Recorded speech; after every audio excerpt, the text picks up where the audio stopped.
students of Reddit, have you ever lost your temper with a teacher? What's your story? A couple of weeks into my senior year of high school, the president gave a speech about the importance of school or something. I don't know. I wasn't really paying attention. Anyway, all of the teachers in my school had to set up their projectors so we could watch it. My math teacher couldn't figure out how to get a projector working. So, me being the nerdy kid, I offered to help. She had a fit. Started screaming about how she wasn't stupid and how I needed to just sit down and shut up. After a few more minutes of her failing to fix it, she pointed at me and ordered me to fix it. I said, fix it yourself. She told the whole class to go next door to watch the speech in that teacher's room. When we got up to leave, she pulled me to the side and told me that when the class got back I was going to stand up and apologize for being so rude to her. I refused and went to join the rest of the class. She spent the rest of the year making my life miserable. She told me on several occasions that she was going to make sure that I failed her class. Sure enough, I failed her class. Only class I ever failed. Edit. Since people are asking why I didn't report it, I did. My parents went to the administrators, but they didn't want to do anything and said it was an issue for the math department head. The department head was a good friend of my teacher and took her side. The class wasn't a requirement for graduation, and it was the last semester before I was done with high school, so I didn't care to waste any more time on it. Edit 2. People are also asking how she can fail me at math, since the answers are either right or wrong. I would turn in homework assignments and she wouldn't get them. Students weren't allowed to keep a copy of the tests because the school was worried about test compromises. So she could basically give me whatever she wanted on them, and I couldn't prove anything. If there was a dispute about the test grades, the school's policy was to have the department head regrade the test. But as I mentioned, the department head was a friend of hers and found that all of the tests that I disputed were graded correctly. Whether or not that was true I don't know, since I never got to see them. There was a high school English teacher, Ms. Blades, who was ignoring me for a while. It's worth mentioning that she didn't really like me for some reason. I wasn't a bad or annoying kid. In fact, I was very non-confrontational and mostly kept to myself in and out of class, so I don't know what that was about. Anyway, I had my hand up because I had to use the bathroom, and she kept pacing about the room, answering other kids' questions, but would glance at me and immediately look away. After about 5 minutes with my hand up and getting ignored and about to sheet my pants, I whistled as loud as I could. Interrupting anyone was completely out of character for me. Well, once upon a time, I had chipped one of my front teeth, so I could whistle extremely loud because of it. My whistle was just that. It was the whistling equivalent of firing a gun in a closed room. Absolutely deafening. The entire room got quiet, and she snapped her head around so fast. As her name might suggest, Ms. Blades was staring daggers into my face. Then one kid goes, "Ooh, he just called you a dog." Oh. Then she gained serious momentum from that one off and said, "Oh, I don't think so. You think I'm a dog? You think I'm a dog?" I got sent to the principal's office for disrespecting an ignorant teacher. I used the bathroom on the way there. Edit. So, there have been a lot of assumptions about Ms. Blades. Lol. I just wanted to say that I can totally vouch for her competence as a teacher, and she was often quite fun and energetic, but she did have one hell of an attitude if you didn't follow her rules. 8th grade science class. God, I hated her. For the sake of this, let's say her name was Mrs. B. Early on in the year, Mrs. B had given us a science fair project due in January. We had several class periods over the course of those months as well to work on it. My project was creating an unbeatable tic-tac-toe program. Did work properly, but that's beside the point right now. Because it would take significantly longer to have 20 people, the amount of tests we had to do, each play 3 rounds with the thing. So I asked her if I could do fewer and she agreed, allowing me to only do 7 people, which I got done shortly before Christmas break, only about 1.5 school weeks until the project was due. I make sure to thank her for letting me do fewer, as I would never have gotten it done in time otherwise. She turns to me with this confused look as says something to the effect of, "I never said that, you have to do 20 trials like everyone else." I was so insanely furious, I even got a witness who had overheard her give me a lower number come in as evidence. Both me and my witness ended up in detention. I did end up getting the project done, but barely, and it was rushed as hell. I still occasionally think of it and want to punch a wall. Edit. Apparently I had a typo. I had meant to type didn't work properly, but the way it came out, not only do I sound like a humble brag, but I also started an argument later down the comment chain. Oop. Obligatory not me. When I was in high school, a girl absolutely lost her sheet on my math teacher. The way class generally went was we'd go in and he'd have the day's assignment written on the board. Then he'd spend the first 20 minutes of class teaching new concepts and going over problems. Then he'd give us about 30 minutes to work on our assignments, and he'd sit at his desk and answer questions. Overall, I really liked this style, but some did not. This girl did not. About 3/4 of the way through the year, she snapped. The class was no different than any other. He explained the new stuff and did some examples and then said, "Anyone who needs individual help just line up at my desk and I'll be happy to help."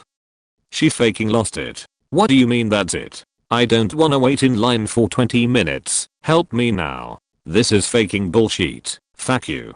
She was getting angrier and angrier. And to my teacher's credit, the angrier she got, the calmer and quieter my teacher got. And the calmer and quieter he was, the more furious she would get. Teacher, calm. I understand you're upset. How about we go to the hallway and talk about it? Student, yelling, no, faking help me with this sheet here and now. Teacher, calmer, quieter than before. Now there's no need for that kind of language. We can discuss this civically. I'm happy help you way I can. Student, even angrier and louder, fuck you. Fuck this. I hate this faking school. Teacher, still very calm. I'm sorry you're so frustrated. What can I do? Student, now screaming as loud as she possibly can. Get faked, fuck this, fuck that, fuck everything, incoherent screaming and cursing. This is when the principal walked in and took the girl out of class. The teacher left for a moment to talk to the principal while we could hear this girl screaming all the way to the office. Just every expletive in the book, all directed at the teacher. When it was all over, the teacher calmly walked back in, stood at the front, and said, "Well, anyone else have a problem with me? I'm happy to discuss it, if we can be civil." No one said a word. Okay then. Anyone who needs help come see me. Class went on like normal after that. In retrospect, that teacher handled that sheet like a faking pro in every possible way. Never saw that girl in class or in school again, so something had to have been going on to set her off like that. But I've never seen a student go off like that before or since, and I've worked as a teacher and sub for nearly a decade. Edit to add, something had to be going on with that girl, but I have no backstory. I don't know if she was struggling with grades or with that class, or if that teacher said or did something to set her off I don't know about. I just know what I saw in class. I'm certain something was going on with that girl to set her off, though, either at home or school. I just think that math class was her last straw for whatever reason. Not just at a teacher, but at an entire department. The English department at my first college was staffed by people who, by and large, were assholes. Their idea of a writing workshop was having you email the assignment to the teacher and then making you pay at least $10 to print out enough copies of your story for the entire class. Why we couldn't just put it up on a message board somewhere? They were built into our school's online infrastructure. I don't faking know. The teacher of this workshop also made it abundantly clear that he didn't give a flying fuck about his students. I'm pretty sure he was a grad student teaching the class for credit, but he acted like a major douche and pretty clearly didn't read any of the stories beyond a basic skimming. We took quizzes on computers, and he didn't give a fuck if we googled the answers, as long as we got it done before class ended. He drove one of his students to a panic attack on the last day because he had acted like such a creep to them, micromanaging one of their stories. It was bizarre. They also had this weird thing where they would gather every English major in the college into the chapel on campus every Thursday in order to have you listen to someone read from their work. It was advertised as creative writing common time, but it literally just meant sit down, shut up, listen to someone read their works that were ejected from a lit magazine. No laptops, no phones, no books. And if you missed one session of this, out of an entire semester, you failed the class. And you had to take 4 semesters of this if you wanted to pass. By the end of the first semester, I'd had enough. I'd missed a session, and the MacUp assignment was just as bizarre. You had to find an audio recording of a work online, read by the author, and analyze how they read it. Like, what? It really got bad on the last day. Undergrad students were finally allowed to read, and either they didn't vet them at all, or they vetted them really poorly, because there was a student who read a graphic depiction of a rap and murder, and the teachers just let them. A few of the other students in the building left in disgust. I almost joined them. Needless to say, I dropped out of the English program at this college, and transferred to a university whose English department isn't staffed by psychopaths. Took me an extra year to graduate. Don't care. It was better than that. My band teacher, he didn't direct sheet. In middle school, there was a kid in middle school who couldn't play his saxophone. I mean, not a note came out right. He got called out a lot early on, so he just started fingering the notes as best he could to avoid derision. I played drums and watched all of this happen from right behind him. The teacher either never noticed or didn't care. One day, out of the blue, he does care. He makes the kid play something on his own. Surprise, the kid can't, so he stops everyone. He makes him try it over and over and over. Maybe 15 minutes into not making it past 3 notes, the kid starts crying. This isn't even hard, and I could probably have played this by now. It goes on for a while longer and everyone is quiet and uncomfortable. Finally, I can't take it anymore. I say, hey, kid, can you play that? Shakes head no. If we sit here the rest of class, are you going to be able to figure it out? Shakes head no. Do you promise to go home and practice and try again tomorrow? Weak nod. Alright, good. Now leave kid alone and move on. That teacher lost his faking mind. He starts going red, starts yelling something at me, calls me something, and makes a vague threat. Something like stay out of this, or there will be consequences. Well, his wife had been fired from her elementary job because she had tied a kid to his chair. So, what are you going to do? Tie me to a chair? Everyone goes silent for a few seconds, and then one girl next to the teacher starts laughing her ass off. Everyone loses their minds laughing, even kid. I realize I said it out loud about this time. As an addendum, that first girl to laugh I eventually married. Edit, doubt all day, but this is a true story. Told by my best friend at our wedding, who was another drummer. The entire reason we are together is because of that interaction. She realized I gave 0 facts and finally realized I existed. In her defense, she was a foot taller than me when we first met. Our 20th anniversary is in January. Edit, gold. Thanks to my internet hero. I had a teacher at private college that enjoyed calling everybody stupid, and that we were only studying there because our parents showed how much they earned. There were a lot of scholarship students, myself included, but who cares? I can't be quiet when I hear these kind of thing, so we discussed almost every class. She failed most of the class on the first course. We fought with the dean, and she let us do another test with another teacher. Everybody passed. On the second course she gave us, same thing, but this time the dean said we were being dramatic. The teacher decided that there would not be a test, only a group presentation. She settled the groups. I got stuck with 2 lazy guys who did nothing. I did the entire paper and the presentation. Both of them got a 9A, and I got a 7C-. It was the last time I did a paperwork with the names of the people who did nothing, no matter who they were. I needed a C to pass, failed because of a point. I tried to talk to the dean, she didn't listen to me. So I had to do the course again. I could do it with another teacher, but I chose her. I was the worst student she ever had. I sat in the first row, always made a fool of her. Once I made her cry. The next year she wasn't a teacher there anymore. She made me lose my scholarship because of that grade. I do not regret it, would do it again with an extra bit of cruelty.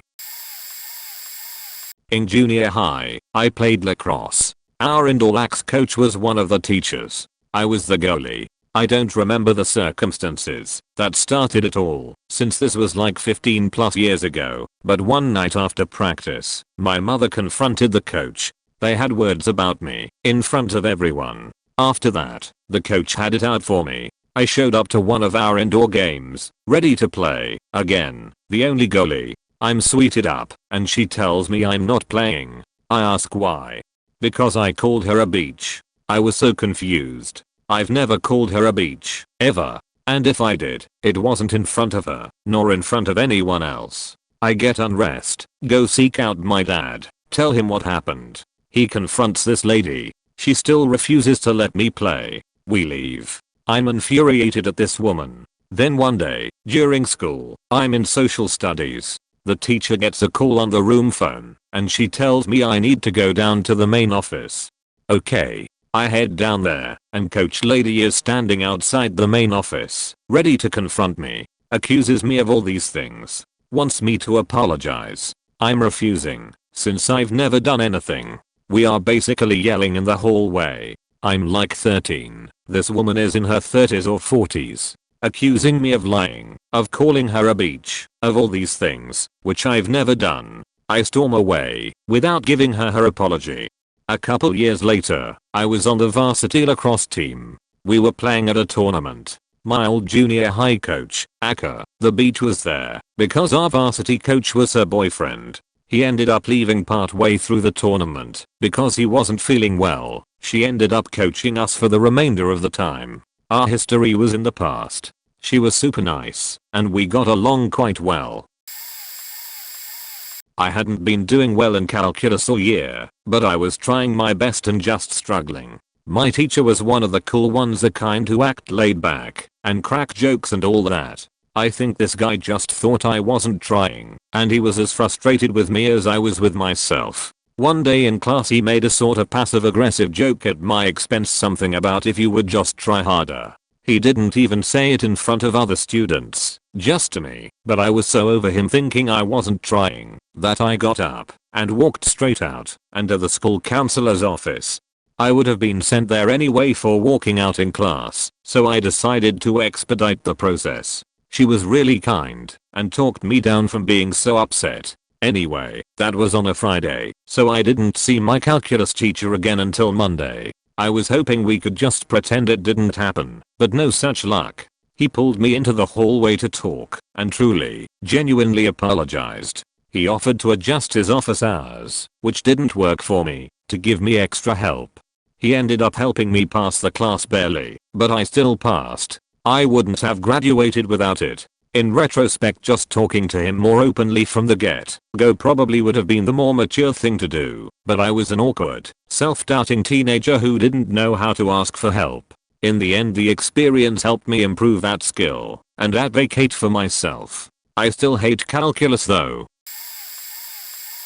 I went to a small high school. My graduating class was less than 50. We all knew each other and all the teachers and administrators on a personal level. I was a senior at the time. I was essentially the mom friend of the group of bullied kids. My two best friends had both tried suicide at that point. One of them was constantly bullied. The administration knew about this and refused to do anything. I was also the golden child of the administration. I never talked back, never acted up, and was salutatorian.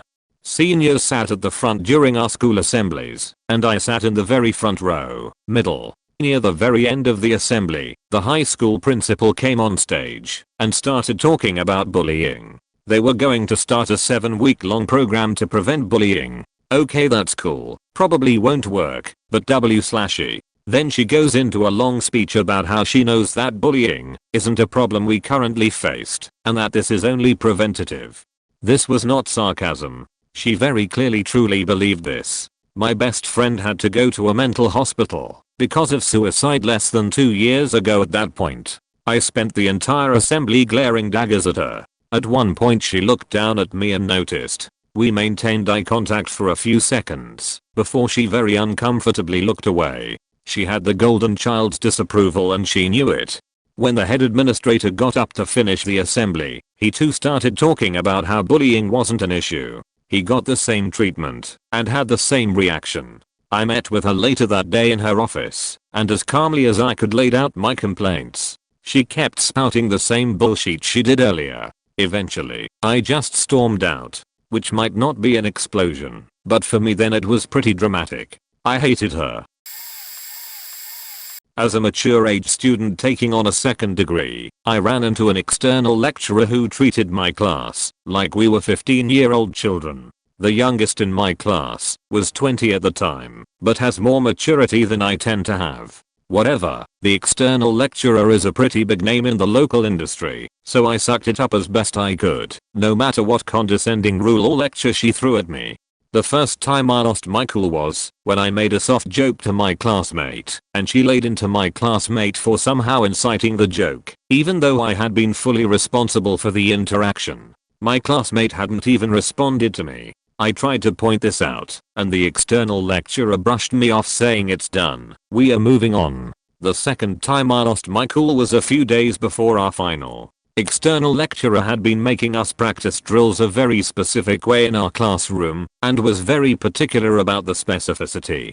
We then moved into the actual venue for final drills and all of us were faking up one way or the other, because we were all stressed out of our minds trying to recalibrate to the new venue, while the external lecturer berated us on every little thing we changed that was not to her liking. Finally she stopped me in the middle of the drill and asked me very sarcastically why I chose to do what I did, and I answered that's how we had practiced it in the classroom and I apologize that I cannot read your mind on how you would like to adjust it, but I'm doing my best.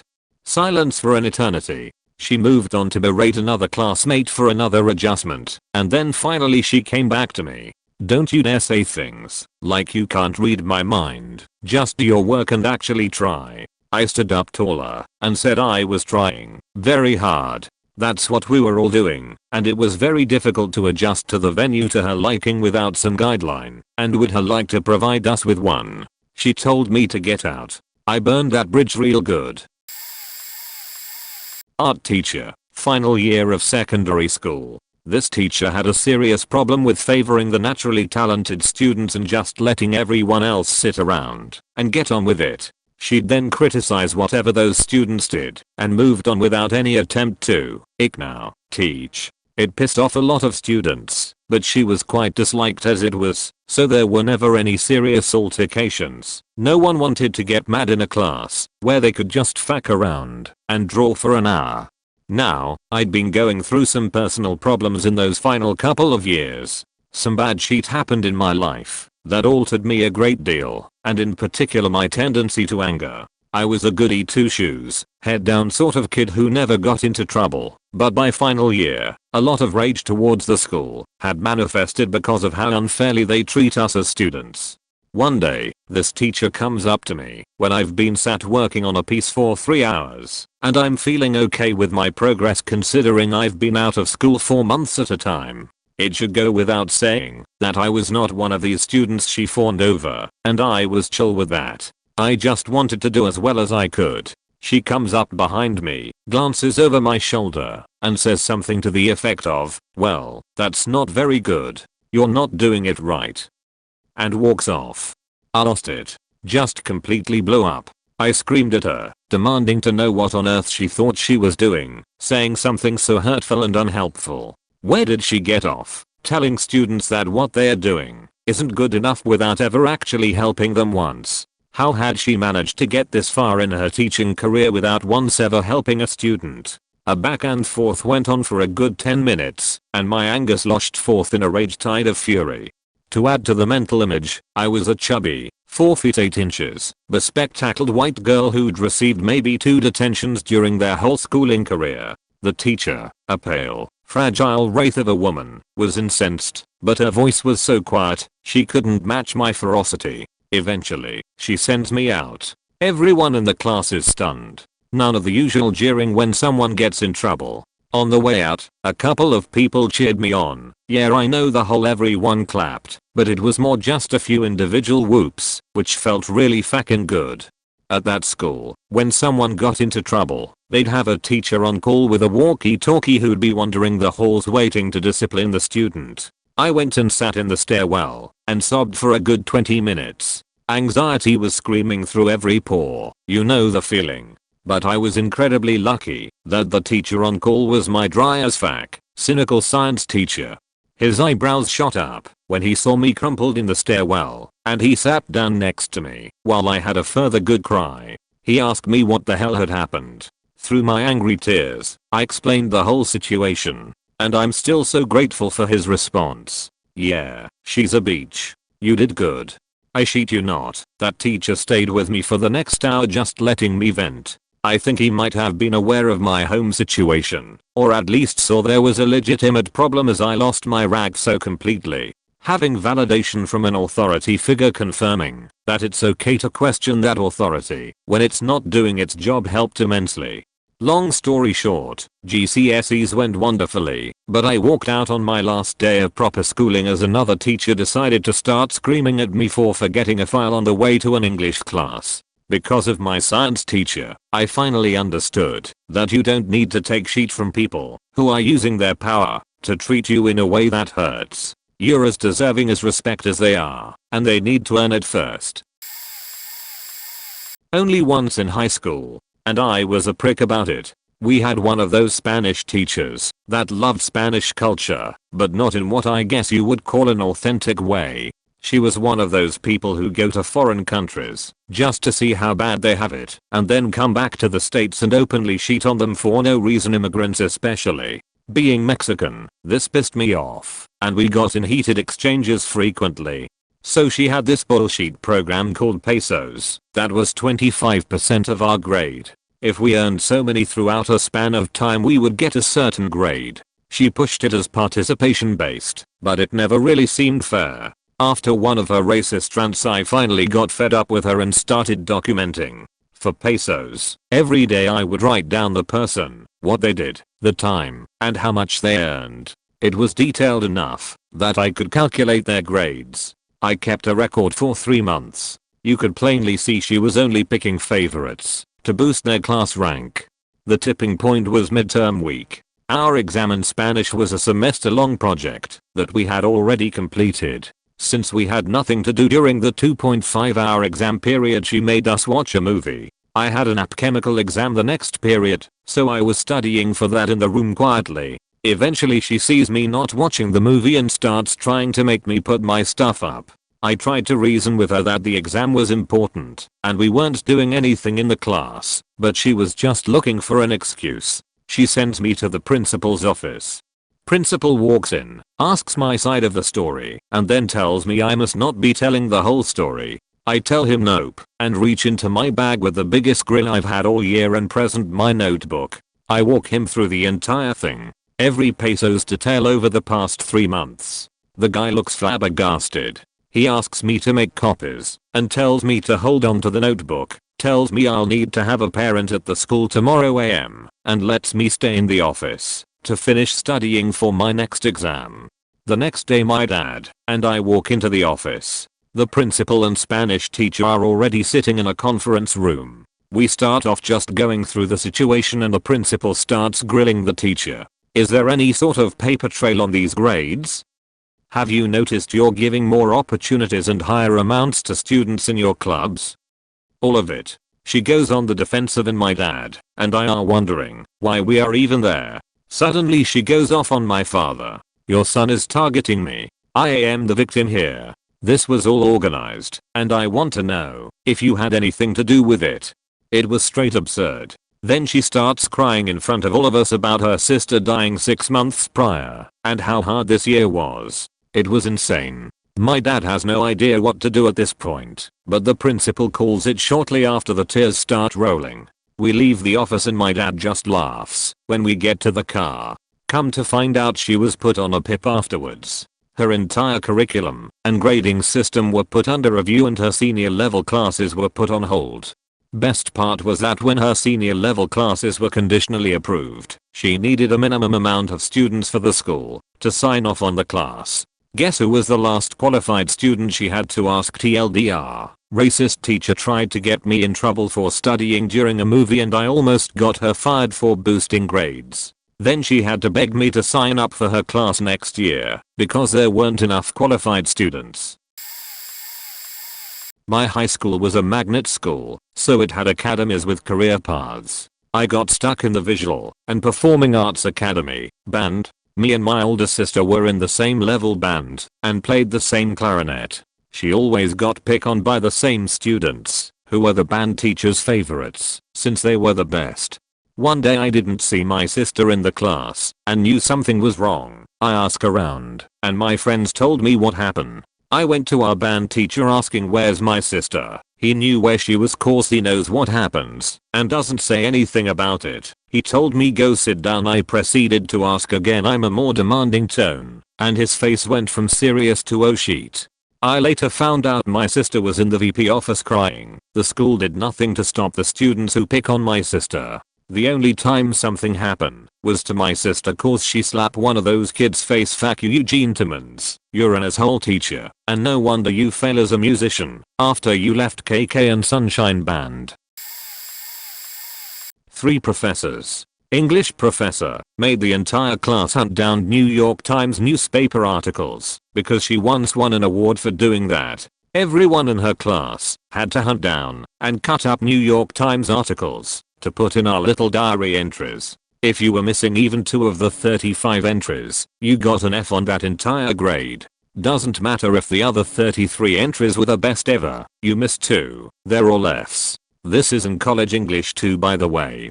2. Computer science professor, who is head of the computer science division in this college. I took an online course with him as a professor. After a long delay after the semester started, like 2 weeks after it should have started, he finally showed us the 2 different sites he set up. One had all our hardware questions, one had all our software questions, and we had our college email app which lets professors announce to the class new assignments or stuff like that.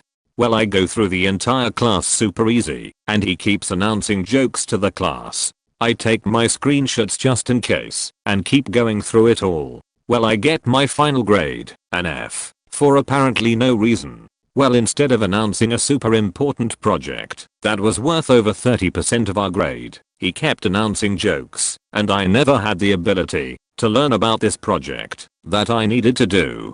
Got an F in that class. 3. Philosophy professor, also head of the philosophy division in the same school, wanted around 2 hours of work put into an essay for every hour of class time. Not too bad, but annoying. Well, snow days come, and now he wants 4 hours of essay writing to try and make up for the snow days, which is illegal where I am. Then he decides he wanted to do the final early, and demanded over 6 hours of essay writing per hour of class. This would be okay if he was my only class, but I had 4 other classes, and couldn't handle the workload. Also, his midterm and final were oral exams for no reason, and graded you seemingly randomly on them. He had pop tests randomly too. He'd just walk in, put test, what is Socrates' art preferences? And kicked you out if you took out your notebook at all.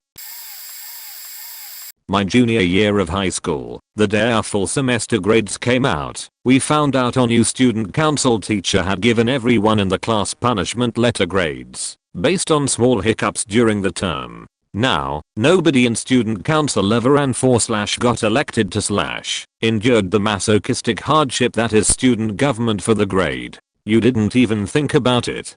It was only a class on your schedule, because it was an insane amount of work, plus so much of it largely extracurricular.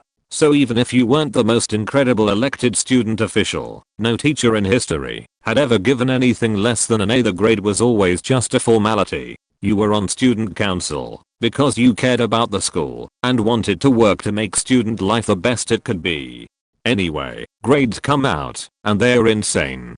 B to a girl who couldn't get a hold of the janitor when there was a spill during an after hours pep rally she planned. C+ to a boy whose PowerPoint at an assembly wouldn't load. The majority of class got a C+, which the teacher argued meant you did average. Me. I got a C because I had proposed, budgeted, ordered, and installed school spirit banners around the campus to boost morale, just because I love school spirit. The banners didn't have the right number of grommet holes, though, so there were 2 unused holes, 1 on each side, but otherwise they were put up and hung perfectly. I got tons of compliments from students and teachers about them. And I got a C. So the day grades came out, our class of overachievers, specifically juniors whose transcripts were automatically going to be sent to colleges that same month, erupted. People were screaming, crying, walking out of class, calling their parents. We had student council in this mini auditorium, so kids would be screaming at the asshole advisor, whose face was bright red once he realized he faked up, in the front of the room, then go to the back of the room to fume, then go back up front, to start the match anew. Craziest 45 minutes of class I've ever experienced. And so much drama in the weeks following. Anyway, to the point of this post, you better believe I got in on the revolution too. All I remember is screaming at my teacher, "You're a faking asshole. You'll hear from my lawyer." I was 16 and obviously did not have, nor had any plans or means to hire a lawyer. Anyway, last I heard, a few years later some kid, unrelated to student council, jabbed the teacher with a used needle in a parking lot. And I still wonder whether Harvard, who rejected me, ever actually got my updated transcript, where the C became an A. My old English teacher. This is quite a long one, so strap in kids. But when I started at this school I got put into Jason's class in year 10. I was 15 years old, nothing out of the ordinary. He seemed alright at first. But I realized the bullying had followed me to this school too, and some rumors spread around class that my thighs were covered in scars. I used to self-harm. One day, everyone is talking in class and Jason made a joke about self-harming and glanced over at me. He said something along the lines of "we all know who I'm talking about."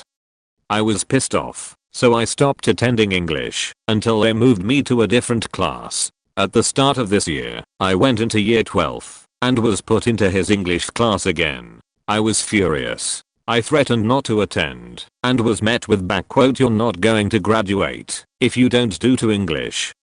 So I decided to see how it went. Terrible idea. Within a few weeks I decided I was going to drop out anyway, and Jason was as much of a cunt as ever. One day in English, a guy sat next to me and started to insult me. I calmly asked he left me alone, but he didn't. After he kept talking, I stood up to move away, sitting in a different seat. He followed me, telling me not to walk away from him, and leaned down, grabbing me from behind. I don't like being touched. He had his hands on my boobs, and I lost my sheet. I pushed him off me and screamed at him not to fucking touch me. Jason asked me not to swear in his classroom. I called him a useless cunt and grabbed my stuff to leave. I did not go back to English. I attended school for 3 more days and never went back. TLDR, shitty teacher made jokes to the class about my self-harm. 2 years later, the same shitty teacher watched a boy grope me in class and asked me not to swear when I got mad. I once corrected my racist bigoted teacher over the pronunciation of a place in Massachusetts and he flipped out at me in the middle of class. He told me to not speak up and that this isn't Quran class, I'm a Muslim. I was shocked that a teacher could speak to a student like that in high school and that his dog whistles ended up being thrown away in his anger and turned into a real bigoted insult. It took me about 1 or 2 seconds to snap out of it, but I simply said, "Excuse me?"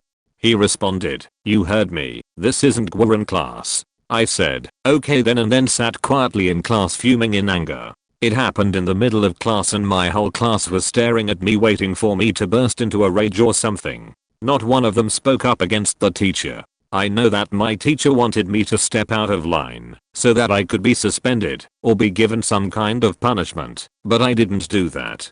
In the remainder of the class time I angrily plotted how I was going to get that asshole and make him sorry he ever crossed me. I decided to go after his job as a teacher. I went directly after class to an English teacher, known to be very outspoken, and also happened to be the wife of the owner of the local newspaper, and told her what happened. I made sure no one, not even my friends, knew that I went to her to file a formal complaint.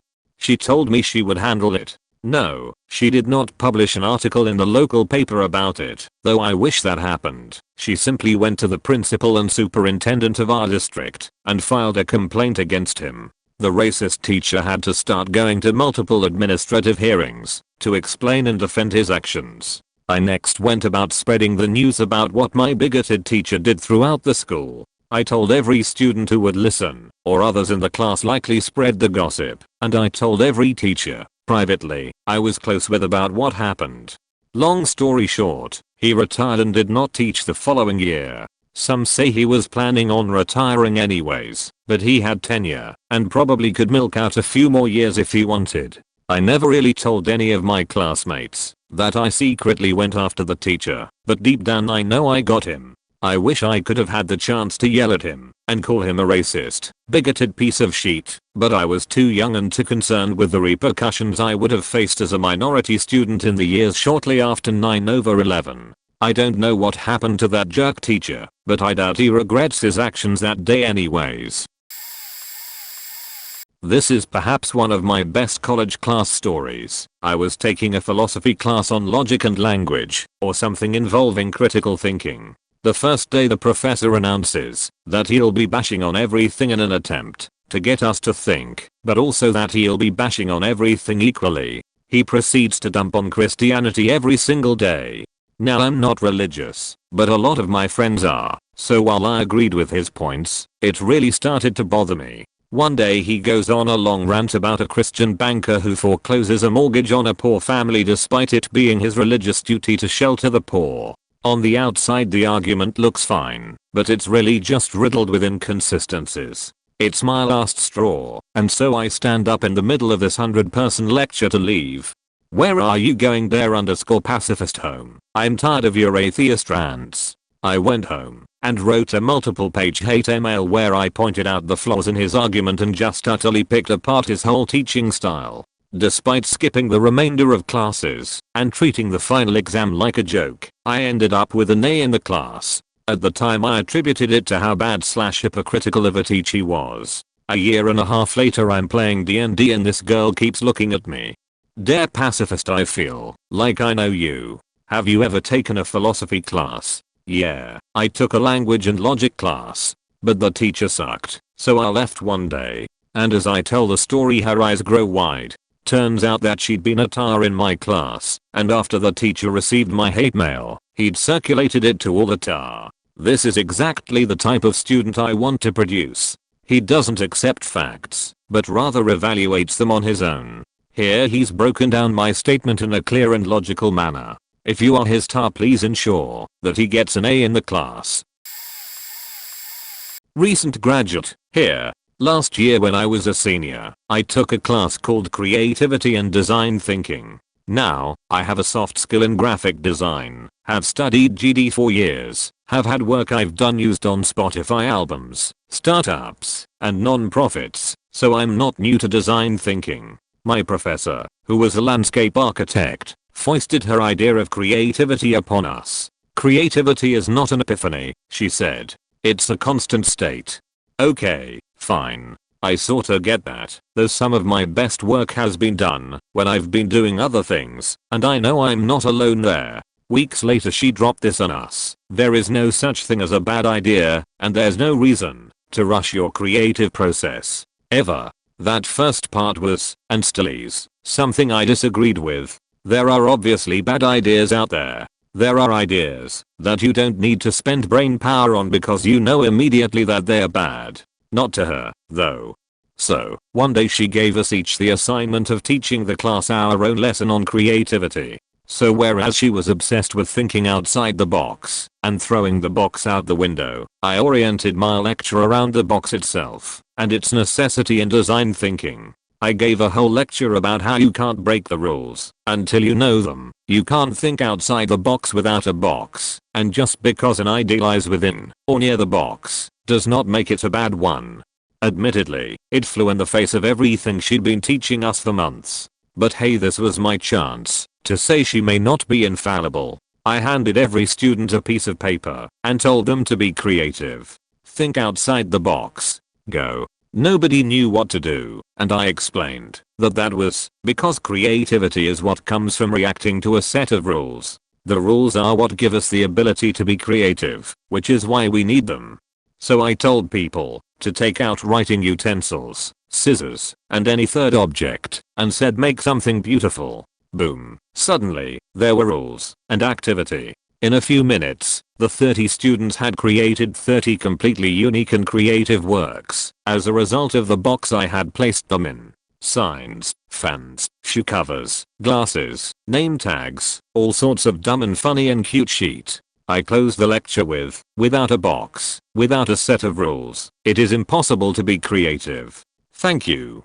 Resounding applause. Good job S from everyone. It felt like a TED talk. Then, of course, the prof kept me after class and decided to berate me about how I just undid everything she was teaching. I told her I'm sorry, but I disagree with a lot of what she's teaching. She threatened to fail me on this assignment, and I laid out for her point by point how I not only followed her directions to a T, but also the fact that her giving directions for the assignment inherently proved the point of my project.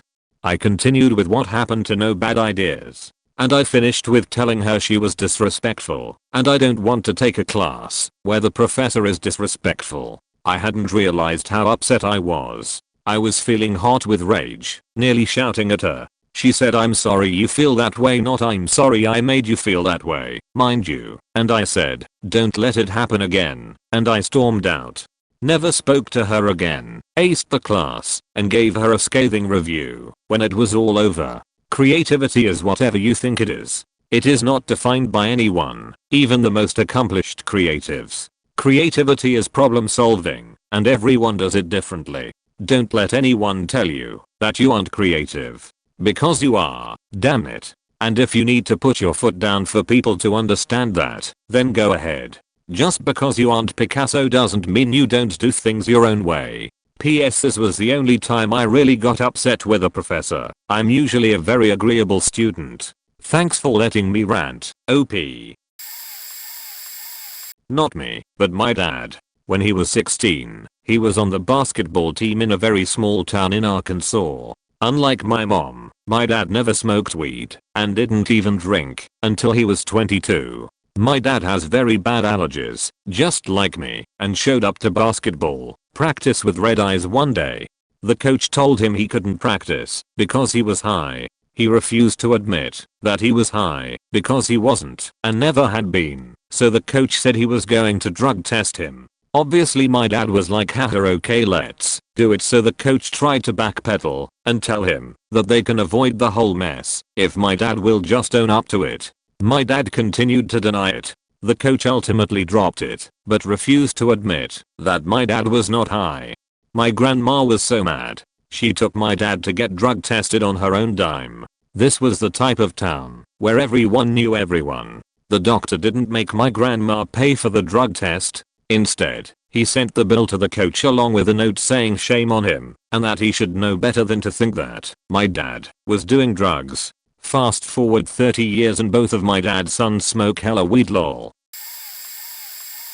This was while I was living in India. Mind that I'm half Belgian, half Indian. I'd recently moved from England, and I was still trying to work through culture shock. I'd joined a private school that was doing the IGCSE syllabus, so my classes were English spoken. I was in 9th grade when I snapped. I'd been there for half a year, and during that time I had my physics teacher single me out. The only reason I can think of is for being whiter than the other kids. I'm brown, but apparently not to them. She bullied me so much that every single day I would go home in tears. My mental health was so bad due to the big changes in my life, and she didn't help. It started with little things like her pulling me aside for my hair not being up to standard, or my glasses not being pushed up, but then started getting in the way of my education by picking on me to answer questions to which I would give the correct answer. She would then tell me I was wrong, proceeding to repeat my answer back to the class as correct after explaining why I was wrong. I know it sounds like maybe I was just a dumb student, but she did it every single day, and I loved physics and worked hard, so I knew it wasn't down to that. Then one week she assigned us all posters we had to make, giving us a list of topics we could make them on. It wasn't until on the day of presentation that she mentioned we all had to have unique facts, which how was my class supposed to orchestrate this? None of us had each other on Facebook or text. Guess what? She picked me last. I presented my work as well as I could. I even drew some dope pictures on my poster to make it stand out. She doesn't even let me finish presenting when she says we're not learning anything new. Other people already presented this. Your work isn't good enough. She then asked each of my classmates if they learned anything new. Only my friends said yes. The rest of my class claimed they'd already heard it, which they did, but again, how am I supposed to know? I was so hurt by this. I worked so damn hard on that poster, full color and all, clear presentation. I looked her dead in the eye and ripped the poster in two before throwing it in the bin. She pushed me way too far. I sat down, ready to sit in silence for the rest of the day. But oh boy, she just had to put in that "why are you being like this?" I snapped completely. I told her roughly, "Why am I being like this? Why are you being like this? No other teacher has a problem with me. I always do my work. I try my best, and it's still not good enough for you. The problem isn't with me, it's with you and your teaching." And I should have stopped there, but in my overwhelmed, tunnel vision state I couldn't help but say, "Nobody here likes you."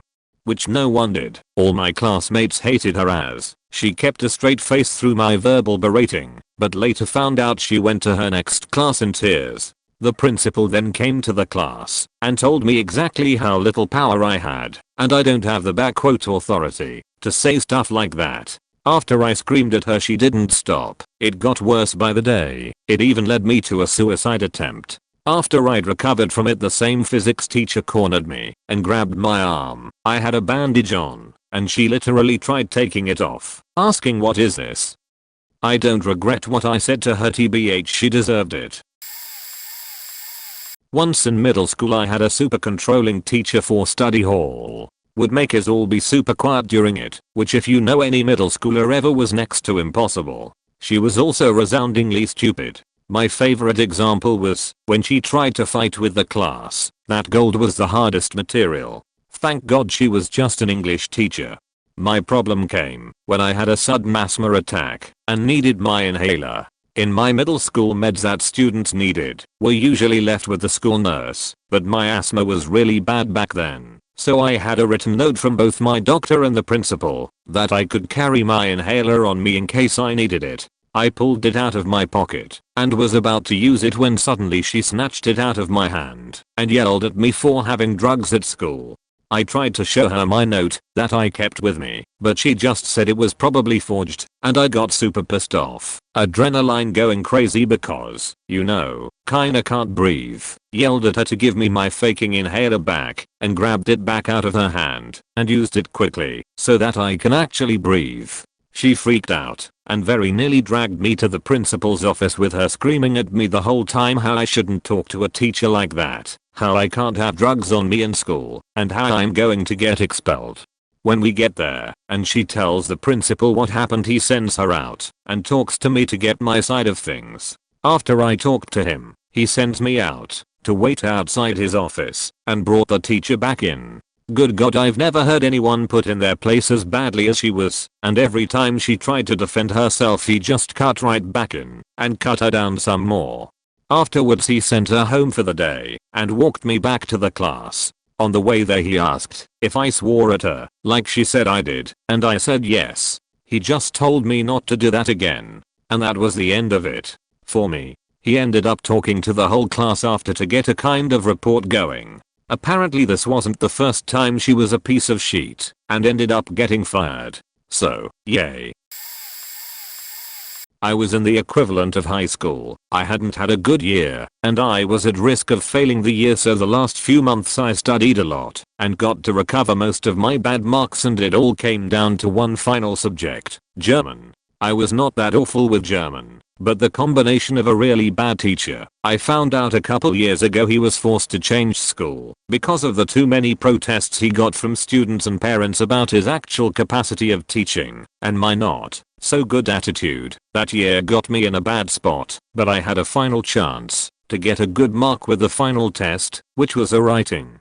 And I did good. My best mark I got in German that year, and it carried my average close to the one I needed to pass. I needed a 4. My AVG was I think 3.82, so it was either a 4 or a 3.5 at the end. Usually they go to the mark that it's closer to the AVG, and I was very happy. So you can imagine how I felt when he called me to him to tell me my final mark, and it was a 3.5, meaning I would have failed the year. I'm a quiet guy, but that made me lose my temper probably for the first time in my life, or at least in a long time. I was raging to him, asking why could he not give me a mark I deserved, and all I got in response was I can't. I ran out of class, straight to the principal, explained him what happened, and he told me he could do nothing as is up to the teacher to decide what marks to give. In the end, the next year I was in the same class. It wasn't as bad as I thought it would be. It allowed me learn some stuff better, and I was almost glad I did fail the year before. I got some new friends and the year went pretty well. TLDR, a teacher didn't want to give me a mark I deserved, and I lost a year because of it. This happened during one of my practical training sessions when I was training to be a chef. My school had a restaurant where we worked while still studying with a bon pho lecturer. The pho lecturer asked me to go buy ice from the supermarket around the corner. My prep for lunch was done, so I had time. It was summer and an exceptionally hot weekend. I think that is why the restaurant ran out so quickly. So when I got the supermarket they were sold out, and I even went to check at the liquor store. I tried asking someone if there'd be ice later, but couldn't find anyone who knew. Went back, told the lecturer, and he looked at me like I was lying. He couldn't believe there wasn't ice. I checked everywhere possible. This was around 11h00. Later around 13h00 and mid-service, he called me to the receiving area. We were really busy at that stage, and he kept calling until I came. There he was standing in the back with a trolley full of ice bags from the supermarket. He basically shoved it in my face and told me off. Obviously somewhere in that time the supermarket got ice. I very calmly told him okay and went back to my station to finish the lunch rush. I was actually pretty pissed that he called me from the kitchen just for this. Here it has to be noted that he was very immature and also irritating, and he was always trying to make friends with the students, so no one really respected him. I still don't know how or why they hired him. Anyway, went back to get something from the dry store, and guess what? There he is packing the ice away, making sarcastic comments. Well, that's when I snapped and told him how immature and utterly stupid his actions were to call me mid-service just to shove the ice in my face. It obviously got very heated, and he really went off on me and said some terrible things to me. I did swear at him too, but it was just one of those I don't deserve this shit moments. I went to ask my fellow chefs if they'll be okay to finish service and left. I had a broadcasting class that I can't remember if it was even important, because it basically talked about the history of broadcasters, ethics, etc. The teacher was the vice dean, some elderly white-haired white dude. I sat in upper thirds, not all the way back. I was playing Tetris. Anyone with a laptop was doing the same, or surfing the web during the boring speeches. I get surprised because I get handed a note by said vice dean saying, "See me in my office tomorrow," and stared me down, trying to establish dominance. I proceeded to watch him for the rest of the lecture, but it was only me who got it, despite it being clear anyone with a laptop doing the same. When the day came, I walked into his office fearful of expulsion, only to find out he'd forgot why I was there, but was going to punish me anyways. I unloaded on him, yelling, "Let me understand, you've turned a blind eye from everyone except me during that class, when it was fully faking clear that I was not the only one doing it. To top it off, you don't even remember, but is more than willing to exercise punishment. You know what? The irony is that I'm one of the only visible ethnics in the class, and I'm betting you assuming that I'd be docile and take suspension, right? I fucking hate you're forcing me to playing that card, but it seems apparent because nobody else is here or got that note."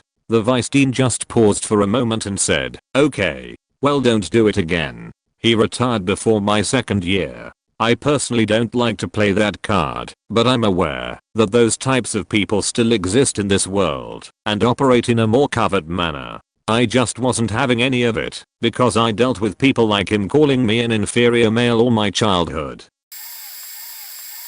Confiscated all of our backpacks because of exams. All 713 of us. This was unprecedented because they've never done this before. Additionally, there weren't enough lockers for all of the students.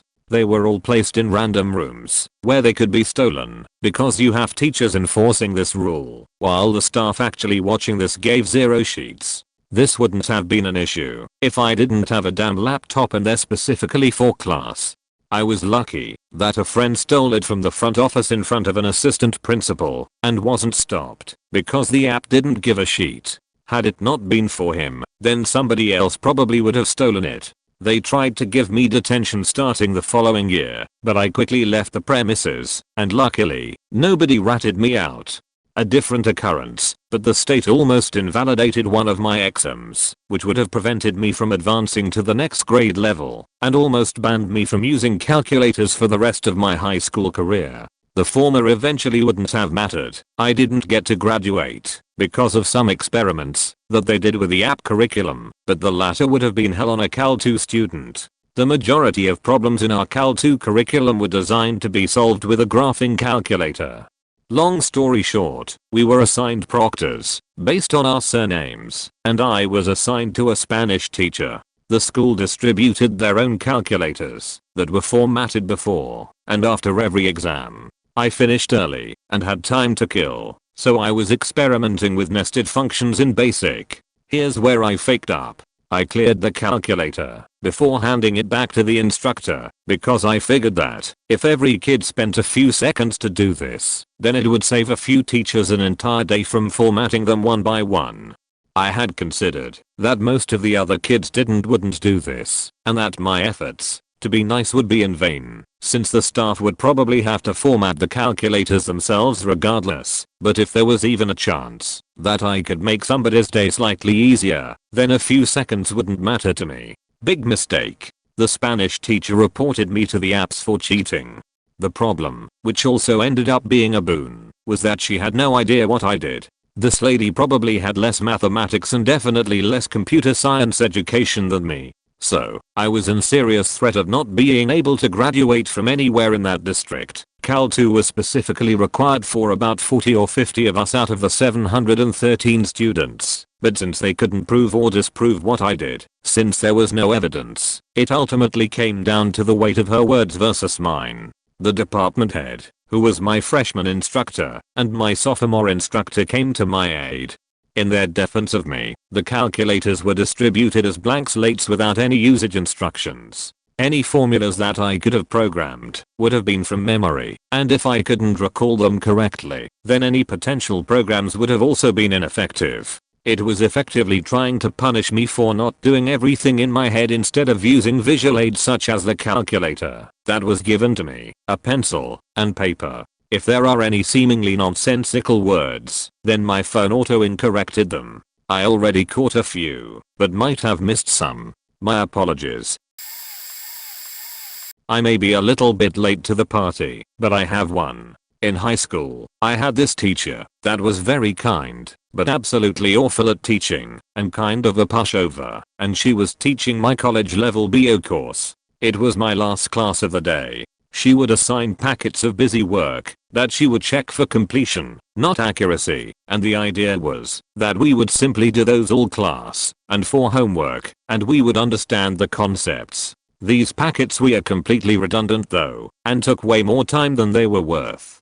One Monday, I had had a terrible day, felt way longer than it needed to be, and to top it off I was concussed from soccer. This teacher assigns another packet for us to do for the entirety of the 80-minute block, due at the end of the day Wednesday. Me not being in the mood for it, decided that playing games on the computer was more relaxing. The teacher, confused, asked why I wasn't working on it. I told her calmly that I would do it later, since it wasn't due until Wednesday anyways, and went back to my game. She told me to go back to working on it, so I did, until she went back to her desk. Then I went back to my game. She later realized I was still playing the game, and said again told me to work on the packet. I said that, since it was not due until Wednesday, I would do it later. She said fine, in that case it's due at the end of class today. I responded with, in that case I'll take a 0 for the assignment, and went back to my game. At the end of the class, as I'm leaving, she goes, you can turn that in on Wednesday if you'd like, and I said, that's what I thought, and left the room. I later apologized the next day and explained how my day had been going previously, and we were back on fine terms. High school science teacher didn't like me, and it was quite reciprocal. I was the kind of student who could get away with perfect grades without having to listen in class. I skipped 2 grades/years. To give you an idea, some teachers didn't really like that. I woke up late for a midterm exam, worth 40% of the total note for that class, missed the bus, had to ride my bike to school, got there 1 hour late. Exam was the lab, so by the time I'm done doing the experiment, I have 1 hour to write a 5 pages report on it. Can only make it through 68% worth of the exam before the teacher tells me my time is up and that she's sorry, right? But it would be unfair to allow me more time to finish because I got in late. I accept that. Rules are rules. I can only blame myself, right? 1 hour later, 2 girls walk into the cafeteria and tell me the teacher let them have 1 more hour to finish their report. A week later, in next class, we get the results. I got 66% out of a possible 68%, so I was on track for 97% or A+, I think, for our fellow Americans. Can't keep my calm. I confront the teacher over the blatant injustice. She doesn't want to hear it and maintains that it's my fault for getting there late, despite acknowledging that allowed 2 other students more time to finish. I lose it and start insulting the teacher, eventually calling her a faking cunt and telling her to eat shit, among other things. She, in turn, loses it, sends me to the principal. I explained to him what happened and why I lost my calm and how she claimed to be doing what was fair while being unfair to me. Principal sends me back to class, tells me he wants to talk to the teacher to send her over. I walk back into class, the teacher is still livid and starts yelling at me that she kicked me out and to go to the principal's office. Now, I proceed to tell her I already went to the principal and that now he wants to see her. Now, she leaves, steaming, realizing she might be in trouble for being such opposed to me. And a bonus one, from the same year. As I said, I skipped 2 grades by the time I was done with high school. As we were doing the 5 kilometers run in PE, I finished first in my class, tied with a buddy with whom I ran the entire race. My teacher awarded grades based on year charts, i.e. 11th grade, instead of age charts, which gave me 60%. Basically the same note everyone who completed the race without stopping/walking got. Being 14 and running against 16 to 17 year olds, I pleaded my case that it seemed unfair that he'd grade me based on standards for people 2 years older than me. His answer was that if my brain was good enough to skip grades, my body should followed suit, whatever the fact that's supposed to mean. I lost it, but in a good way. I just started laughing at his dumb face and walked out and never went back to his class. For some reason, I had a better average grade for the part of his class that I didn't attend than for the part one did attend. 4 years in high school, I had this accountant who worked in my school's office. Now, I'm absolutely certain that this is a race issue. I'm Aboriginal, in Canada, and had issues paying for things when I was in school. I needed a bus pass to get there and back, and my Aboriginal guidance counselor told me multiple times that I needed to go to this accountant in order to get it. Hesitant because he had treated me awfully before. Staring me and my Aboriginal friends down, purposely getting us kicked off the softball team that he coached, even though we went to all the practices and bought uniforms and were fairly good, not great, but not terrible, etc. I approached him because I had no other choice. He of course had to give me the bus pass, but added you must really like waving that native card around. Huh. This comment infuriated me. After all First Nations people have been through in Canada. I'll let it slide because the next couple of weeks would be graduation and I would be able to leave the school. At grad, my heels started giving me such trouble that I had to take them off and walk barefoot. My date helped me walk to the dining hall and this accountant happened to be right there as teachers were there as well. He comes up behind me and says, "Oh, now you're walking like a gimp? Too bad you don't have your bus pass with you." I completely lost it. I turned around in front of all my teachers, grad class and principal, and said I've had enough of your blatant racism. Ever since I've known you, you've had it out for me. If you don't keep your racist comments to yourself, I'm going to file a police report for a hate crime." He immediately went red and backed off. Of course, 99% of the people there had no idea where this was coming from, but I noticed the principal approach him as we went inside the dining hall. Before our dinner started, and we were all seated, the principal announced that this accountant had something to say to me, and he walked over and apologized to me in front of everyone. Felt great because he looked so put on the spot. Back in high school, I had a teacher who clearly didn't want to be a teacher. She was rude to students, ignored them. On the same day as the story I'm about to tell you, a girl asked her a question, and the teacher responded by repeating the girl in a mocking tone, then just walking away. Real piece of shit. Anyway, that day, she passes out the day's paperwork. This was one of those extra classes that doesn't have the most well-behaved kids. Everybody is going faking bananas as usual. On their phones, running around, talking, screaming, really, playing games. Nobody was really working on it, except the 3 kids who took the class seriously. Now, me, I came from a ridiculously violent home life, got bullied constantly, so I pretty much checked out at that time. I didn't give a shit about her class, so I just put my head down and wait for the day to end as always. This bitch, she walks through the entire faking class of screaming delinquents, taps me on the shoulder, and says, "You're not doing your work, go to the office." Completely ignoring all the obnoxious fag faces running amok, who are also not doing their work.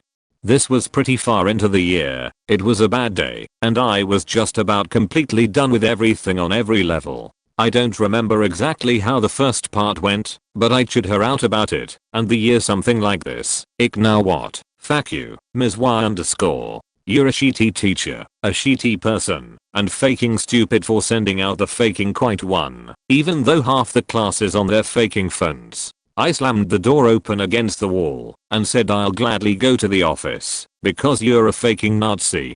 To which there was a group of black kids walking by who went "OHHHHH, he called her a Nazi," while dying laughing along with the silent class trying to hold in their snickering.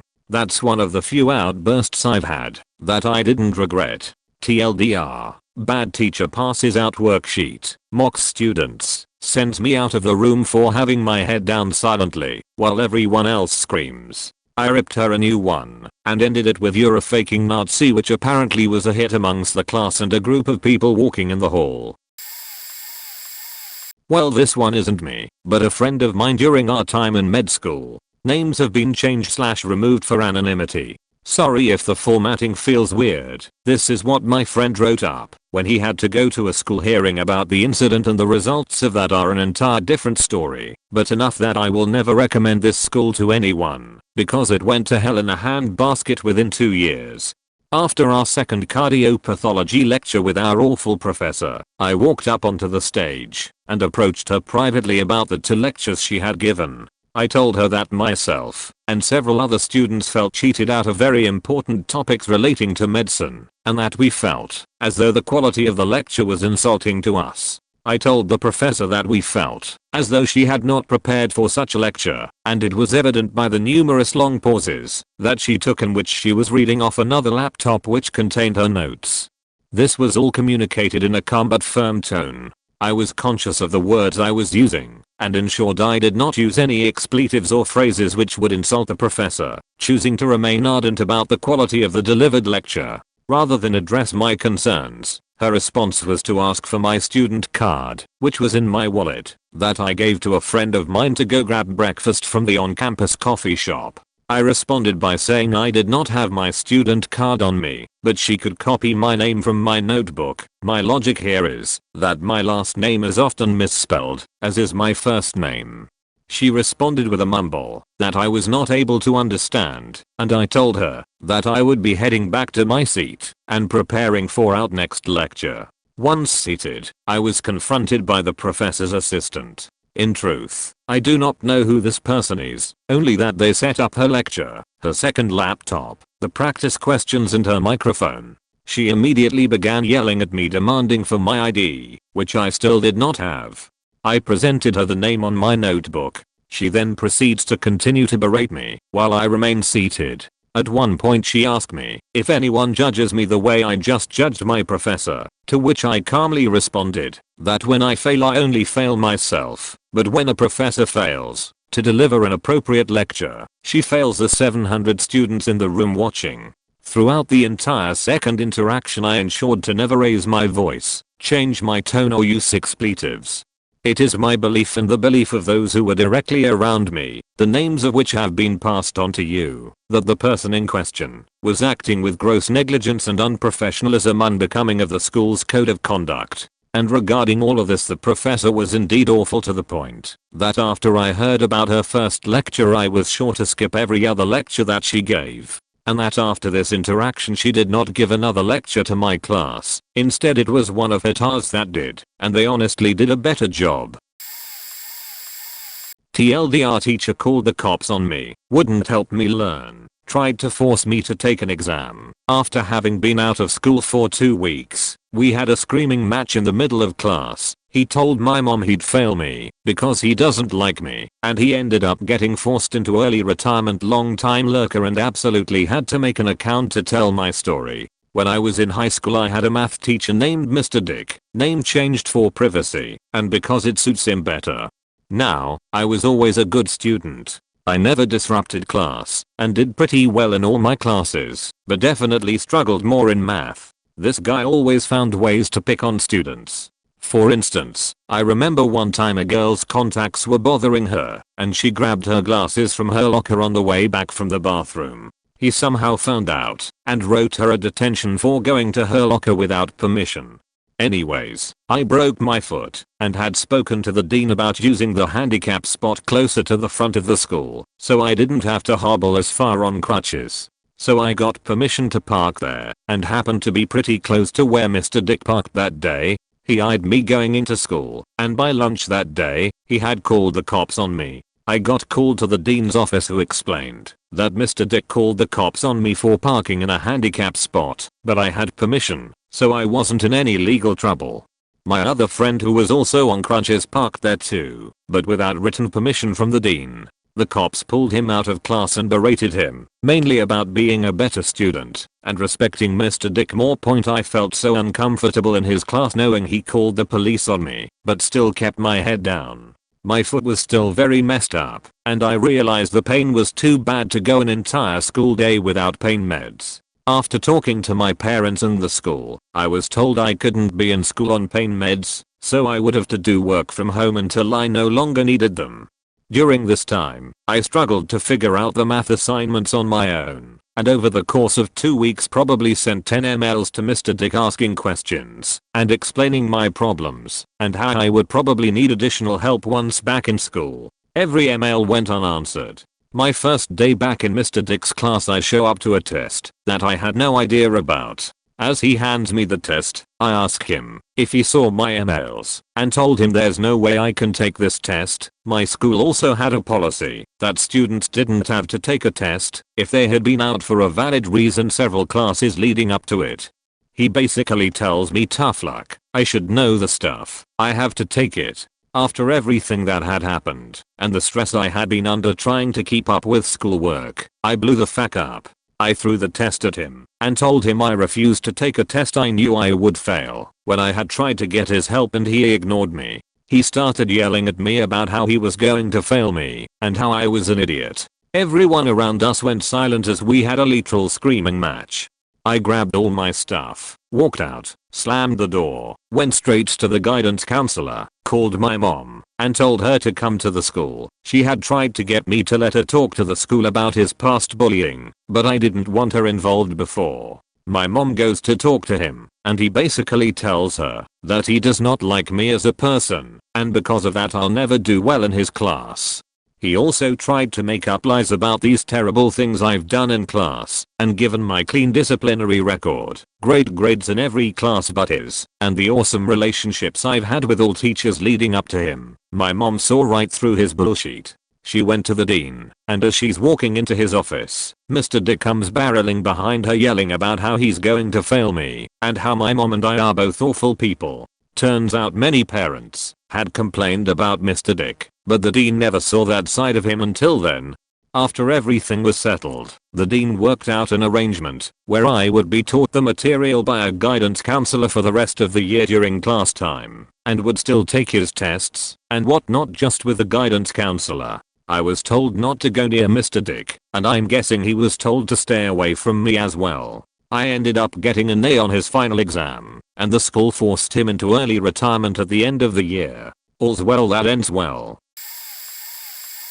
In my 9th grade English class we had to create a slideshow presentation on a book of our choosing and present it. I'm an avid book reader and enjoy public speaking on topics I'm passionate about, so this project was something I was looking forward to. I completed the project entirely and saved it to the school's public drive, but had forgotten throughout the entire process to back it up on my personal flash drive.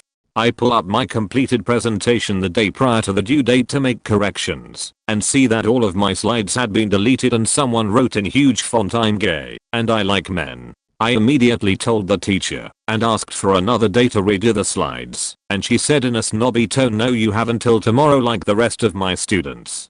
Me, being the hot-headed Italian that I am, made a mental note of that and didn't argue. Instead, on the next day I presented that one slide as my book to the entire class. My classmates' jaws dropped and the teacher got very red in the face, started screaming at me, and I politely told her "fuck you" and walked out. I don't regret it. I'm not sure this really fits, but I'll tell it anyway. I had an AP English class in my junior year of high school. For those that don't know, AP is advanced placement. Basically it's a tougher than normal course that allows you to take an AP test for that course, and if you pass both, you get college credits, and it looks great on a college application. I had a teacher who, for some reason, just did not like me. We had to do 2 very in-depth book reports on books of our choosing, but they had to be considered great American novels. Me, being the dude that just had to read The Great Gatsby and faking hated it, thought I would get creative and find something interesting. So I chose A Haunting of Hill House and Jurassic Park, both great American novels with a huge amount of pedigree behind it, and she refused to approve them for my reports.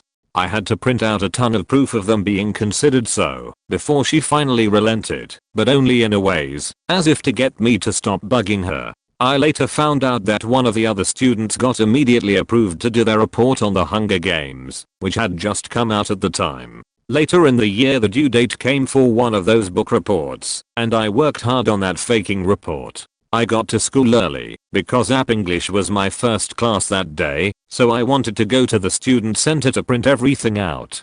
All the computers were down that day. I went to the counseling center, same thing. I went to the drama teacher's room, who was my favorite teacher, and I had a working relationship with where I was basically his tech support for a while. It's a long story, but his computer was down too. Basically there was a school-wide system fuck up that they were trying to work on. So I go to class and I try to explain to her what was happening and if I could possibly turn it on later that day when they hopefully get the computers running. Nope. She said that was unacceptable and said it was my fault for not being responsible enough to print it out at home. I was a poor kid from a poor household who couldn't afford a printer, and the free printing at the school was my only way to print sheet out. I basically spent that entire class in tears because I just got a 0 on one of the most important projects in that class. I later found out that she let one of the other students turn in their report later that day because of the computer issues. Long story short, because of that one report, I ended up focusing so much on that class to try and pass, and I ended up failing anyway. Because I focused on that class so much, I failed 3 of my other classes as well, meaning I was no longer on track to graduate. A fantastic counselor worked with me and basically saved my school career by coming up with a plan. I would go to summer school there for my first half of the summer and make up 2 classes, and then go to a small learning center in the city to make up the other 2 classes for the second half of my summer. I basically didn't have a summer vacation that year. My last day of summer school was the Friday before my senior year started. All because that teacher made my life a living hell. So senior year rolls around, and a story gets out. Apparently that teacher had an affair with another teacher on campus, while being married to a third teacher a few years before I went to that school. Apparently she was so awful that she sent her student aide to give the divorce papers to her husband during class. He didn't know what was going on. He just suddenly got divorce papers in the middle of a lecture in front of his whole class. She then ended up marrying the dude she had an affair with. And apparently, all her classes hated her for this and marked her door with the mark of a hoe from the scarlet letter, which she had been making them read. So I had extra reason to hate her. Fast forward to my senior year, and there's a blood drive at the school for her new husband, because he has blood cancer of some sort, and he was one of the most beloved teachers at the time. And me, being a big guy and a universal donor, I end up giving double the amount that others were giving, and I received extra free shut and a sticker pointing out that I gave extra. On my way out of the gym where the drive was being held, my English teacher was there with her very pale and sickly husband. I shake his hand, and I was gonna ignore her and walk away, but she throws her hands up and is like, "Oh my god, dabbit, you gave extra. That's so nice of you to do for me," and tried to hug me, and I stopped her with a palm to the face, and as clear as I could, I declared, "I didn't do it for you, fuck you. I did it for him," and I walked away. It wasn't the sickest burn, but damn did it feel good after the hell she put me through. And there were a ton of people who saw and spread the story around, so I got some respect from that. That felt nice to have. One of my college classes, I knew it was a weak subject for me, so I studied my ass off. I skipped the easy questions and worked on the hard stuff. Sadly, I ran out of time with one easy question left. Most college professors will give you as much time as you need to finish, since it's about proving what you know, not proving that you know it, and can write it in 3-hour time slots. But no, this lady ripped my test from my hands at the 3-hour mark, with that easy question incomplete. Later that week she asked me to swing by her office. She shows me I got a perfect score on everything, except I left one blank. I explained to her what happened, and she explains she secretly made the easy question worth a quarter of the grade, and that means my final score is 75%, a C grade. Like she really wanted to let me know what a favor she did for the class, and how bad my grade would be, because I didn't magically know how much each question was worth. I was so mad, like, you literally asked me to come to your office out of my way to tell me you aren't going to do anything to change my grade or let me finish my test. Just to tell me I got a C despite clearly knowing the subject matter was the only class that I scored that low all through college, and dropped me down out of high graduation honors. Still burns to this day. In high school I was taking an accounting class. In the syllabus the teacher has made it clear that your grade was determined by 95% on tests and 5% on homework. We all took this syllabus home and had our parents sign it to ensure everyone was aware of the rules of the course. So with the grading system set up the way it was, I never did my homework and just relied on paying attention in class, taking good notes, and scoring well on the tests. So at about halfway through the semester I'm sitting at a 92% for the course aura.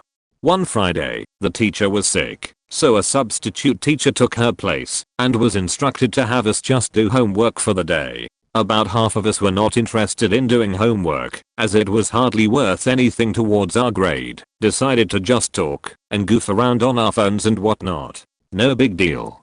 Didn't really disturb the few that did, but just didn't do it ourselves. Fast forward to Monday morning, the teacher comes into class like a bar out of hell, saying how disappointed she was that many of us chose to not follow her instructions. She throws a hissy fit about how embarrassed she was and decides we all need to be punished. She changes the grading scale, so it is now 50% homework and 50% testing. Previous homework not handed included on this new scale. So about 60% of the class went from a /BS to D/FS instantly. I dropped from a R to an F. I was furious. Everybody seemed to just be mad, but mutter under their breath how it was bullshit, and not say anything. Not me. Somebody had to stand up to her. I told her how it was unfair that she changed the syllabus that we all signed at the beginning of the course. It was agreed upon by all of us, and I would have been doing my homework all semester had it mattered. She didn't care. She said this was how it was going to be. Don't remember the exact exchange after that, as I was in a blind rage, but I essentially told her that this was bullshit in a number of different ways. Well, she threw me out of her class and told me to go talk to the principal. I should mention that I punched a locker on my way to the office and broke a knuckle. Didn't know it was broken until later that day when I went to the doctor about it. I walked over to the principal's office and tried to plead my case. While she understood my argument, she sided with the teacher. She said there was a line in the syllabus that said the teacher could change the grading scale at any point during the semester. I clearly missed this. Also, what the fuck? Well, the principal did show me some sympathy as this was my senior year and I needed that credit to graduate. So she gave me desk job as a receptionist to make up the credit. It was great. I say they're listening to music during doing homework, sharing jokes and gossip with the other older receptionists and occasionally answering the phone. I got my credit, graduated and didn't have to talk to that insufferable teacher for the rest of my time at that high school. Or ever again for that matter. On a side note, that teacher is now doing life in prison. She apparently put a hit out on her stepmom so she could inherit her father's fortune. Turns out the hitman was an undercover cop. So feel like I kinda won in the end, I guess. When I was high school, I had a math teacher I mostly got along with, but we would joke around a lot and were both quite the smartesses to each other. I was also a very strong math student, and he often had me do problems on the board. One day he asked me to do problem on the board from homework. As I started it, he stopped me and said I didn't need to start from the beginning and to just start from a certain step. He went ahead and wrote the equation for this step for me to work from, no problem. I continued to work the problem, and as I got to the end I realized something wasn't right with the answer I was getting.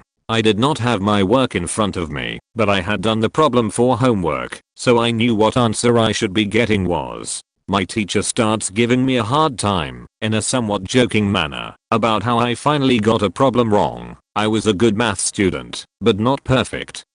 I got things wrong all the time. As he was teasing me, I realized he had switched a sign in the step he wrote up.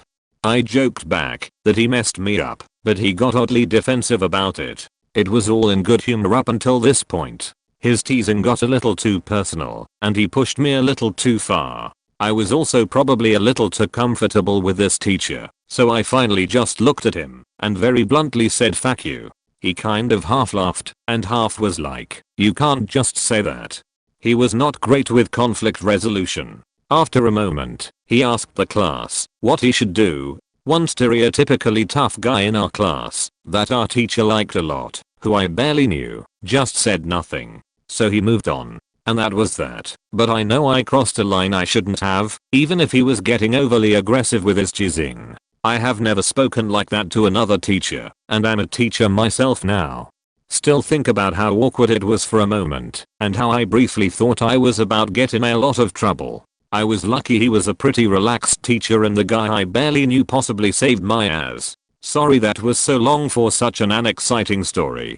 TLDR, said fuck you to a high school teacher teasing me about a math problem. Nothing happened to me thanks to some guy in my class.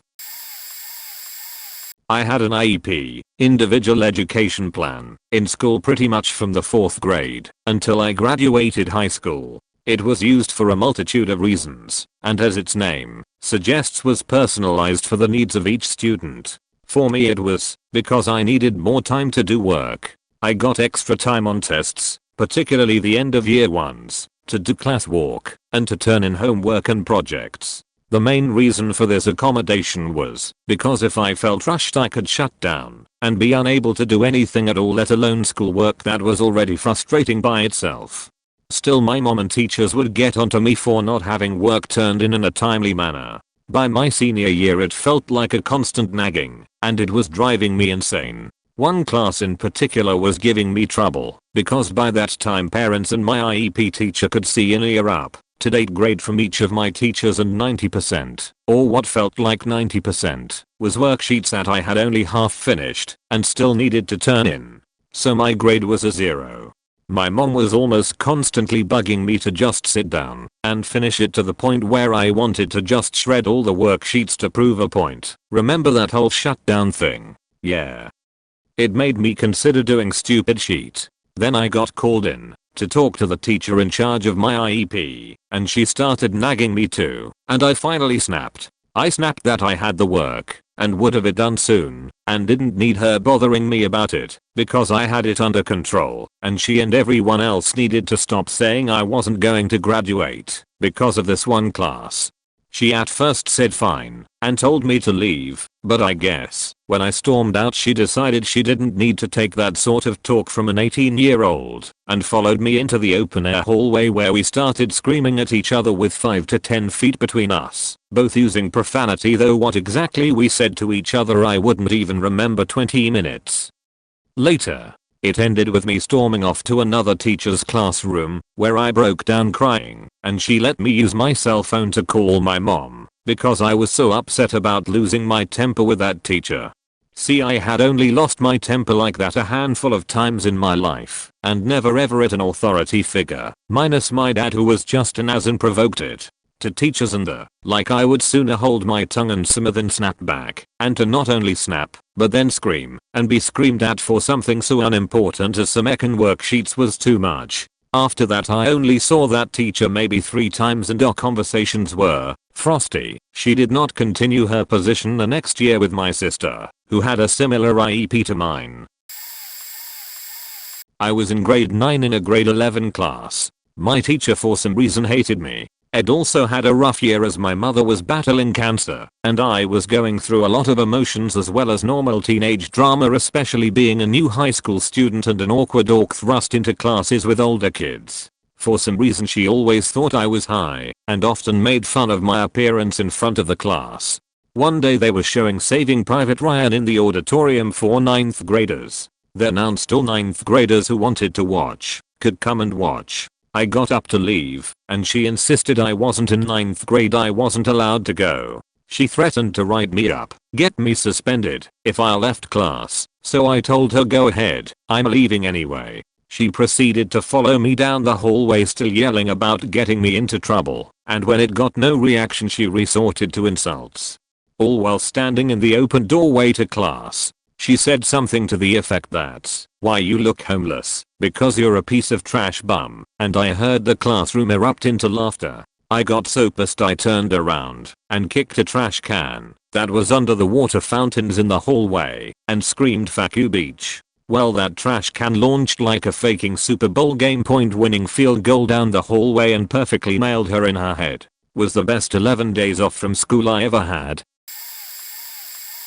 In 7th grade, me and my friend were walking upstairs to the library. There was this girl who had a huge crush on both of us and had asked us out several times all year and would grab and hug us, even though we made it very clear dozens of times we were not interested.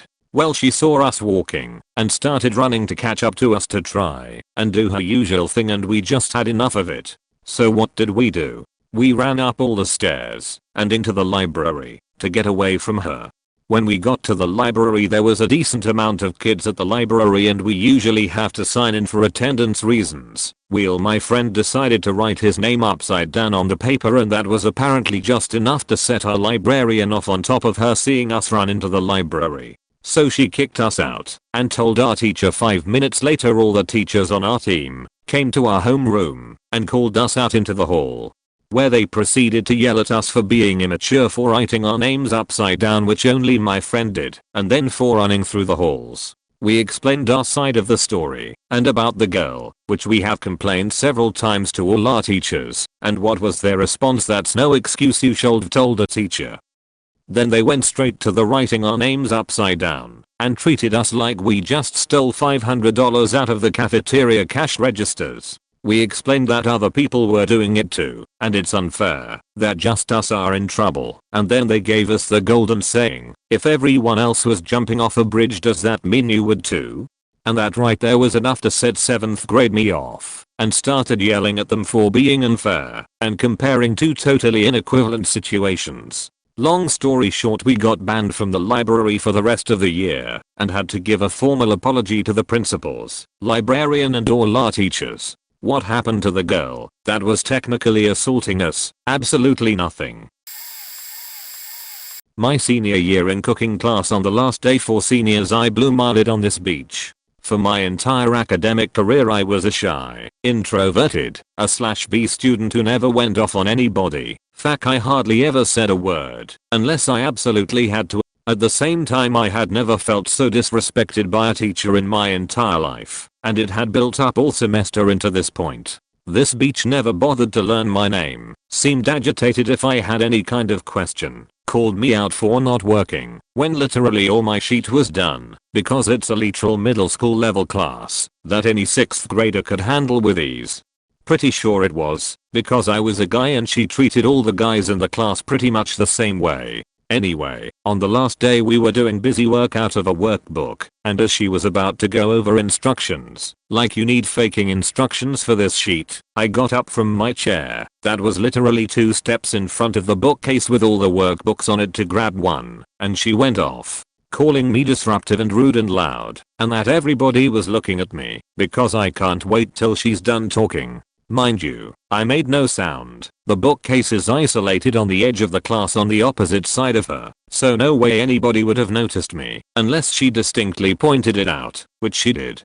I went off saying that all year she treated me like shit for no reason. I wasn't bothering anybody. In fact, the only person disrupting the class here was her. I told her to ignore me and that I was just trying to get a book so I can look like I give a shit about this class. I then asked her what my name is, and I shit you not, she didn't faking know. After that I just walked out and hung out with my old app psychology teacher, since he was on his planning period. This is actually from grade school, and it's a long read, but I feel like it works here. When I was in 3rd grade I was having a lot of problems staying on task, and was kinda scatterbrained. I was always a sweet kid, and listened for the most part. I'd usually just forget things or fidgeted frequently. When I started 3rd grade, my life became a living nightmare. My teacher always had a temper problem and my parents didn't want me in her class in the first place because of this issue. Let's call her Snobnose. She started making me sit right next to her, at the very front of the class, facing everyone. And whenever I would lose something, or forget homework, she would point it out to the entire class. I really just took it. I was told to never disobey or not listen to my teacher, so I didn't even know what to do. Snobnose got so frustrated with it that she called my parents and told them I needed to be medicated. My parents took me to a specialist, and it was discovered that I had ADD. They started medication, and from there on things got a bit better. But every once in a while Snobnose would make me go to the front of the class by her and would yell at me here and there. I honestly just got used to it, guys. Until one day my nurse forgot to call me down to her office for my daily set of pills. I didn't even realize I wasn't on my meds that day, but for some reason, Snobnose was all over me. Note you, there were plenty of other problem children in our class. We had some who were aggressively bullying others, and some who would just do poorly on their work. But I really felt targeted by our teacher. Anyways, I was working away on my stuff and Snobnose had been riding me all day. So I was keeping quiet and getting my stuff done. Finally it was gym time. AWWEs, my favorite time.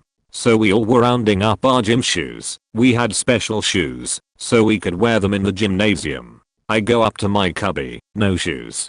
I'm internally freaking out. I'm calmly looking all around in my cubby, trying to not draw attention to myself in the fear of Snobnose finding out. Nope, no shoes. I ask my friend M, have you seen my shoes? She makes a concerned face and goes no. Do you wanna ask Snobnose if she knows?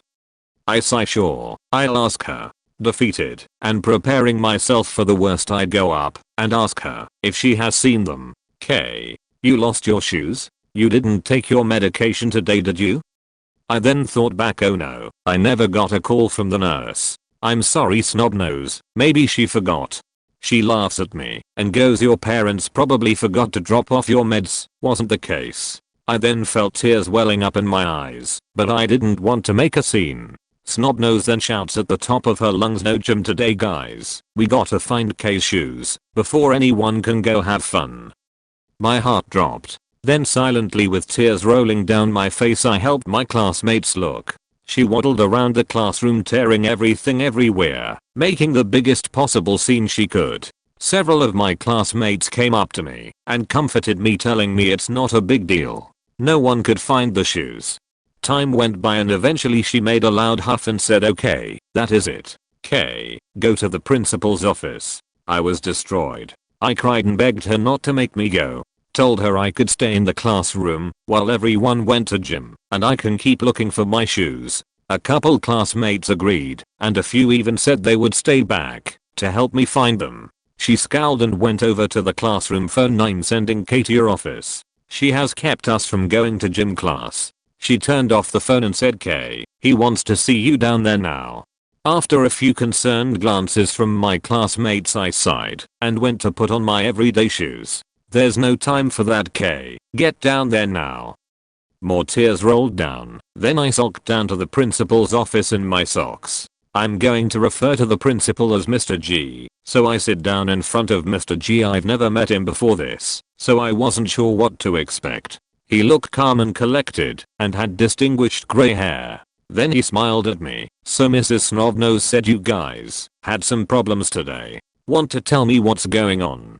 Then it all came blubbering out of my mouth. I was still crying, so I tried to be as clear as I could with Mr. G. I told him how I didn't take my meds today because I think the nurse didn't get my refill from my parents. How I lost my gym shoes and the class was all late to gym because of it. I repeatedly apologized. I told him all the things Snobnose said to me, and I didn't want to be this way. As I got further and further his face turned concerned. Is this all true, Kay? I looked up at him and nodded. He looks down and sees I'm only in my socks. He looks angry. Then he smiles and goes, well, let's give the nurse a call and see if she has your meds first. He then dialed her and chats with her and smiles. Looks like the nurse lost her call list and forgot about you. It's no problem, I'll walk you down there. I was terrified. We get there and the nurse gave me my pills and he takes me back to his office. He sat me down and talked to me for what felt like ages. He explained that it's okay to forget or lose things. It happens to everyone all the time. He said I wasn't in trouble and said he was sorry that this all happened to me. I told him I still don't know what happened to my shoes. He told me it was no problem and that we would go back and look together. Everyone was back and Snobnose was doing a pop quiz of some sort. Her eyes widened when she saw him walking with me. Everyone's eyes shot up to us. Don't worry everyone, I'm just here to help Kay find her shoes. So then we searched. Still, no shoes. As we were searching, another girl, let's call her X, asked if she could speak with Mr. G. Snobnose nodded. X came up to us and started crying quietly. I could barely hear her since I was still looking, but I heard her whisper to Mr. G that she had taken my shoes since she forgot to bring hers with her today. She repeatedly apologized, but stated she didn't want to get in trouble, so she didn't say anything earlier. He thanked her, and she gave me back my shoes. Snobnose looks furious. I smiled back at her. The relief in my little body was overwhelming. This lady continually ousted me, embarrassed me in front of my class. And there it was, sweet justice. Mr. G then asked us to join Mrs. T class, super sweet lady, for a few classes. So we left them. We had a lot of fun in Mrs. G and worked on a bunch of stuff and had a few regular classes. Then we got called back to our regular classroom with no Mrs. Snobnose. It appears that he had called in a substitute teacher. I immediately thought that she must have gotten in huge trouble. Maybe even fired. My mom ended up picking me up from school a little early. I was so surprised. She gave me a huge hug and told me I wasn't going to ever have to deal with Mrs. Snobnose again. We didn't end up seeing Mrs. Snobnose for 2 weeks or so. I thought she might never come back. She came back though, but Mr. G switched me to Mrs. T's class. Around a month later we received a letter at home from Mrs. Snobnose formally apologizing and how the experience has taught her all these things and etc. I never really forgave her. I felt less upset about it after a few years, but I always thought, who is she tormenting now? The principal and I ended up becoming close, and he would check on me time to time or praise me for my good grades. Through the rest of my school, I ended up continuing to get good grades and ended up graduating on the elite honor roll in HS. But it gets better, folks. At my graduation party I posted my invite in the school and invited everyone. We ended up inviting all of my elementary teachers as well, even Snobnose. So we have my party and it's great catching up with all my teachers and classmates. And then Snobnose shows up. I greet her and move on to the other guests. Time goes by and Snob knows and I make eye contact. She waves and heads over my way. Great, I think to myself. She walks up to us and goes, "K. It's been so long. I always was so sad you left my class. You seem like you've come so far since when I had you." Guys, my blood is boiling. I heard you graduated with honors. I hope your time with me in 3rd grade helped with that. I'm clenching my fists. I clear my throat. "Mrs. Snob, I did learn a lot from you. I learned that adversity and ignorance is something I may have to deal with on a day-to-day basis. But I must stay strong and always trust in my moral beliefs. Being a unique individual is perfectly okay and an amazing trait to possess. And sometimes you are going to meet people who can't process this or struggle to understand. Although I find you to be a deplorable, unstable, and hateful woman, I forgive you, in hopes that someday you can find it in your heart to accept others for who they are." And I walked away. She soon left after that, disgruntled and making that same goddamn angry face that she made all the way back in 3rd grade. I know I shouldn't have been so bitter with her, but I still feel like she needed someone to tell her what she had done had neither helped or taught me anything about how to handle my situation. An apology letter was cowardly, and she could have apologized to my face. TLDR, had a teacher who mistreated me and embarrassed me in front of my class in 3rd grade for having ended up telling her what's what at my HS grad party. Thanks if you read this. I know it's long, but it's a close personal story of mine. Feel free to ask whatever about the situation. Not actually a teacher, but the bus monitor. I was 7 years old. My elementary school had an after-school program where you could sign up for a couple non-graded classes. Regular school hours ended at 2:20 p.m. and the after-school program ran until 4. Apparently the program was intended for children whose parents worked and wouldn't be home when their young children got home from school, but that had never been a problem for the entirety of 1st grade when was in the after-school program. The first semester went fine, but then before the second semester started I wasn't allowed to take art again. I loved to draw when I was a kid and had taken the extra after school art classes all through 1st grade, so I didn't sign up for any class and just figured I'd go home at the normal time with my older brother. I did exactly that for about a week or two when the bus monitor stopped me and told me I had to go to the after school program. I tried arguing with her, but I was only 7 and really bad at arguing, and English was a second language, so I don't think either one of us was really communicating everything that we wanted. This entire time my older brother is on the bus sticking his head out the window and making fun of me because I'm not being allowed to go home. After what felt like forever, but was probably only about 5 minutes, I was crying and realized I was going to have to find an after school class to sit through, so I turned to leave. I do remember what the bus monitor said to me as I was leaving, but I felt that if I was complying I should be left alone, and the only way I could convey that feeling at the time was to turn and scream "Fuck off." Ended up spending the next hour or so in the principal's office until my mom came to pick me up. Got out of the after school program though. My last day of high school, I lost it at a math teacher. Everyone in the class was complaining all year about how we had no clue what was going on, but she just said we should have been paying attention to her in class. Eventually, most people in the class gave up trying and just stopped trying to do well. I stuck with it the whole way through. At the very end of it, of the 4 sections she had of that class, I got the 3rd highest grade at 62%. Every single student who took her final failed. The other teachers' classes of the same class had a 70 pass rate. I fucking lost it. That one class brought my GPA down enough to throw my college plans off course. We all reported her, and she lost her position the next year. What really pisses me off though, I'm currently a teacher in the district, and there's a staff meeting for teachers throughout the district at my school today. I ran into her in that group of staff members. She got her job back, and she clearly recognized me and just gave me the shittiest look of smug indignation. Now, I'm oftentimes an understanding person, but as someone who deeply cares about the safety, education, and happiness of my students, fuck that lady. I hope she either has become a better teacher or once again loses her job. That's not the kind of teacher our district, or any district, deserves on a payroll. This'll get buried, but here goes. In junior year of high school, I took French 2. My French 1 teacher was amazing and everyone loved him. The French 2 teacher, not so much. First, we had her for first period, and it wasn't unusual for us to be locked outside the classroom after the bell, because she wasn't there yet. This was almost a daily occurrence. On several occasions, the French 1 teacher had to abandon his class to babysit us until she got there.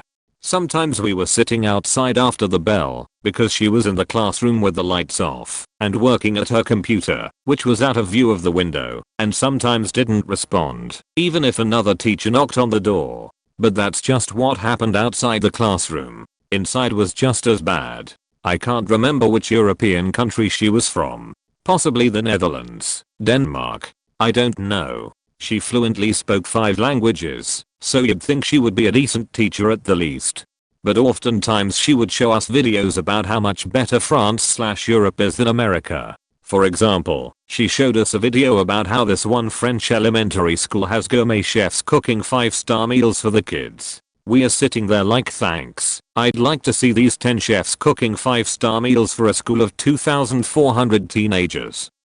I didn't learn a single thing in that class. I technically took 2 years of French, but am starting from scratch in college because I forgot so much French during that year alone.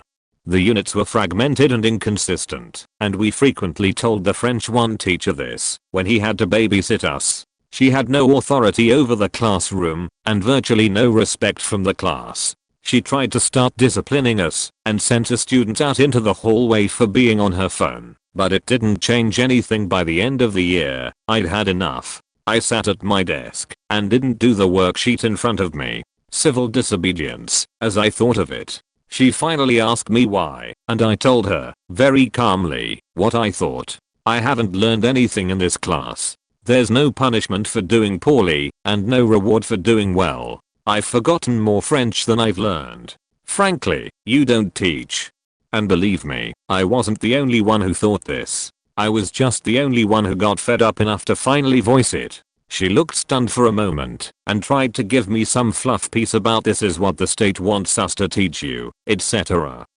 I just sadly shook my head and did the worksheet, which wasn't graded anyway. By the way, I never even referred to her as Madam last name, even though I consistently called my first French teacher Monsieur last name. She had no respect from me, and I'm a good student who tries to be friendly with teachers. I just gave up on her.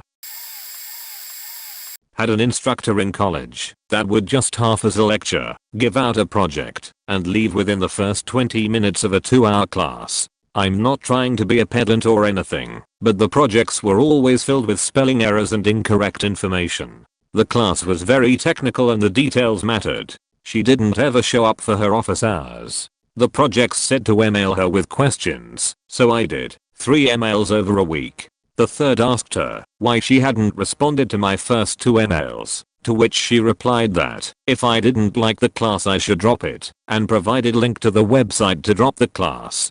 I was paying good money to learn that information, and that class was required in my degree program, so I went straight to the provost, who escalated the issue to the dean.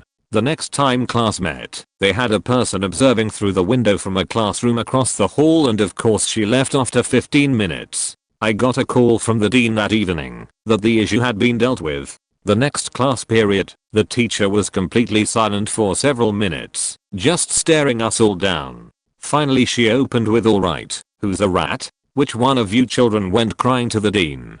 After several seconds of silence, she slammed her fist down on a table and yelled, "Alright, we can do this the hard way. Everyone will get a 0 on their midterm project until I get a name." I said, "You know, I pay a lot of money to be here to learn this stuff. You haven't taught us a single bit of this all semester. You're never in class, never at your office, and you never answer emails." I went to the dean. She just frowned, walked over to her laptop, and started typing and clicking. She smiled and said, "There, I've dropped you from my class. You need to leave, or I'll call campus security. Have a nice life."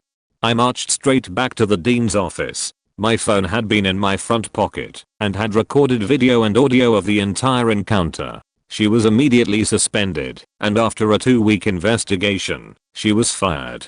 Everyone had to take the class again the next semester, which meant I had 5 classes, but I actually learned the course material, which I use every day at work.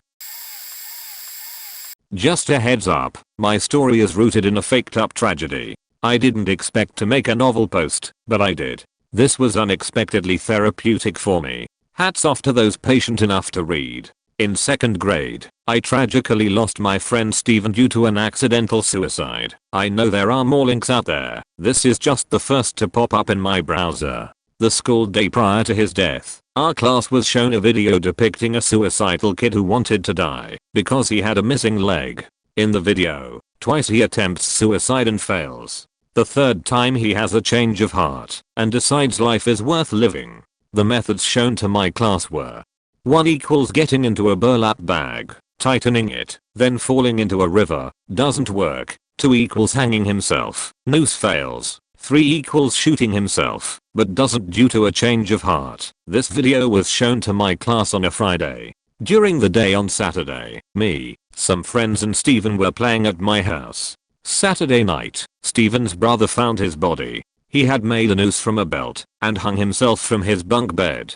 The fallout resulting from how my school handled this was evil. Obviously, there was a lawsuit filed against the school. Later in life, my parents shared with me that my mom had to testify as a witness. She told me that the school claimed that Steven must have been suffering from depression and that they cannot be held liable for that. My mom had to testify about his mental state prior to his death. Of course, he was happy playing with his friends. Ironically, my mom was also working for this same school district which was being sued. Needless to say, her clerical position was cut soon thereafter. For me and my classmates, the teachers were wickedly cold about this and wanted to sweep it all under a rug. I remember a day where there were a lot of students sobbing. My teacher, imagine a 65-inch crotchety beach, got frustrated and scolded the class he's dead and crying will not bring him back. This memory is so vivid because it was the moment when I snapped my sadness into rage. Teachers became my mortal enemies. In the years to come, I was a good student unless I ran into a teacher which mistreated their students or was apathetic about their responsibilities. For these teachers, I was a daily nightmare. I truly did not give a fuck and would unleash my rage at will. As an adult, my mom told me that prior to the school district laying her off, she had overheard conversations about my class. The gist of these conversations was something like, these kids are damaged goods, we gotta get them through the system as soon as possible. I'm convinced that this is true, because it's the only thing which explains why I was never expelled. Below are some memorable things I did to teachers when I lost my temper. 4th grade, teacher sends me to the hall. Can't remember what I said, but she snapped and kicked me in the shin. I knew she would be in trouble if I told on her, but instead of doing that, I chose to make the classroom laugh by saying, "What's up you butt?" a 6-foot pole. As a 4th grader, that felt pretty badass. 7th grade equals had a pervert teacher known to creepily flirt with girls who had some noticeable boob development going on. For an assignment, each student had to deliver a speech about someone historically famous. I chose Jim Morrison of The Doors. I chose him strictly so I could snap at my teacher for being a pervert. My speech went something like this. Me, lead singer, famous band, blah blah blah. But what I found to be an interesting fact is that one time, while on stage, Jim whipped out his pickle. Teacher, cuts me off principal's office. Now. Me, you're making me leave, before getting to the part where he sang about faking his mom. I thought you, of all teachers, would have appreciated that part, you sweating, ejaculating, perverted son of a beach. Teacher, get out. Me, walking away, fuck you. Have fun knocking things off of desks, so you can get a peek. 8th grade equals male teacher found my gua shirt to be offensive, justifiably so, and sent me to the principal's office. I told him that I found his fat tags to be offensive. Offensive because they aren't getting the care and attention they deserve. 9th grade equals teacher made an embarrassing comment about how poorly I did on a test. I was livid and kicked myself out of her class. But before leaving, I remember telling her that I couldn't decide whether she was a witch or a beach. That on one hand, she looked like a beach, she talked like a beach, and made me feel like a beach did. But on the other hand, I keep having reoccurring nightmares of you next to my school bus on a broom, which felt too real to be ignored. 10th grade equals during the first week of class, while classmates were working on an assignment/activity, I was confused and needed help. When I explained what I was doing and asked for feedback on whether I was on the right track or not, she annoyingly sighed and said, "I'm sorry, but I'm a teacher, not a tutor." That was a huge mistake on her part. From that point on, I capitalized on any opportunity possible to ease her tutor-like burdens by explaining to all that she was not responsible for whether we understood the material. That it was only her job to read it to us.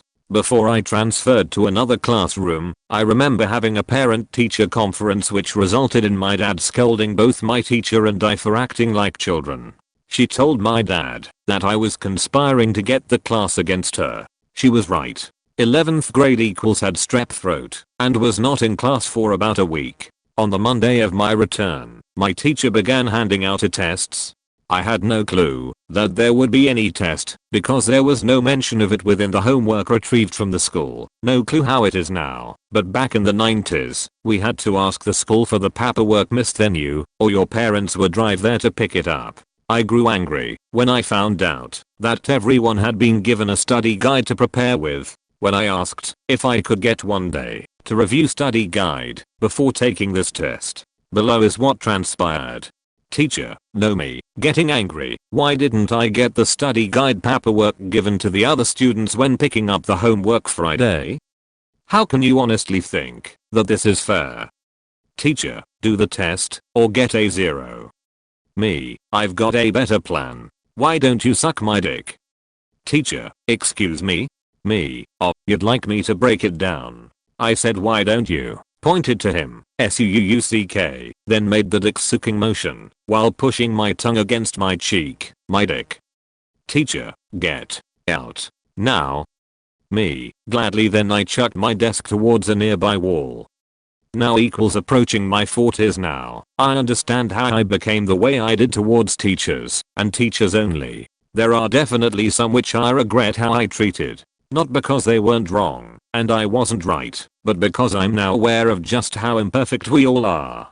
In all my years of shitty behavior, I only recall one teacher pulling me aside after class and genuinely asking me why he made me so angry. With this respectful approach, he was the only one to disrupt the false narrative which I had been building against him. Thanks to all who took the time to read this. This comment was unexpectedly therapeutic for me. Senior year, I moved around a lot and didn't finish all of my credits. So I went back to high school at 19. After having like a year of no high school and being my own adult, I was in the math class for seniors who didn't get all of the credits through algebra and so on. Well, I was having a wicked period to begin with that I had missed 3 days of school for. So I get into math and this teacher was like, we are taking a test today, and I straight up told him no, I haven't been here for 3 days, I don't even know what the test is about, and I'm not going to fail it. And he went to tell me I had to, me being the stubborn as I'm told him no like 3 or 4 times. Finally it got to the point I'm shaking inside, and he keeps going on saying it's not my fault you missed class and don't know what's going on. I emailed him every day for the assignment, so I could do it at home to take the test when I got back, and he never sent it. I legally have the right to 3 days to complete the test since I missed. So I'm gathering my things about to walk out, because no little bald math teacher hot literally a foot shorter than I am is going to tell me what to do. And this jerk is still yelling at me telling me I'm not allowed to leave. I simply said I was in the middle of the classroom and everyone heard me say, "Dude, you need to shut up." As I'm walking out the door and I'm in the hallway, he says to me, "You just told me to suck a faking dick, you need to go to the principal's office now." Let me tell you what, something in me snapped. I was shaking like a vibrator on full blast. I whipped around and stared that man in his soul and I yelled in the hallway with every classroom door open, "I told you to suck a faking dick. I told you to suck a faking dick, right?" I stormed back into the classroom, look all faking 15 of the students in the eyes and screamed, "Did I tell him to suck a faking dick? Anyone hear me tell him to suck a faking dick? No. Okay, great." I got to the principal's office and I tell him word for word what happened. I wasn't even in trouble. Later that day the vice principal comes up to me telling me the math teacher said that I said he was being such a dick, and I explained to him in the hallway exactly what happened. I straight up called the teacher on his bull sheet in front of all the other teachers. They all flocked to the hallways with me screaming my head off, and I still wasn't in trouble. In 8th grade I wrote the first page of math test in my own blood. The teacher had a policy that if you forgot to bring a pencil, you had to embarrassingly stand in front of the class and ask to borrow one. I did that. A friend offered me a pencil, and I thought I was good to go. The teacher must have been having a bad day because he got all pissed and said, "This is a test day, you have to find your own pencil." I go and sit down. He's passing out the tests. I had no idea what to do. I ask to use the restroom and search the halls for a stray pencil. None to be found. I get back, and a friend covertly tosses me a pencil. The teacher absolutely did not see this. I barely get my name written down before he's on me. "Where'd you get that?" I told him I'd found it hidden in my backpack. He calls me a liar, says that someone must have given it to me, takes it, and reiterates that I have to find my own pencil.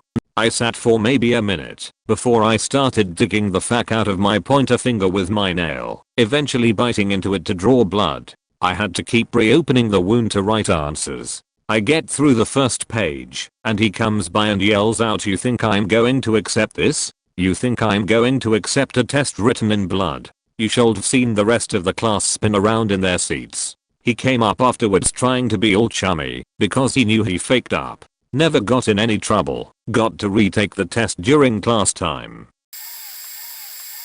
Not quite a teacher, but a middle-aged paraprofessional in our guidance office. I'm pointing out she was middle-aged because when you read this, I don't want you to think it's some 90-year-old who only ever witnessed women working pink-collar jobs or staying home. Our school encouraged seniors to do internships, and this para worked on getting the students placed. I wanted to do an architecture internship.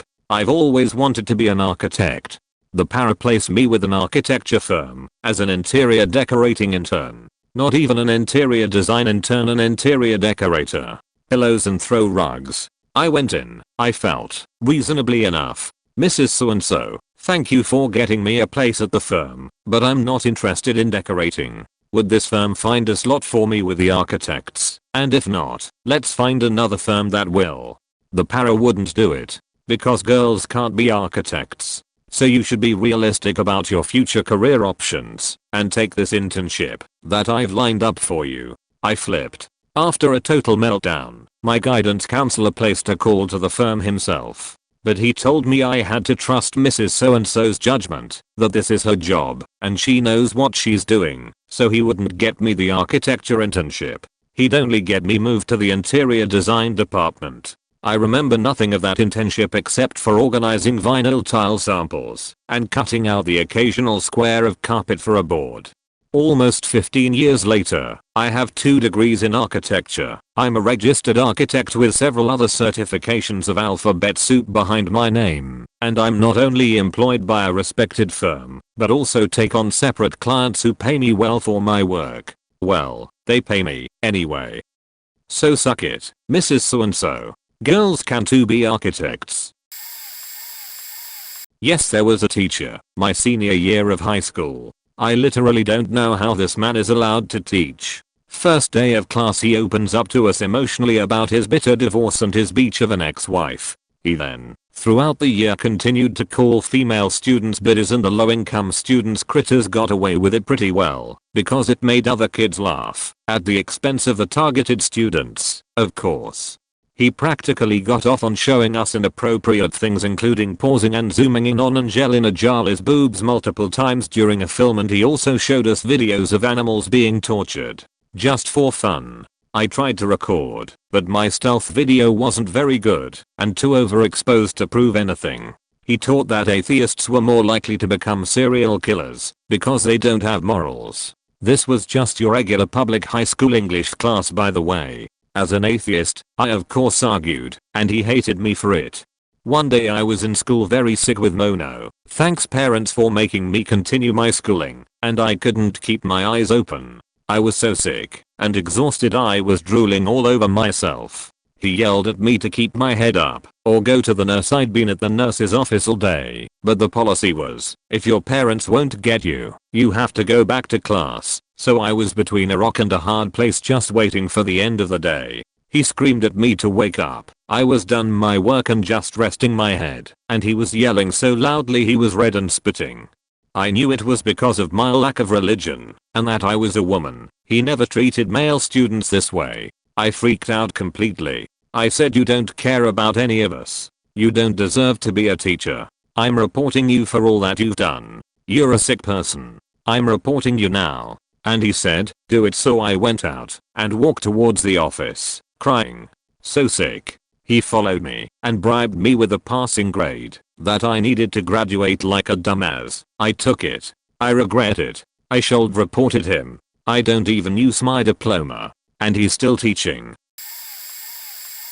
This happened back in 1996. Today I've probably been arrested for such. It was 9th or 10th grade. I'm my humanities class Ike. I lived in a fairly affluent area. Abdominal had been through quite a lot at the time.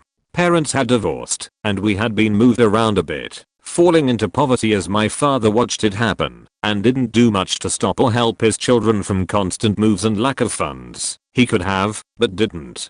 Anyway, we had our teacher's aide running the class for some reason. We had just fine a Q&A session about what we value most, during which most of the students answered with material possessions, cars, shoes, game consoles, etc. I was pretty geeky and going through some deep introspective sheet at this point, and my answer to this question was my knowledge, experiences, and memories, and that was received by the classroom laughing and picking on my answer. This really got under my skin. I defended my answer, but the class was still mocking me for not choosing a physical object as my most valued possession. This really got me angry and frustrated, feeling like I was the only one that didn't have much, plus the lack of depth to the others' answers. I felt very alone, just wanted to get out of there. After a little while, I still was feeling upset. I just wanted to go get a drink and cool off. We had started a writing task that followed our discussions. Usually we had the last 10 to 15 minutes to write our thoughts on the topic. I had finished that and raised my hand to ask the teacher if I could get a drink of water. He said no, there's only 10 minutes left, you can wait. For some reason, my hormone-filled 16-year-old body reacted poorly to his answer. I again repeated my request, this time with more urgency. I really need a drink. I'm very thirsty. Please can I excuse myself? I had raised my voice and used a very serious tone. This got everyone's eyes back on me. But again the teacher replied, you can wait 10 minutes. It won't kill you. As he said this, one of the kids made a snide remark in reference to my earlier answer. I don't recall what he said, but it, along with the laughter of other classmates, made me snap. I stood up quickly, knocking the desk to the ground. Enraged at feeling alone and isolated among a bunch of spoiled rich kid brats, I lost it. Before I left the room, I went on an epic tirade about the kids being sheltered fools that don't deserve to exist. I don't recall the exact wording, but it left everyone silent, speechless, and probably a little scared, as I'm pretty sure I threatened some lives in the process before leaving the room and getting my sew of water. Oddly enough, after drinking the water I felt very calmed. It resulted in no punishment, but I agreed to talk to the counselor. Fortunately, the main teacher's son had been close friends of my younger brother. She knew the turmoil my family was experiencing and took some pity on me. I definitely should have handled it better, but I was a very frayed 16-year-old as that year or so we'd been through 3 moves, a divorce, and my offer brother attempting suicide. So while most of my peers had wonderful upper class and upper middle class lives where I deal, I found mine was not. Guess it just tweaked a nerve and caused me to lash out. Glad I had a teacher who understood and helped me get a place to vent that could relate. But I imagine, if that was today, I'd be expelled and had cops involved. But that was my worst losing it moment at a teacher and classroom. I fought with my high school band director once. I was in drumline, so we were placed in the very back of the marching band. We were practicing for a 6-mile parade, the Rose Parade in Portland, if you were wondering, which meant we were marching for 2 hours straight for our practice. This, might I add, was an 85-degree weather. For some stupid reason, they forgot to get us water until the last 15 minutes of practice. Then, they handed the water bottles to the front of the band and had them passed back. By the time they got to us, every single bottle was empty. That, on top of all the garbage the band director, and band moms gave us, pushed me over the edge. But to add further insult to injury, my drum major said to the band, "I don't want to hear any more complaining about not getting water. I marched that whole time without water, and I'm not complaining." My reaction was to shout, "You don't do anything." Then, my band director shouted my name from across the field we were on. After the talk, my band director told me to come over to him, and that's where it all started. I was shouting at the top of my lungs at this dude, because this is the build-up of years of being treated like garbage by him. It was a stupid back and forth of arguing like children. One of our favorite quotes from him was, "What do you want? A medal?" after me explaining that we put in more work than anyone. We did extra practices every Monday, performed extra performances, carried heavier instruments, etc.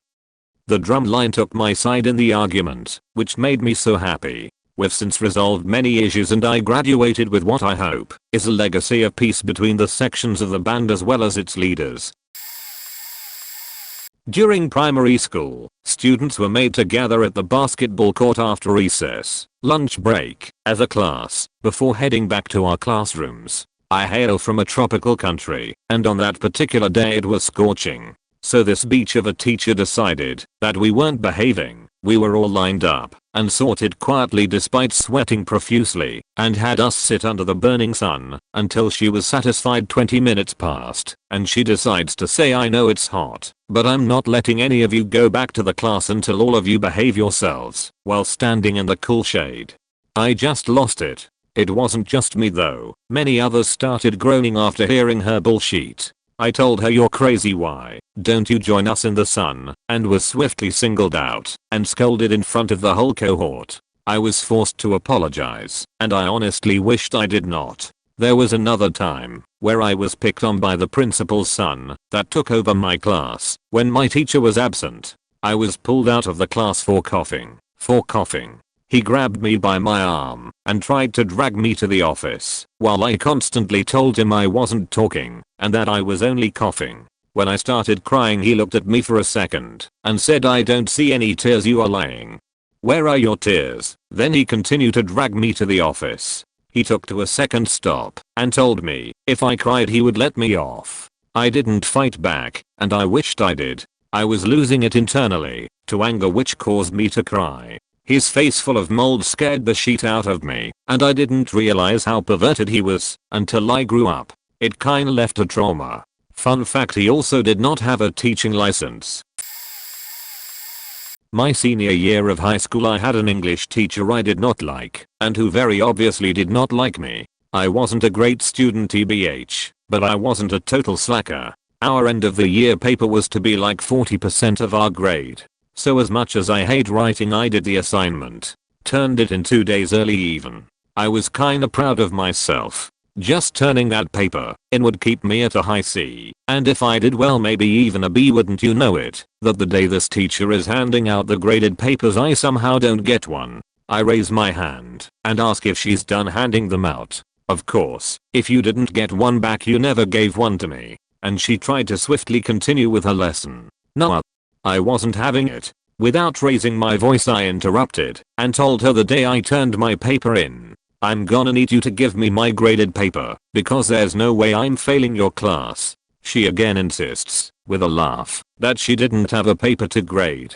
That laugh made my blood boil. I got up and collected my things. Told her it was bullshit, that I was the only one she was trying to do this to. Walked out of her class and slammed the shit out of that door. I went to my friend's car and waited for that last period to be over.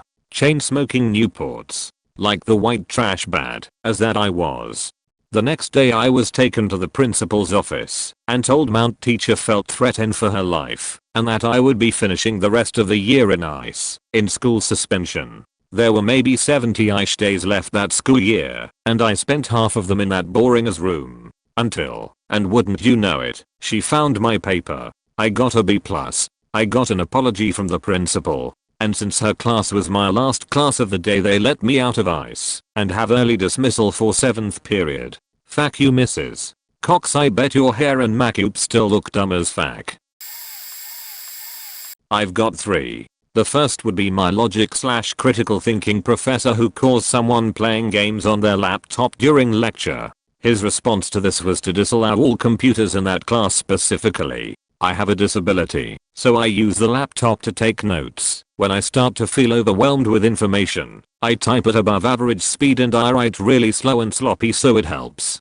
I brought this up with the professor, but he wasn't having it because DSS hadn't added laptop to my benefits. I felt particularly angry because I grew up in a household where I was often punished if my sibling did anything wrong, because my mother has extremely twisted views on equality and fairness. So I felt that now in class I was being punished because one guy had been using class time incorrectly. The next one I have is in a chemistry course I had. I had the same teacher for 2 semesters, so I was used to her exam setup. It was always one-sided, multiple pages stapled to each other. One exam though, she decided last minute to add 2 more pages of questions to the exam, but instead of printing 2 one-sided pages, she printed 1 two-sided page and stapled it to the end. I ended up turning the exam in with the back of the last page not filled in because I got complacent and didn't look. When I got a significantly lower grade than normal, I looked the exam over and realized what she had done with the last page. I feel that, while I'm at fault for not bothering to check the last page, one still felt it partly her fault for doing a double-sided page when she hadn't before.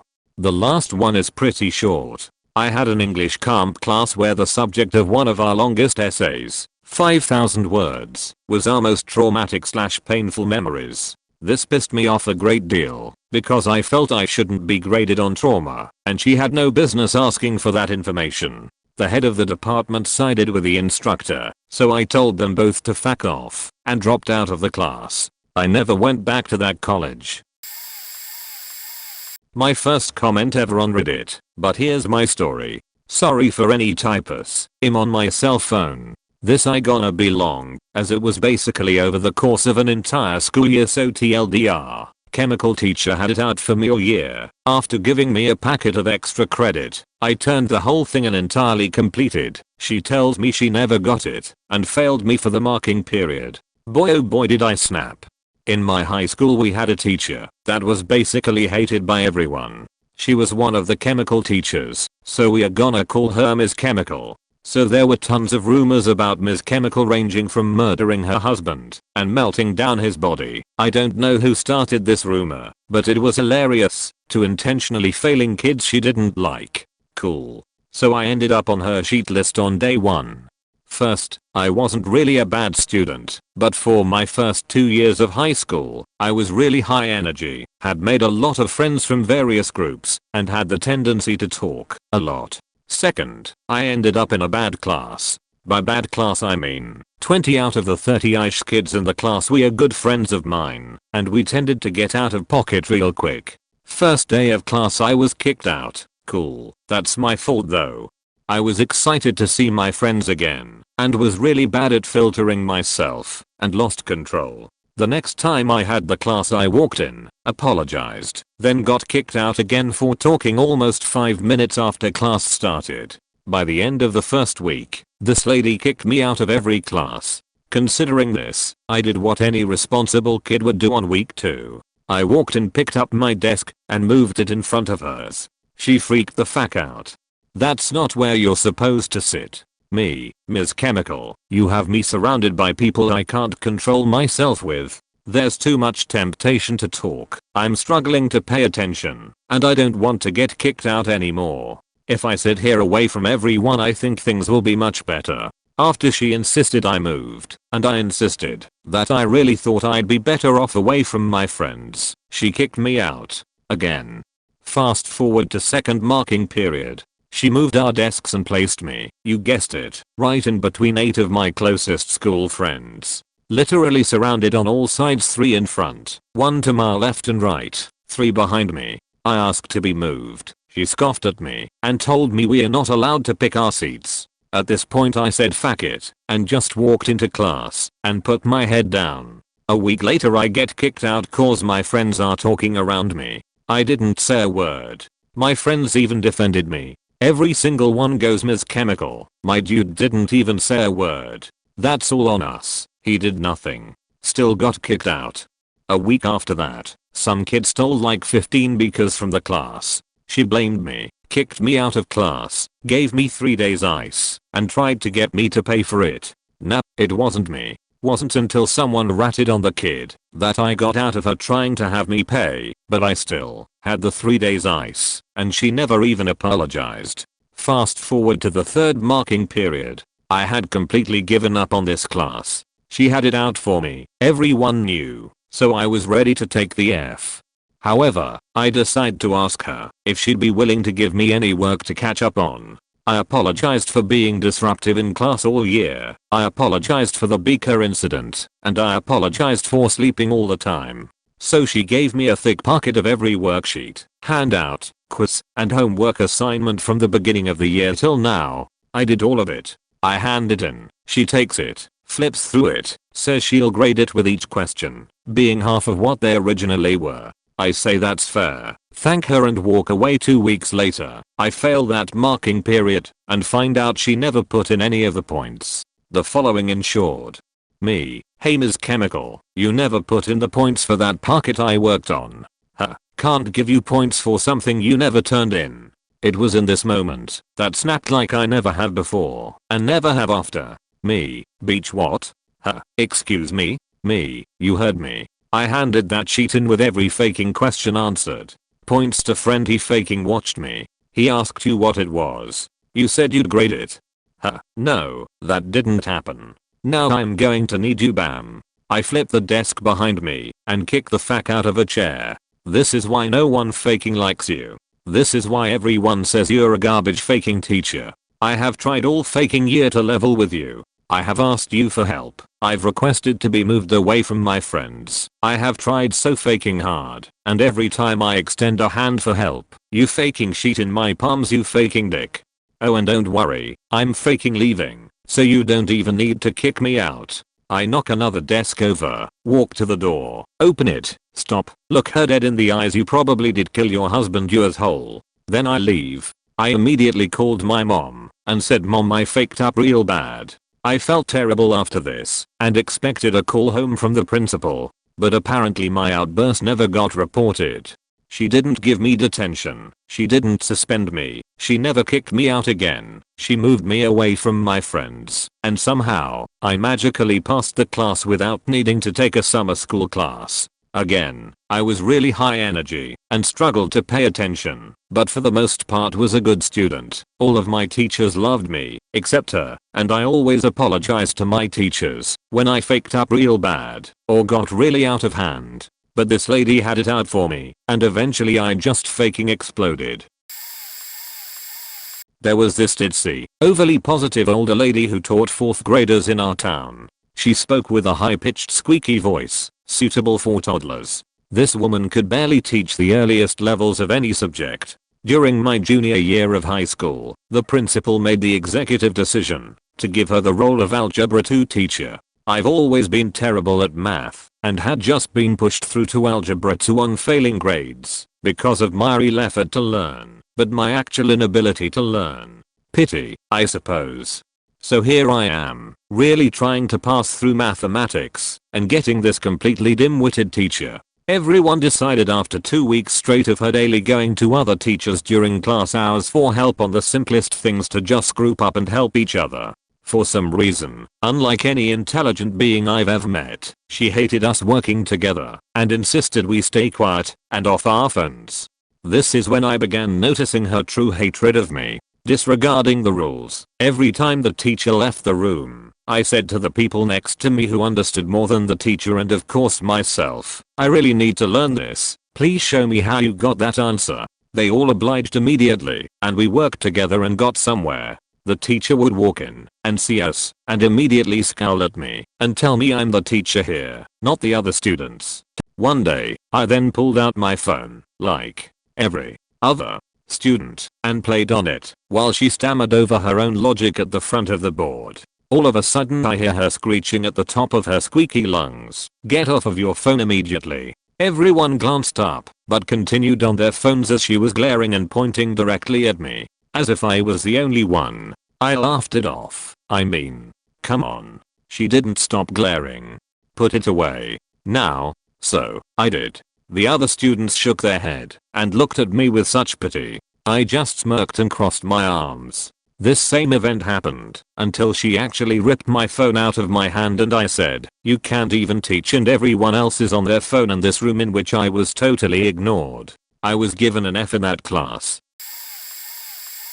In high school, senior year, this story culminates with me storming into my principal's office and throwing a t-shirt in his face. I was a straight A student all through high school and never had any issues with any teachers ever prior to this incident, and it still boils my blood to this day. A decade later, I went to a very small school in rural Kansas, and like most schools we had dress codes we had to adhere to. Shorts/skirts longer than fingertips. Tank top straps had to be 3 fingers in width, etc.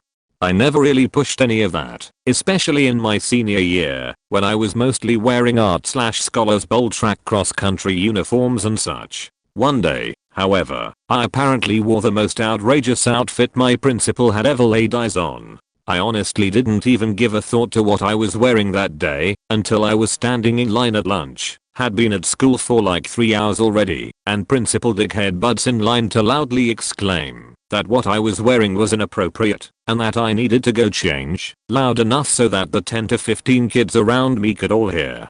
Well, I didn't know what to think, because what I was wearing was so low-key. I have a casual, tomboy sort of style. I immediately looked down at myself, horrified that perhaps my shirt had a huge hole in it and my nipples were hanging out and no one had told me. But no, my shirt was in order. I was wearing a tank top, but also a zip-up hoodie vest over that. It was zipped to halfway over my boobs, which were long distance runner/dancer boobs at this point in my life, so over my maybe B-sized boobs. From my vantage point I could see about the size of my hand amount of skin showing. So I don't do anything, don't zip anything up, just probably look very confused and continue through line. At lunch, the table right next to ours was the staff and faculty table, and I'm not kidding you, the entire time I'm trying to eat I keep catching Dickhead and my next period teacher throwing eyes at me, talking about my inappropriate busty slutty cleavage I assume. My friends assure me what I'm wearing is fine. Make it through lunch still a little weirded out, and next period is math. Dickhead must have told my math teacher that if I hadn't changed, that she needed to again call me out in front of everybody during class. I honestly can't even remember what she said, but it infuriated me enough that I angrily got up, stood in front of the class, did a hand sweeping motion over my body, and asked the class if what I was wearing was offending anyone. I give them a good minute to think about it and ask again, and then I'm like, okay thanks, sit down and continue with my work. Teacher doesn't say or do anything else the rest of the hour. Next period was Spanish over ITV. About 5 minutes into class, Dickhead opens the door, throws a dirty school t-shirt in my face, points to me, and yells, "Cover up." Oh man, my blood. I saw red. I really did. I had no control over my actions at this point. I just knew I was in the right and he was the one being inappropriate. I picked up the shirt, stormed out of the room, caught up to Dickhead in his office, and threw the shirt in his face. The word said in that office, well, being so worked up I can't really remember what I said, but I choose to believe it was the most passionate and eloquently delivered rage speech I've ever given in my life. No one bothered me for the rest of the day. TLDR, football coach didn't let us drink water as a punishment, threatened his job if he tried to retaliate. I had a football coach that was more worried about his social status than the team's effort. You could tell this because all of his motivational speeches included something along the lines of "We are the underdogs, the smallest school blah blah. When we lost we were undeservingly punished. Usually 500 meters of beer crawls was the deal, but this time we had lost one too many I guess. We did the crawls, and when we went to get water he stopped us and yelled, "Get back over here, I tell you when to." I stopped listening because I'm so faking tired. We continue some other workouts in full gear and I started coughing to keep my mouth dry. After I got a second to stand and do nothing, I heard others coughing and hacking. I stopped whatever I was doing and started stripping off my gear on the way to the water pump. He stops to yell, "What do you think you're doing?" I just held my finger up signaling him to wait. I couldn't talk back, even if I wanted to, because my mouth tasted like blood and painfully dry. Soon after, a few of the others came over and drank, which then the entire team came to drink. He hasn't said anything yet, which I thought was because he knows what he was doing was wrong. But after trying to put my gear on, he yells from the same spot, "Has been standing, and you think you're just going to resume after that? If you don't want to be here, then leave." I'm mid-buckle on my chest piece and freeze to think. Yep, fuck this. I raise my voice so others can hear as they still drink from the pump. "You understand what you did there was probably illegal? One of us could have gotten hospitalized because you're fat faking head." I can hear the upper class team has stopped because there's no more rumbling or clacking of helmets. Yeah, honestly, I didn't care for football to begin with, but this is literally torture. If you try to do anything to me, you will be hearing from the principal about this. I left all my gear on the field and walked to the Boys and Girls Club. Needless to say, I never returned and never heard a word out of the ordeal. A little late, but here we go. I was a senior in high school and really didn't give a fuck about gym class, but I showed up and got changed and participated. Every day I wore a tank top and basketball shorts. Halfway through the semester, my gym teacher, let's call her Mrs. D, starts yelling at me in front of the whole class about how my shirt wasn't appropriate and yada yada. The next day I show up with just a plain t-shirt and thought everything would be good from here on out. Wrong. The next week one of my best childhood friends died unexpectedly, and I was heartbroken. I went to school the next day and just couldn't stop crying. I went to visit my guidance counselor and he called my mom to come pick me up. When I got to gym class the next day, one of the more popular girls in school, Sam, not real name, was wearing a tank top. I listened for Mrs. D to publicly out her the whole class. It never happened. I was fuming mad. Why do I get publicly humiliated and she doesn't? So I waited until after class to confront her in her office. I noticed that Sam was wearing a tank top today and get yelled at. "Mrs. D, don't worry about what Sam is wearing. That's none of your business. If you must know." I pulled her aside and talked to her. Why did you pull her aside and not me? You yelled at me in front of everyone, and that wasn't anyone else's business. I don't think that was fair. Mrs. D, you know what? Lawnmower Cat 25. Life isn't fair. People die all of the time and it just isn't fair. Cancer kills people every day and it just isn't fair. Then we just stared at each other for about 30 seconds while tears were welling up in my eyes. I stormed off to the guidance counselor because I couldn't afford to get caught skipping another class. I sat there and told him everything. His mouth dropped. He sent her an email explaining why that was inappropriate, about my friend who just died, and how I'm sitting there in his office crying. Mrs. D emailed back saying I'm more than welcome to come back to her office so she could apologize. He just replied back no. I had to have a meeting with the assistant principal and couldn't get my class changed because it was too far in the year. Mrs. D tried apologizing, but I kept not making eye contact and kept walking every time she called my name. Got an A in the class at least. TLDR. Teacher makes comments on how life isn't fair and people die all the time after my best friend died. My 11th grade history teacher gave us a month to turn in a paper on the Assyrians. I went to the library. I read 3 books. I made an outline. I wrote a 10-page paper on the Assyrians. Double-spaced, with citations. I did what I'd been taught to do for years by the teachers in my school. As we had a month, I did make some assumptions on what was expected out of this paper. A week's deadline would have been a different story. 4 weeks meant that you were expected to put in some work. At least that's what I thought. The day comes. We all turn in our papers. The teacher assigns us silent reading for the class and I get to reading. About 20 minutes into the class the teacher calls me up to his desk. He proceeds to hold up my paper and berate me for it. Asks me what I was trying to accomplish. Calls me a brown-noser.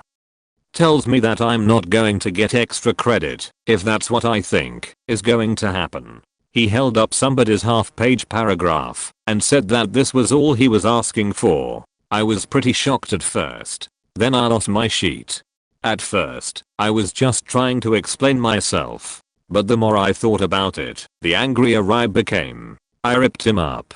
I snatched his example paper off the desk and said that if this was the standard for a month-long research paper, then his standards were pretty low. I reminded him that I was a straight A student and that I didn't need extra credit.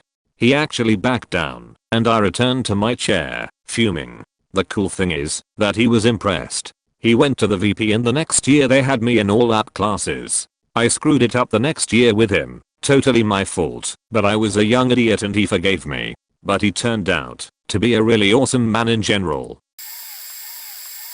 I'm generally a very quiet person and an obsessively good student, basically burning myself down completely trying to make everything perfect. Maybe this won't fit the definition of an outburst for most people, but by my standards it really was. One time I went to a high school which had a robotics class, and I had an absolute blast in that class, and got really high marks. The teacher was in his 50s and one of those millennials are ruining this country types. The class was almost entirely group work based, and I spent most of the class doing all of the group work myself, because the 2 people on my team for the entire class didn't care. As annoying as that was, I honestly didn't mind, because I enjoyed the work so much it just meant more fun for me, even if I had to work a little faster to get things done on time. Near the end of class we came to the final project. It took place over many weeks and was a huge deal, simply not something I could do on my own. I tried to get my group to help, but was usually ignored, or they would half as helping and just make things harder. Eventually, I went to the teacher and told him what had happened because I needed to be put with a new group or something. I told him he had seen how hard I was working for the past few weeks, but I couldn't go any further without teammates. He told me the point of group work is to give you practice working out problems with a group, like in the real world. Figure it out, because you don't have much time left. I continued trying to convince him, having more and more trouble holding back my frustration, until he told me to go back to my desk. I had been trying to motivate my teammates for nearly a year, and gotten increasingly frustrated at their lack of care, so that kind of faked me up. So I went back to my desk, and wrote him the most angry and passive-aggressive email I have ever written in my life. It was very professional, but also openly critical of his teaching strategy and his views on young people and just him in general. I basically told him I thought letting a student with a perfect GPA have it ruined because of 2 jerks isn't right. If this were real life, I would start looking for a new job. So that's what I'm doing. From now on I'm going to come to class on time every day and work the entire period on my own personal programming projects, and if you want to fail me for that feel free. I'm a normally very patient, but this has broken me down, and I'm simply done. The next few weeks went by and my teammates finally started struggling to put something together, but it was the equivalent to trying to cram an entire class you didn't attend a week before the final. There was no way for them to start from scratch in such a short time. He didn't talk to me again for the entire rest of the class, but he gave me the equivalent of a low B on the final, and I passed the class with a very low A. When he said goodbye to the class at the end of the semester, he specifically came by to me afterwards and shook my hand to tell me goodbye personally. In retrospect, I realized he was probably trying to teach me that sometimes you just have to tell your boss to fuck off and then put in your letter of resignation. From that angle, the whole thing was pretty damn cool of him, even if it was terrifying and unpleasant for me. Edit. Sorry for typos. Wrote this on mobile. I honestly had the best and most amazing geography teacher I could have possibly wished for during my secondary years. She was the perfect example of someone who was in the teaching profession for the right reasons and a role model for me. We ended up having a strong teacher/student bond. I was a well-behaved kid, had friends, breezed through school, and got on really well with her. Always having a laugh with her in class and was rarely ever anything but happy in school generally. However, in my last year I had a lot of problems with a family member in my year. He was just making my life a misery, spreading lies about my parents, and insulting me in general. Doing it in classes I wasn't a part of it, but I would find out about it just before geography, a class he was a part of as well. One day I just flipped. Went into the cupboard to get something, she said something, and I was snappy. So as a joke she blocked me in the cupboard, and said back quote, "I'm only letting you out when you tell me what's wrong," and I snapped. Looked at her, and said back quote, "Just fuck off will you?" I'll never forget the shock and hurt on her face. She just moved her chair, never said a word and let me leave. About 5 minutes later she walked past my chair and very subtly pretends to read my work whilst whispering back quote, "You will be staying back after lesson." Of course I couldn't be bothered with the hassle or explain myself, so tried to sneak out with the other students. She put her head out the window and shouted back quote, "If you don't come back now, I'll tell everyone your middle name." So off I go back into her classroom and just break down. Tell her everything. She scoops me in for a hug and just tells me it'll be okay in the most soothing tone ever. She tells me she will sort it for me and to calm down. I come in the next week and she has. My family member is now her beach. She hated him. She made it known, so known, and threatened him with suspension on one occasion and to fail his coursework on another. She was just an absolute brilliant human. I never went off on teachers, cause I'm an introvert that hates confrontation. I do have some stories though. My 2nd grade teacher didn't like me for whatever reason. Was it because I'm Mexican? Maybe, but I think there were other Mexican kids in that class too, so maybe not. I wasn't even a bad student, I was just quiet. I always took the bus to school, but sometimes when I would miss it, my nana had to take me. My mom didn't have her license yet. Most of the time, I would get there late and would have to get a late slip. Mrs. Hubier didn't like that apparently cause she gave me detention. I was depressed, not that really, but I was kid so probably, cause I never got in trouble. The detention teacher was cool though, but he made me follow him around, which was weird. Fast forward to summer, and I get my report card, and it says that I'm not going to 3rd grade. This pissed me off. Well, younger me was upset that Mrs. Hubier, who had a very weird obsession with owls, talked constantly about her granddaughter, who was also in that class, didn't like me, and gave me detention for being late, held me back. So while all her friends got to enjoy the wonders of 3rd grade, I had to stay behind and repeat 2nd grade. Thought that was the end of that? Nope. Fast forward to 2009 to 2010 sophomore year of high school, and to Mr. Campbell's biology class. Again, I'm still shy, but as I got older I promoted to super shy.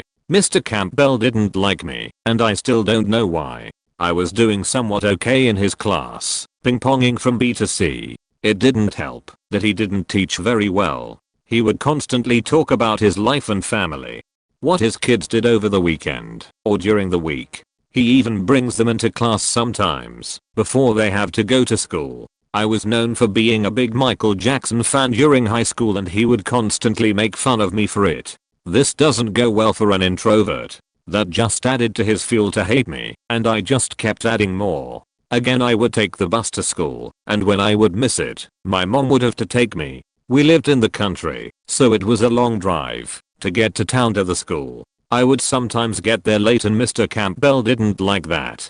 He said that I was disrupting the class, even though I don't make a dramatic entrance, and I sit way in the back, close to the door. He gave me detention, which I guess is somewhat fair cause when you have 3 tardies, you get detention. He wasn't having it though, cause he just walked past me and threw the detention slip at me without saying anything. I had to ask my classmates what to do, and they told me I had to go to the office to fill out detention paperwork. After that I would skip first period if I was ever late, cause I didn't want to deal with him. He ended up failing me, so I had to retake that class again.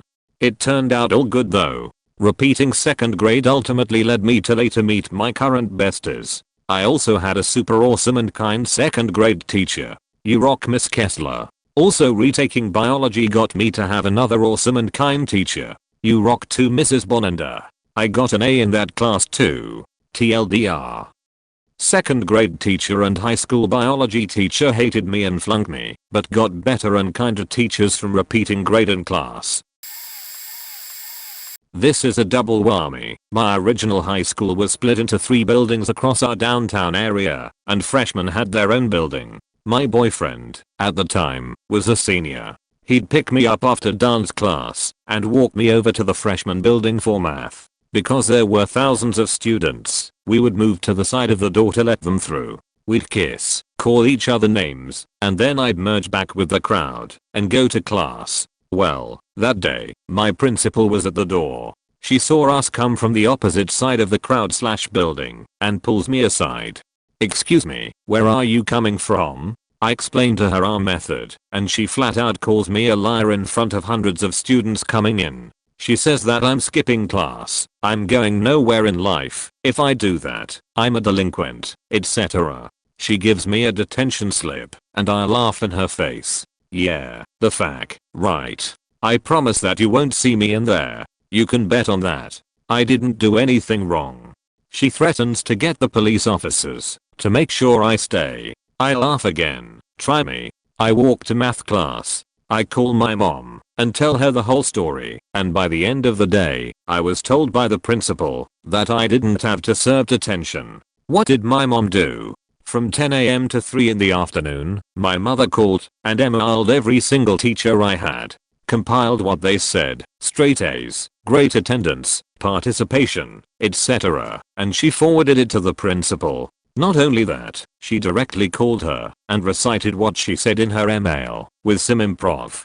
If you dare accuse my daughter of some bullshit, you better have your faking facts straight. I don't care what the hell she does, but if you don't have evidence, you can come talk to me about it first. To embarrass her in front of kids and teachers is the utmost disrespectful thing you can do to my smartest kid, and you bet your ass I'll come in there and make you apologize. Apologize to her, take away that detention, and shut the fuck up, unless you know what you're talking about. Per the emails, none of her teachers have an issue, so you better ride that train before you look like a psychopath. I'm actually a substitute teacher and had a student go off on me. I was subbing for middle school math class at a college prep school. One girl was continuously disruptive during class while I was trying to show the rest of the class how to complete the assignment. Whatever, no biggie, she's like 13, it's typical. I just told her politely to stop talking until I finished explaining the assignment. Of course, she didn't listen. The school has a strict policy against the use of cell phones in class. I can't imagine why a student would need to use their phone during class. When I turn the kids loose to let them start working, the room naturally gets a little noisier. Then I overhear the disruptive girl trying to instigate a fight between 2 other girls, so she can record it and put it online for some bullshit called the 5-minute fight challenge. I broke up the fight and ordered all 3 of the girls to go to the principal's office. I also told the disruptive girl to leave her phone with me and that she'd be able to retrieve it from the office at the end of the day if she wasn't suspended by then. She lost it. She said a ton of shit along the lines of, "My mama pays my phone bill, you ain't got shit to do with it, you can't tell me nothing about my phone." So I told her, "This is my classroom, not your mother's classroom. Your principal will be seeing that video. Hand it over." She refused again, and by now we've moved out to the hallway. She continues to argue while I try to call for another faculty member. She then yelled, "What you gonna do when I call my mama up to the school to beat your fucking white ass?" I had been so done with this faking brat, with the office still on the phone with me. I looked her dead in the face and said, "Girl, I wish you would. It'll be the last fight back quote ya mama gets into. Goodbye." I then shut the door to the classroom, which locks from the outside. Then she starts screaming all sorts of shit in the hallway, banging on my door until security takes her to the principal's office. The principal calls me down and asks what happened. I told him. She had apparently given a different testimony, saying I encouraged fighting and threatened her mom. I laughed, told him to look through her phone, and respectfully asked him to never invite me back to the school as a substitute teacher again. I later discovered that, while this argument had ensued, one of her classmates went into my purse took my credit card info, and attempted to buy about $1,200 worth of sneakers from Nike.com. Fuck that whole school. I had an oral exam in history class. It's complicated, but I have one oral exam for each year as I'm homeschooling myself, so it was an important exam. Number 3 of 3, so the last one ever, and the note to show up on my last ever report card. Also, in my first 2 exams I had a back quote test without a problem, but I has those with his student teacher, because I obviously wasn't worth his time. So cut to the exam. I back quote am well prepared, but as soon as I answer a question, he digs deeper and asks questions until I don't know something. I don't know it because it wasn't part of the script. I don't even get to answer another question as he tells me this isn't gonna work. How the fuck does he know I won't ace the other questions? He plays the nice guy, offers me a second chance, even though that wasn't really a first chance, and even tells me the questions I back quote lines get. Alright. I go home, go through the huge script and study everything surrounding these questions. I even go to Wikipedia to learn more than in the script. Great, what could go wrong, right? So here we are. Question is about Nazis and why they did what they did. Cool, I like that topic. I read about it in my free time, watch documentaries and read first-hand reports. So even though I don't think it's possible to know why they did it and how it was back then, I tell him that there was a lot of pressure, fear to get killed if they do not obey, and peer pressure. He says that's wrong. Nobody ever got killed for not following commands. This is a Dr. Univ professor and has telling me that, so I lose it. As in I start crying of anxiety and ask him to point out where in the script I can find that. He refuses. I get up, tell him his opinion of reasons of Nazis is bullshit and leave. I have anxiety and panic disorder, especially surrounding school. That's why I back quote am homeschooled, and nobody gets homeschooled in my country except for disorders. He knows that and decided to treat me like shit anyways. I still feel panic rising whenever I see the topic WWII come up, and I used to love that 3 years later, and I back quote am still hoping he will quit before I back quote lines have to retake that exam. When I was in 6th I wasn't allowed to go to an assembly and had to sit in a classroom with other bad kids and the 3rd grade teacher, Miss Canfield. Miss Canfield must have been 150 years old and clearly hated kids. I remember when I had her in 3rd grade, she made a point of going into her closet to get something. On the inside of the door there was a paddle. I guarantee you, she went in there to scare us. Anyway, I'm in this room, and I'm wearing my sweet Philly shoes with straps on them. I kept adjusting them, because they were either too loose or too tight. Miss Canfield came over, and made me give her the straps from my shoes. About an hour later the school day ended. I told her I wanted my straps back, and she refused to give them to me. I told her I wasn't leaving her room until I got my straps back, and that she was a thief otherwise. It turned into this whole thing, where they had to call in the school district counselor and my mom. My mom took my home, but she is also a giant bitch. We got into a fight, and she told me to leave. Then when I went to leave she hit me, and wrestled me to the ground. Then she accused me of hitting her.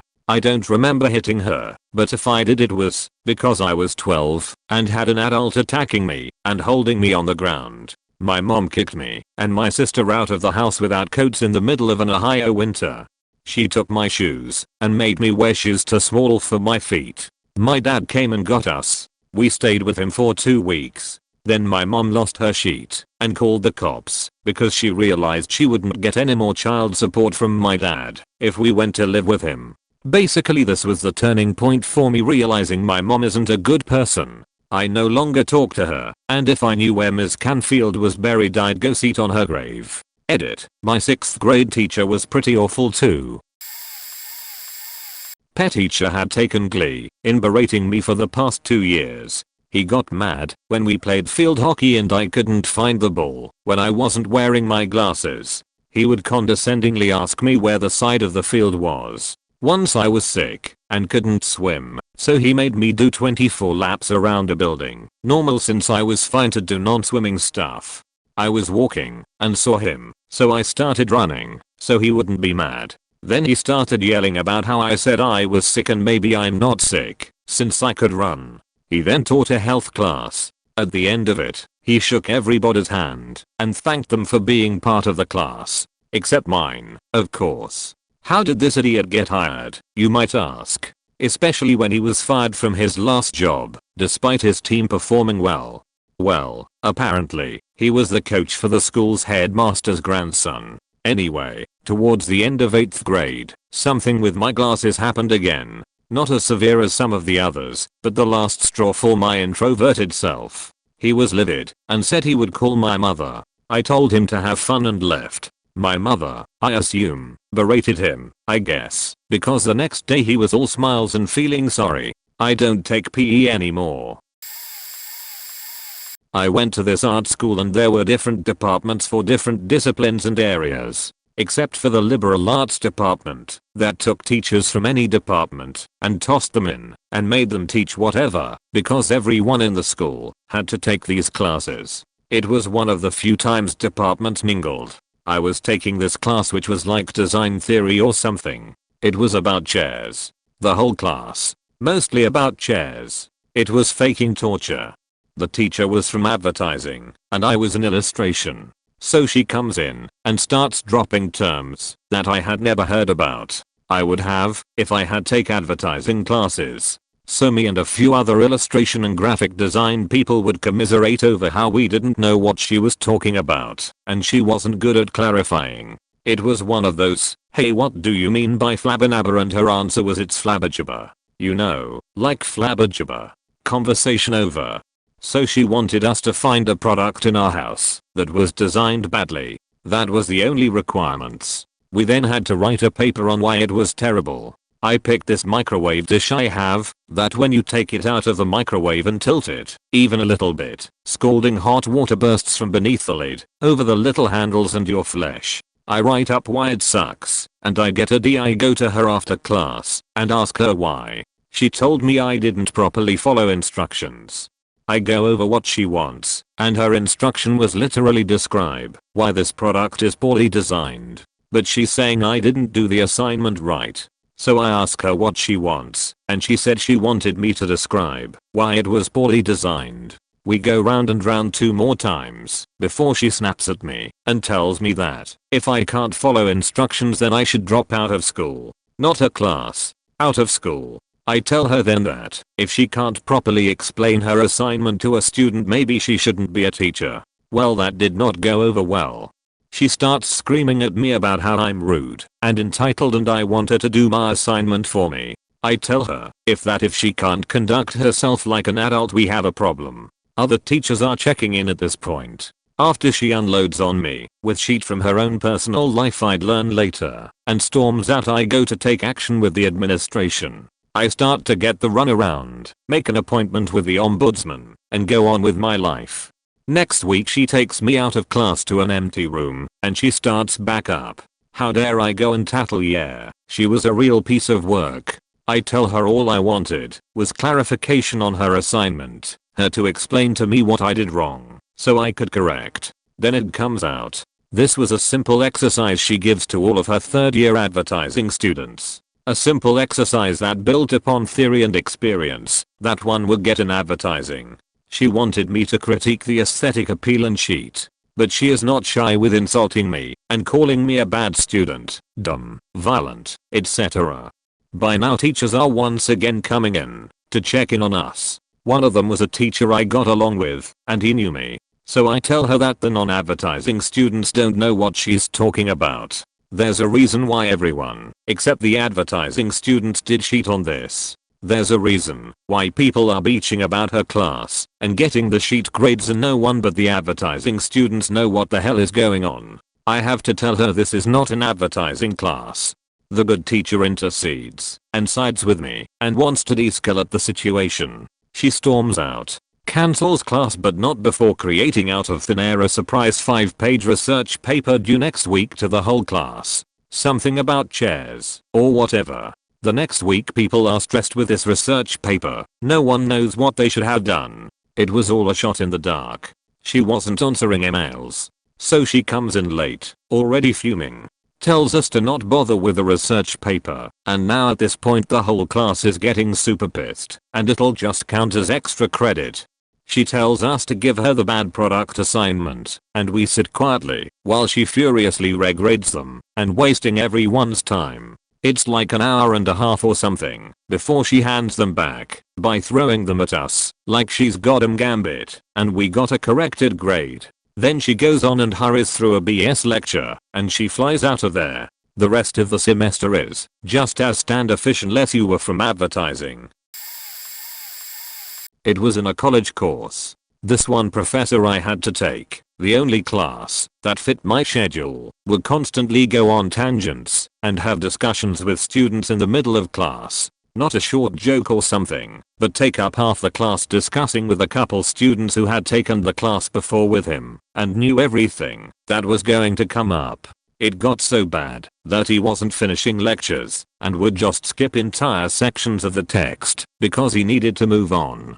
I just walked out in the middle of him talking one time, and when I came back 10 minutes before class was over, it was a 90-minute lecture, and I left about 20 minutes in. He was still talking. He asked me to stay after class to talk about something, and spent a good few minutes lecturing me about why it was not okay to just leave in class like that. Point I listened and left. Then I sent out an email to everyone in class, excluding the ones that were causing the tangents, and asked them if they would be willing to go speak to the dean with me. Long story short, he stopped the tangents and discussions, finally started teaching as well as he could, and was never seen at the school again after that semester. Turns out he was only teaching there for a couple years and this wasn't the first time there had been complaints about him not doing his job. Wanna know the worst thing? The faker still gave homework on sheet we hadn't gone over yet and the homework was 10% of the grade. I'm in the middle of an argument with my law teacher at university right now. Information needed to know. I'm studying online. It's a good uni where I'm from, and I live in another country. I have to attend school 2 times a semester for exams and just general chats with my teachers and such. Being a grown-up means I pay rent, got a family, and got a job, and as such my semesters are really well planned financially and time is managed accordingly. The final exams time is set from 5/17 December. The story. So I'm doing a law course as part of my resource management degree, and in the curriculum it's noted that there is no final exam in this course, an exam from the first half of the subject, a group project, and then an exam from the latter half taken in the end of November, outside of final exam timetable. In the beginning of this month, November, she told us that this later half test would be done in school, outside of required times to show up. I sent her an email stating that this was not acceptable, to which she replied this has been on schedule since the start of the semester. At that point, I went through all the early lectures, as well as the description of the course, and nowhere it stated that this would be treated as a final exam. And as it is outside of normal final exam timings, I have not bought a flight home in time, made arrangements for staying there, and for my family at home for this time. What's happening now? Now I have to get extra time off work, lost capital, make arrangements for staying longer for finals, again, more lost capital, and book another flight home, way more lost capital. So as of now I'm arguing with my teacher through emails to what is probably no end. Gonna take it to the school board, and hoping to at least get my flights reimbursed. Impist. TLDR, literally told my art teacher she was a miserable failure and her dreams were worthless. My portfolio teacher in high school. Portfolio class was essentially a class for art students to prepare themselves for their portfolio interviews with art colleges. My teacher was a petite, tightly wound, beak-mouthed, foul control freak of a woman. Imagine Adele's Umbridge personality that looked like Edna Mode from The Incredibles. She picked 1 or 2 favorites out of any class, and other students were just disappointments. I was a shy, well-behaved, good student, but for some reason she really locked her radar on me and spent weeks criticizing anything I did. We had an ongoing weekly journal where we had to show our process for projects. Other students were in the class for things like painting or drawing, where your result took steps of planning. But as a photography student, I was struggling with how I was supposed to show a process. To me, photography was just wandering around and snapping something cool. I asked multiple times for clarity and her only response was always just show your process. with no idea how to complete the project. I just used my journal as a place to keep whatever photos I was taking at the time. After week 5, the teacher finally went to mark my first month of journals and was irate that I hadn't completed it the way she wanted. She decided the best time to discuss this with me was during an in-class work period in front of the entire class. She laid into me about how lazy I was for not completing the assignment. When I attempted to tell her that I just had no idea how to do it and asked for help, she cut me off with the beachy stub I'm talking. The idea that she expected me to just let her berate me while I wasn't allowed to defend myself boiled me from the inside out. This next part one have very little memory of, so most of what I know was from friends retelling the situation to me. She started a tangent where she told me that I was a failure as an artist and that I would never be successful, let alone make it into an art college. That was my last straw. I stood up, looked down into her soulless eyes, and barked to the fact, do you think you are to decide who will or won't be successful? You went to school to be a painter. How's that working out for you? HMM. Are you a big success yet, you miserable beach? This was the moment where she attempted to choke out some surprised statement, and I just snapped back with a rubber. I'm talking. She gasped, sunk her chin backwards into her throat, and couldn't say a word. There was definitely some other stuff in the middle talking about how unhelpful she was as a teacher, but I can't for the life of me remember what was actually said. I finally concluded with, and you know what? I don't know if I will or won't end up in college. Maybe I'll just be homeless and sleep on the streets. And late at night, in the depths of winter, when the wind is howling and ice covers the ground, the thought that will keep me warm is knowing that even in that situation, I'll still be happier than you. And then I walked out. In my anger, I forgot both my bag and coat, so my friend grabbed both for me and ran out after me. Oh, it was the best feeling in the world. I've never been so eloquent in my life. She didn't fuck with me after that.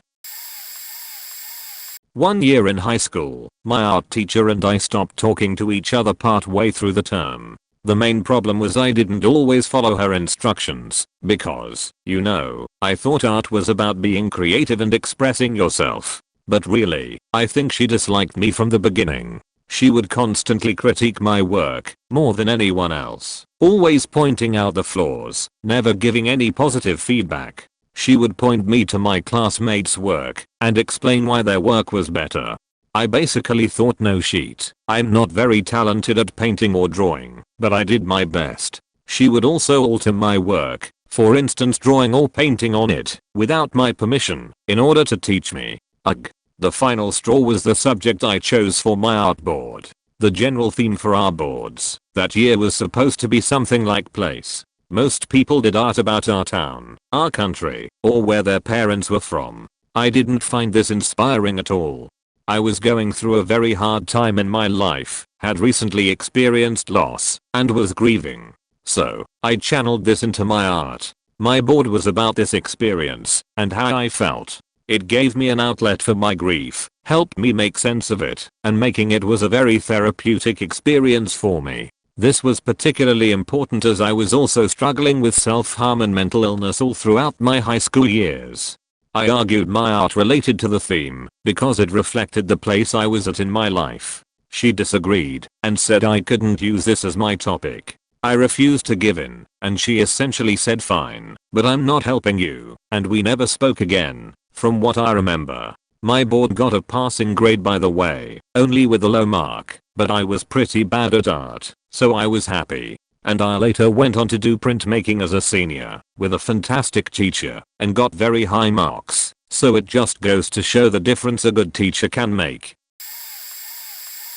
I have really bad reactions to perfume which is fake scent used to well scent stuff cause it's cheap and well this is high school so that's basically the scent of high school. Well it eventually got so bad I was having anaphylactic reactions to all the scent. Side note I was anaphylactic to other things before this started and this ended up being added to the list.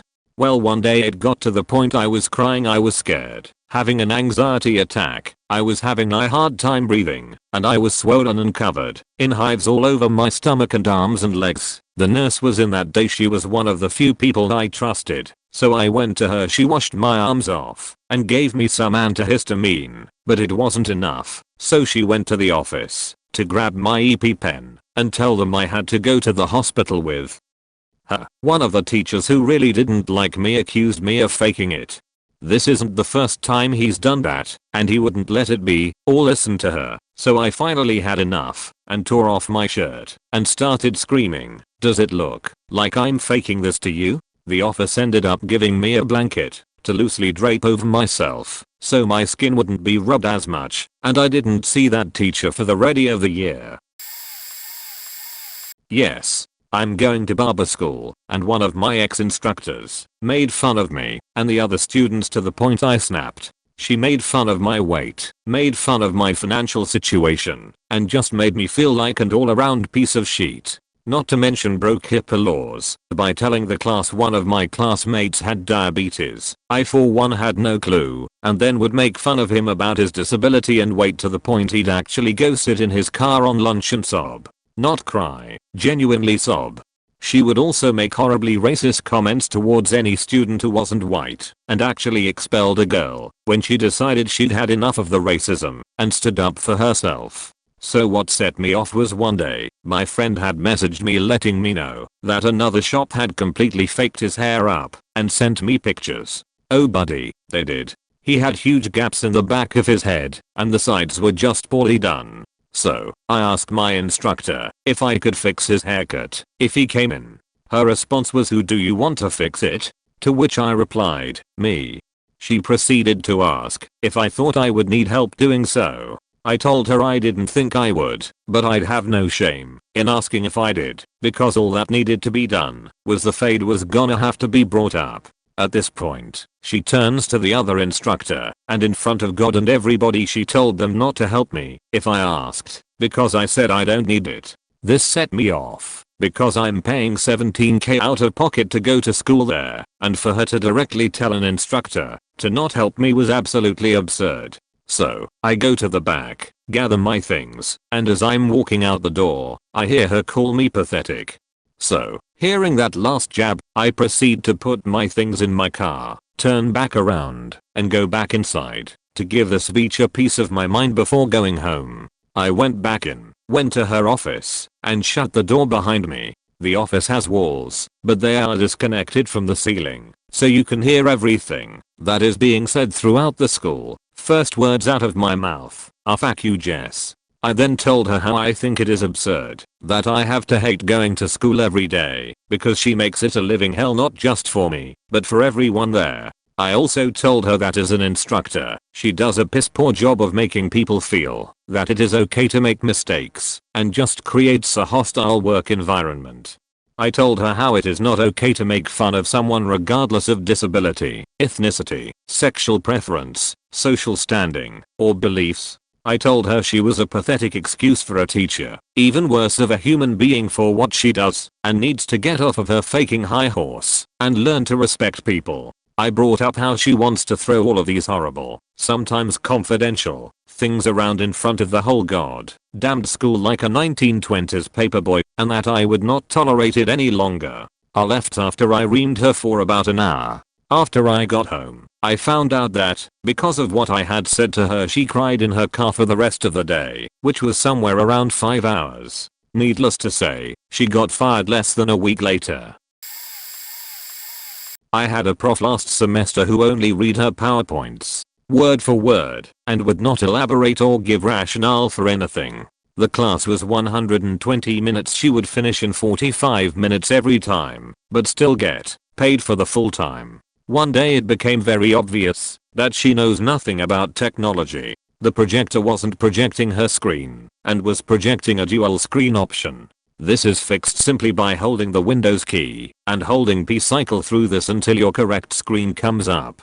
So, she called our college's tech department for troubleshooting, and they couldn't correct it based on her description. I volunteered to tell her what to do. However, she asked me to walk down the auditorium and just do it for her. I refused and told her if she couldn't do this, how would she ever learn? She told me, "Excuse me?" I said you are excused. You're expected to elaborate on your content so that we can understand it. But here you are just reading off your slides and wasting 2 hours that we have paid for.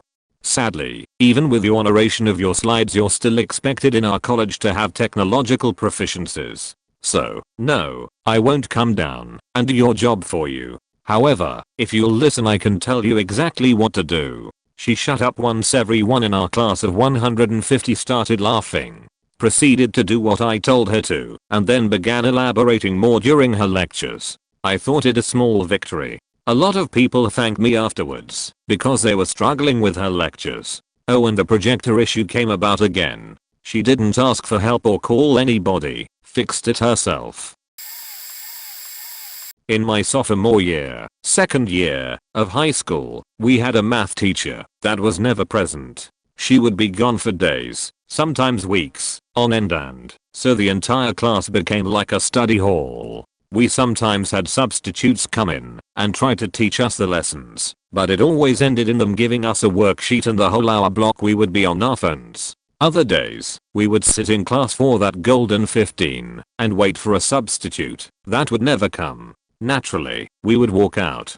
The worksheets were always very basic, so I suppose we fooled ourselves into thinking that the material was easily learned. So come one day, 2 weeks before midterms, she was back in class. She told us that the midterm exam would consist of everything we had learned, primarily what was on the worksheets. The 2 weeks that she was back, she never really reviewed the worksheets or materials. It was all about completion. Finally, the day had arrived, and she was passing out the exams. As soon as one hit my desk, my stomach flipped. There was more than the beach basic solve for X problems throughout the packet. I raised my hand, and she saw my hand and said nothing. Looking at the faces around the room, I knew I wasn't the only one confused. We didn't learn this, I said. She sat at her desk and said, then what did you do the whole semester? My blood boiled. Legitimate rage came over me. I stood up, midterm in hand, and said, I think you owe us that explanation. We didn't learn anything at all. Your worksheets were freshman math reviews. She was taken back and angrily told me to sit down at my desk and that I was distracting the students that were actually trying to pass. At that point, I had enough. I looked at some of my friends in the class, said fuck this, laughed to myself, and ripped the midterm, grabbed my backpack and walked out. I went straight to my car and just went home. Luckily for me, my school was ghetto enough to have a program where I never really had retake that class. Teachers got a financial bonus if everyone in the class passed, so somehow with a ripped midterm, I passed with a D. Ugh. Yeah, I did. He ended up helping me in so many ways though. I was a sophomore in high school, and I was taking a driver's ed class that one of the economics teachers was teaching after school. My best friend was also in the class with me. Looking back, I was definitely a little sheet. My friend and I would talk all the time in the middle of him teaching. We'd pass notes back and forth, things like that. It was the only class we had together because she was a grade higher than me. Well, he ended up telling me to go sit in the hallway since I kept disturbing the class. I came right back at him and said something like, "No, I'm perfectly fine right here." Well, that broke out an argument, and I was pretty nasty to him. I insulted his job, his looks, his age, all in front of this class, and he simply told me that people are in this class to learn driver's ed, and that I wasn't just disturbing him, I was faking with the whole class too. Well, the class agreed. It was embarrassing. I sat in silence for the remainder of the class until it was over. He told me to stay afterwards so he could speak to me. I remember him saying, "You got a chip on your shoulder, eh?" And at that time I had no idea what that phrase meant. He explained that I have a bad attitude. Anyway, we calmly discussed things, and I told him I initially stood up for myself because he made a fool out of me. I was definitely in the wrong, and he pointed that out. Back then I was so stubborn and closed-minded, but he made me understand how I made him feel, and the position I put him in by talking to him, as if he wasn't the one wanting to help me in the end. Well, he became such a big role in my life for the rest of high school. He taught me a lot, but he mostly taught me how to be a better person. I had him as a teacher for my junior and senior year, different classes. He even helped me get into the college I wanted to go to that was out of the country. He called me calm and close to my heart man in class sometimes. Nameplay. He was such an inspiration person, and he made a difference in the person I'm today. Mr. Schussler, thank you for everything. I flipped out on a tar for a computer science class once. She would show up late to class by 15 plus minutes every time, and when she did show up, she didn't actually know how computers worked. When we were learning about memory management, she was just wrong. She was teaching the wrong way to do it, directly contradicting the professor, and I called her on it in front of the class. She tried defending herself, but I taught her a new one. It felt really freaking good, and then I went into how disrespectful it was of her to constantly show up late. I walked out of the class and told her that she was a waste of time. I had a couple friends in the class and she asked them what my name was. They just told her they talked to me during class, but didn't know who I was. We had a good laugh over that after. It was the end of the semester, and there was only 1 week left. So I went, and she told me I was kicked out of her class and I wasn't allowed to be there, after she showed up late of course. I went to the professor's office, who just happened to have office hours at that time, and he wasn't aware of anything that happened. I explained the situation, and left it at that. I found out later that she was already kicked out of the master's program she was in because she sucked so much as a tar with her last professor, and this one was basically giving her one final chance. I put an open letter to the professor on our class forum about her and how much we were hindered for having her as our tar, and while he never responded, lots of other students chimed in saying they agreed with me. I felt like such a vindicated badass that semester. Senior year of high school, we had to give a presentation showing a few of our greatest accomplishments that demonstrated the skills we learned to a panel. Around half the classes were digital media, so I made a video with the use of Adobe CS3, Pivot, yes, the stick figure one, a microphone, and some Google images. I spent a month working on it, perfecting it. It's garbage, but I'm still proud of it. See, if one person on the panel didn't like it, we didn't pass. Let that sink in. We potentially didn't pass all of high school because of one person. My turn to present. I play the 9-minute pivot video with voiceover and everyone loves it. Everyone except one person. One person who passed PowerPoints that I could and did put together in under 10 minutes. PowerPoints that said, and I quote, "Click on my," but to see the video we made for class. After being told I was one of 2 people that didn't pass, the other guy also did a voiceover.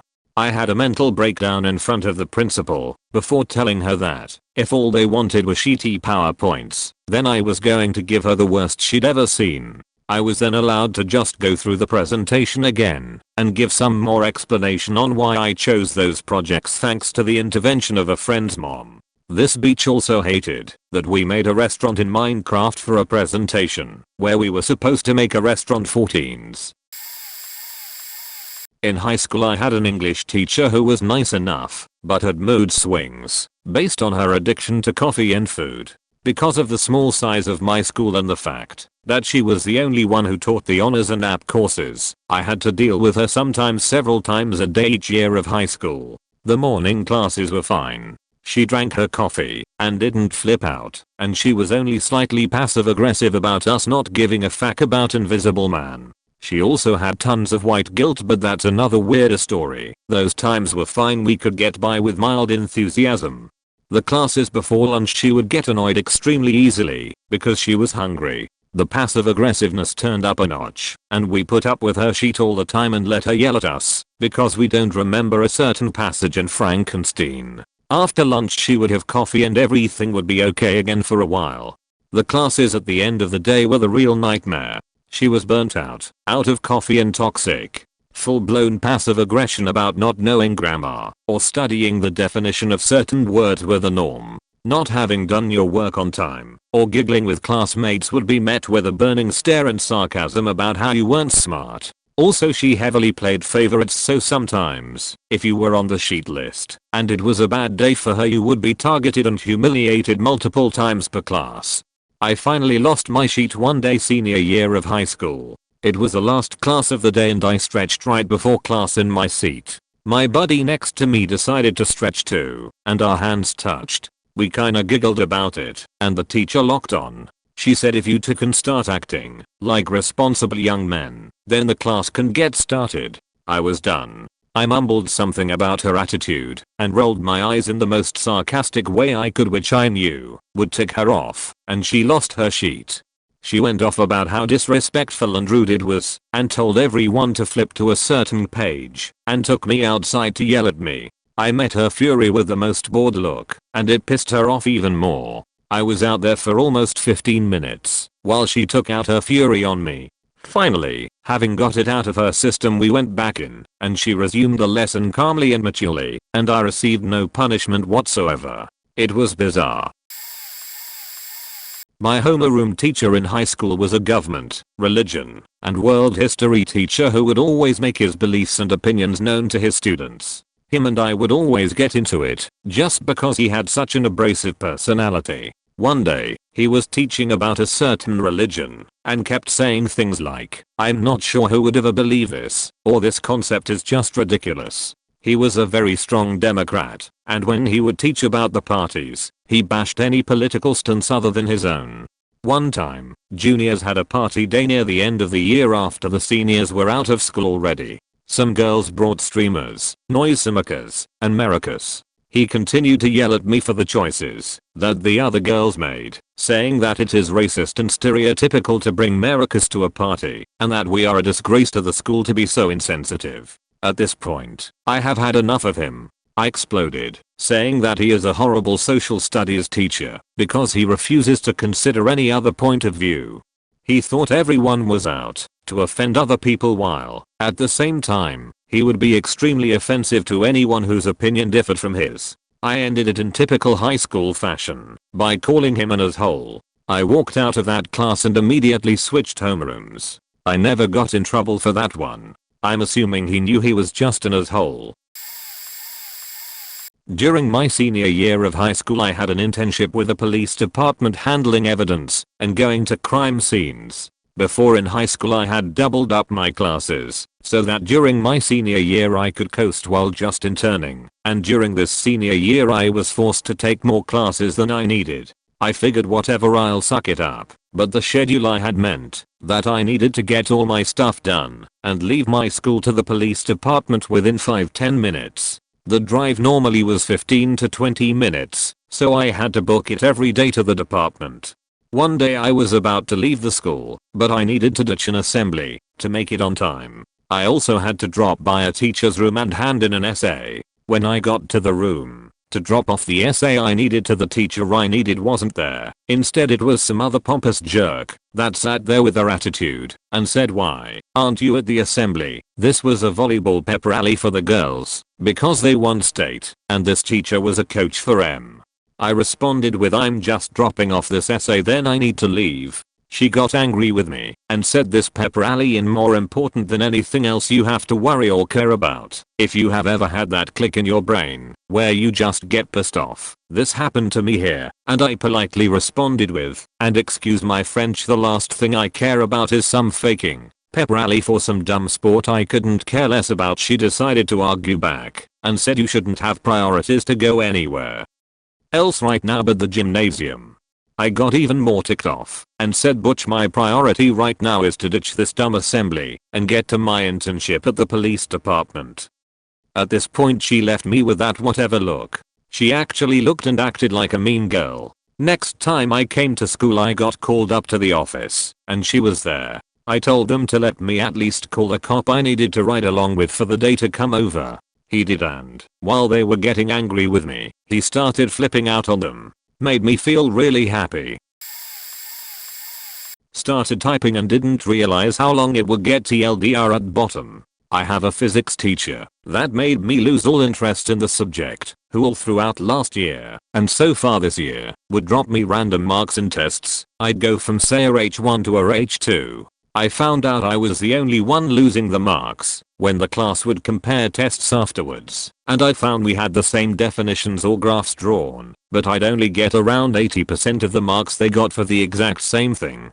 Coming up to the 5th year summer exams, we had to present a lab notebook with all the experiments we had done up until then for our leaving certificate written up in it, which would count for around 30% of our result. I had handed in the notebook with the rest of the class and he recorded the names of who handed theirs up on time and late, so they would have a mark penalty. In every class I had him for the last 2 weeks, he was adamant that I hadn't handed up the notebook despite my name being marked as submitted on time, and that unless he had it before the test I would then lose that 30%. It went on for the full 2 weeks, even though myself and other classmates told him he had the notebook. In the last class I had him for that year, he spent a full 20 minutes focusing on me and demanding the notebook. At that point I was just so tired and sick of it, I just walked out, because up until then I had never done as much as talked back to a teacher, and right then I had a lot that I wanted to say to him. He ended up coming to me in a study class one day before the tests, handed me back the notebook, got 27/30%, and just sharply said sorry without making eye contact. I got a H2 in the test in the end. TLDR, teacher kept docking me marks for no reason, loudly claimed I never handed in my lab notebook in classes. I walked out. Setting: kindergarten, sometime around 1990. I had just moved from Superior, Wisconsin to Pennsylvania. I was like 5 or 6. Well, we were having a discussion about where we were from or something, and I said I was from Superior, Wisconsin, because well, I lived on the damn lake, and the town is literally Superior, Wisconsin. I was told I was not in fact from Superior, Wisconsin, that it was physically impossible, because it was a lake. Now I was in kindergarten, my parents had just divorced, I was angry. I also know now that I've had a twitch was untreated my entire life. To say I was full of emotion would be putting it light. I flipped out. The entire class felt my rage as I screamed at the top of my lungs about how my dad was there, and I literally just moved here a few months earlier. Anyway, I was sent to the corner for timeout, and they eventually failed me, so when I graduated basically with honors, I was about 2 years older than everyone in my grade. I blamed the entire school district, a bunch of rednecks disguised as a learning institution. I really don't think I ever recovered from that, based on my complete disdain for authority of any type. I'm 32, still pisses me off. In 10th grade, a teaching assistant took over teaching my biology class. She was new to the profession, and my former peers took advantage of this. Nearly the entire class was out of control, except for me, who was that quiet kid that kept to herself. We were supposed to be taking a test, and I was the only one who did it, while everyone else goofed off. Tar got pretty mad, understandably so, but decided to fail everyone in class including me. At the time, I was working hard to keep my grades up, because my mother had a deal in place that, as long as I got good grades, I could see my boyfriend. I got up, which was uncharacteristic of me, and told her it wasn't fair that I got punished despite doing what I was supposed to. Tar smirked at me in a condescending way, and was like, if you had any friends, you'd be doing the same thing. I felt offended by this, as I already had a tough time in school due to bullying, and while I did have friends in other classes, I felt it was insulting that she made that assumption about me. In anger, I grabbed my things and just left. Deep down, I knew I could get into deep shit over this, but I was feeling so angry that I didn't care. I went to the girls' bathroom and just hid in the stall for the rest of the period. A security guard found me eventually, and I anticipated getting into trouble. Luckily, I did not. Not even sure why. Apparently, they only wanted to make sure I didn't leave the school grounds. TA never came back to class after that day. Not sure if I had something to do with that. Probably not. I think she just got fed up dealing with teenagers. Oh man, I have several where the whole class went off on the teacher. The worst was a girl who started having a panic attack during English class in high school. I think it was 11th grade. I had known this girl all the way from elementary, and she had some issues with drugs, and when we got to high school, at this point, she'd gotten better, but still had mental issues because of it all. For whatever reason, she was having a panic attack while we were sitting quietly, doing some kind of classwork. Well, this teacher was a really old, no-nonsense kind of lady who had just been teaching far too long. Girl gets up to ask if she can go to the nurse saying she doesn't feel well, and the teacher says no. It goes back and forth until it basically becomes a scene. She sits back down for a few minutes, breathing super heavy. Teacher said something along the lines of, "Stop faking it, you're not going anywhere," and the girl just loses it. Finally, the rest of the class was just telling her to go and she left. We pretty much argued with the teacher the rest of the class period. What's worse is I found out later she didn't even make it all the way to the nurse. Another teacher found her pretty much passed out in the hall. We all furious. So this next one is from college. I have to preface that I went to a smaller Christian university before this current form of new wave feminism had started. Not a lot of teachers were even left wing, but TBH politics were really talked about much. Everyone was pretty cool with everyone else. However, there was this one teacher who was the hardcore feminist type you see a lot more today. Personally, I would have avoided this class if I'd have known. Well, the semester started off well enough. For the most part, she was nice, and we had good class discussions. Class was well lit about the books we would read and all that good stuff. Then comes the first test and almost everyone fails. Most of the test was subjective open-ended questions. Really it was, I'm right, you're wrong, answer the questions, as if you were me. This did not bode over well for some of the students, especially the two middle-aged white dudes who were back at college for whatever reason. Because everyone did so poorly, we went over the test the next class period and argued after every single question. She flips out, the students flip out, and several people just leave. I tried to stick with it, but ended up dropping the class because there was just no way I was going to pass after the second test. I obviously couldn't figure out what she wanted me to say, and after a 40 on the major class essay I was gone. 30 plus people started at the beginning of the semester. 6 students finished the class, all of them female. I found out later that she was known by most of the school as failing most males, and every male that played sports. At this time I couldn't believe it. Now, it doesn't surprise me as much. Her 8 my professor was terrible, and after this class I always made sure to check it before taking a new professor. My junior year of high school I took a painting class that was taught by a teacher notorious for being a pretentious asshole. I loved to paint in my free time and had never taken a class for it, so I thought why not? To be fair, a lot of kids in my class just didn't care to follow his instructions. He had very basic rules like never use black as your shadow color and kids would just heap black paint everywhere, so I understand his frustrations. Nonetheless, he could be a real dick sometimes. One day near the end of the semester we were working on a project piece that was supposed to span the length of a few weeks. I was trying very hard and wanted it to be great. After about 2 weeks in I think, he came around and told me I should make a few changes to my piece to change the structure and shadowing or something. A week goes by and he comes around again, stares at the painting, looks at me and says, "What the hell did you do to your piece?" I was in shock and honestly embarrassed, and I just started going off on him. Totally uncharacteristic of me to do so. I started yelling in front of the whole class saying things like, "You faking. Told me to do it, it's your own damn fault. It looked good before and now it's all faked up thanks to you." He pulled me into the hall and I was still going off, but I was definitely crying at that point. I'm an emotional pose. And he said I should go take a walk to the bathroom or something and come back when I'm ready and that we would fix it. After that day we got along so well and joked around all the time. I think he's one of those people who just needs to be challenged for you to gain his respect. Really interesting guy. TLDR, I went off on my prick art teacher in front of the class after he critiqued a change he instructed me to make, and then we got along amazingly after.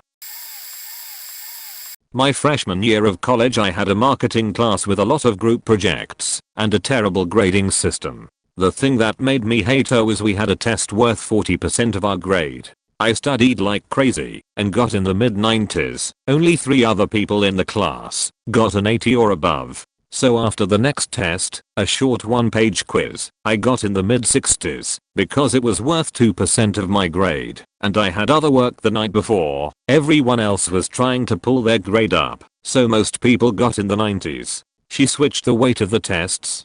I started yelling in the class that it wasn't fair for her to just change, that when I studied like crazy for the huge test, you should have been prepared for both tests. I was livid. No one in the class backed me up because no one else had this negatively affect their grade and asked for her to keep it. I learned later I should have gone to the dean, but whatever. I walked out of the class and switched majors, so I never had to deal with her again. Bonus story, I had a class with a professor who specialized on theology and Muslim culture who said out loud in a class, 9/11 was not that big of a deal. Most of the students in the school are from the Northeast US, many from New York. A kid stood up, flipped his desk and just ripped into the teacher before walking out and skipping a week of that class. I went to a private Catholic high school. Religion was always a joke and people routinely got above 100% in the class. I had a 100 when this all took place. We were in our religion class freshman year. In this class, we had these weekly packets that were generally pretty easy. The great thing about the packets were you could use them on the quizzes to help you. It was basically open note. I always did those damn packets, and this teacher knew it. One day, I could not find the answer to one question. I read and reread, but I just couldn't find it. No biggie. I went to her the next day to ask for help, and her response was something along the lines of, "Oh, that's a tough one. You better hope that's not on the quiz today." I was like, lol, well okay. So before the quiz started, I asked the kid next to me what page he got the answer from. He told me. I found it. All good. She apparently saw me do this and took it as cheating. I've never cheated in my damn life. Also, who would cheat in a religion class? As she passed out the quizzes, she said nothing and just snatched the packets off both of our desks. I asked what she was doing, and that's when she called me a cheater. I don't think I've ever been more red with rage in my life than at that moment. She saw I was pretty pissed and called me out into the hall. We talked and she said, "I told you that question wasn't going to be on the test. You got the answer from him and that's cheating." I wish I had a recording of my face, because I know I had to have had fire shooting from my eyes. I explained the events back to her leading up to the quiz, and it did nothing. I obviously failed the quiz. That wasn't the end, though. In her eyes, all students were sinners. She had pre-made punishment sheets, where you would write down Bible verses depending on your sin. I got a super long one, and as she handed it to me at the end of class, she smiled and said, "Have a nice weekend." To top this whole sheet show off, she called my father to let him know what had happened. I had not talked to my father in about 2 years. My father wasn't even the primary contact at my school. When asked why she did it, she said, "Oh, I called ads for discipline." Through that one call, even more sheets started with me and my dad. The silver lining in all of this is the dean and the principal both took my side. I was shocked, but they said she was wrong, and they let retake the quiz. I had a psychology class where our instructor was habitually 10 to 15 minutes late. She also made it clear that she disliked certain students and was just kind of unprofessional in that I don't give a shit kind of way. The entire class was pissed about her tardiness, so as a class we kind of lost our collective temper. I filed a complaint against her with the department chair, and I wonder if any of my classmates did so as well. However, at the end of the semester, I felt bad about filing a complaint. Our quizzes were weird. They were closed book, but at the end of the time allowed for the quiz, students would be allowed to use their textbooks for a certain period of time. I was the only one in my class who took the quizzes closed book, then left rather than sitting around being bored. Psychology is a subject that's always been easy for me, so I wasn't too worried about my grade in that class. The teacher noticed this and pulled me aside near the end of the semester and said something along the lines of, "Anadrax, you're the only person in this class who doesn't open their textbook. Whatever you set your mind to do, you'll do it." I wasn't used to that sort of praise, so it kind of threw me and made me feel guilty about the complaint. Not me, but this annoying chick in my intro to CSE course. To provide context to how annoying she is, on the first day of class when we're setting up accounts for our cloud IDs and sheet, she raised her hand and asked, "Is it okay if I use the 24-key base 64 encoded password, not sarcastically, 100% serious thought for some reason flexing, that she can make. A password was supposed to impress the professor. He was clearly annoyed and everyone else just cringed. 200-person class by the way. So with that in mind, a few days ago at the beginning of class, when the prof was going over what we were doing that day, she yells out of nowhere, "You know I'm not afraid to call you out on your bullshit, right? Professor's a really nice guy." So he's just standing there confused, and she goes on an entire rant about the lab exam being too hard and impossible to finish in time, even though she insulted him multiple times. He tells her not to worry, and he'll look at the results at the end of the week, and if the class clearly felt the same way he would do something about it. But that wasn't enough for her, so he went on to complain about the past lab exams too, which were easy as fuck, and kept insulting him. The whole class is annoyed at this point cause the professor's a really nice guy and he's just standing there being ostracized by this fat retard. Eventually people in the class get so fed up people yell, "Maybe, if it's so hard you shouldn't be in the class." She broke down, cursed out the professor, then ran out the door. It was so funny. I had a math teacher who didn't like to allow students to go to the bathroom during her class. As a woman with an extremely horrible period, I tend to have to change tampons every 45 minutes on my worst day. I happened to be having one of those days, and was sitting in her class, when I felt my tampon starting to leak. I raised my hand, and asked her if I could please go to the bathroom. She told me to wait till after the lecture. 15 minutes later her lecture was over, and I raised my hand again asking if I could go to the bathroom, now that the lecture was over. She said, "Well, looks up at clock. No, there is only 20 minutes left in class, you can hold it."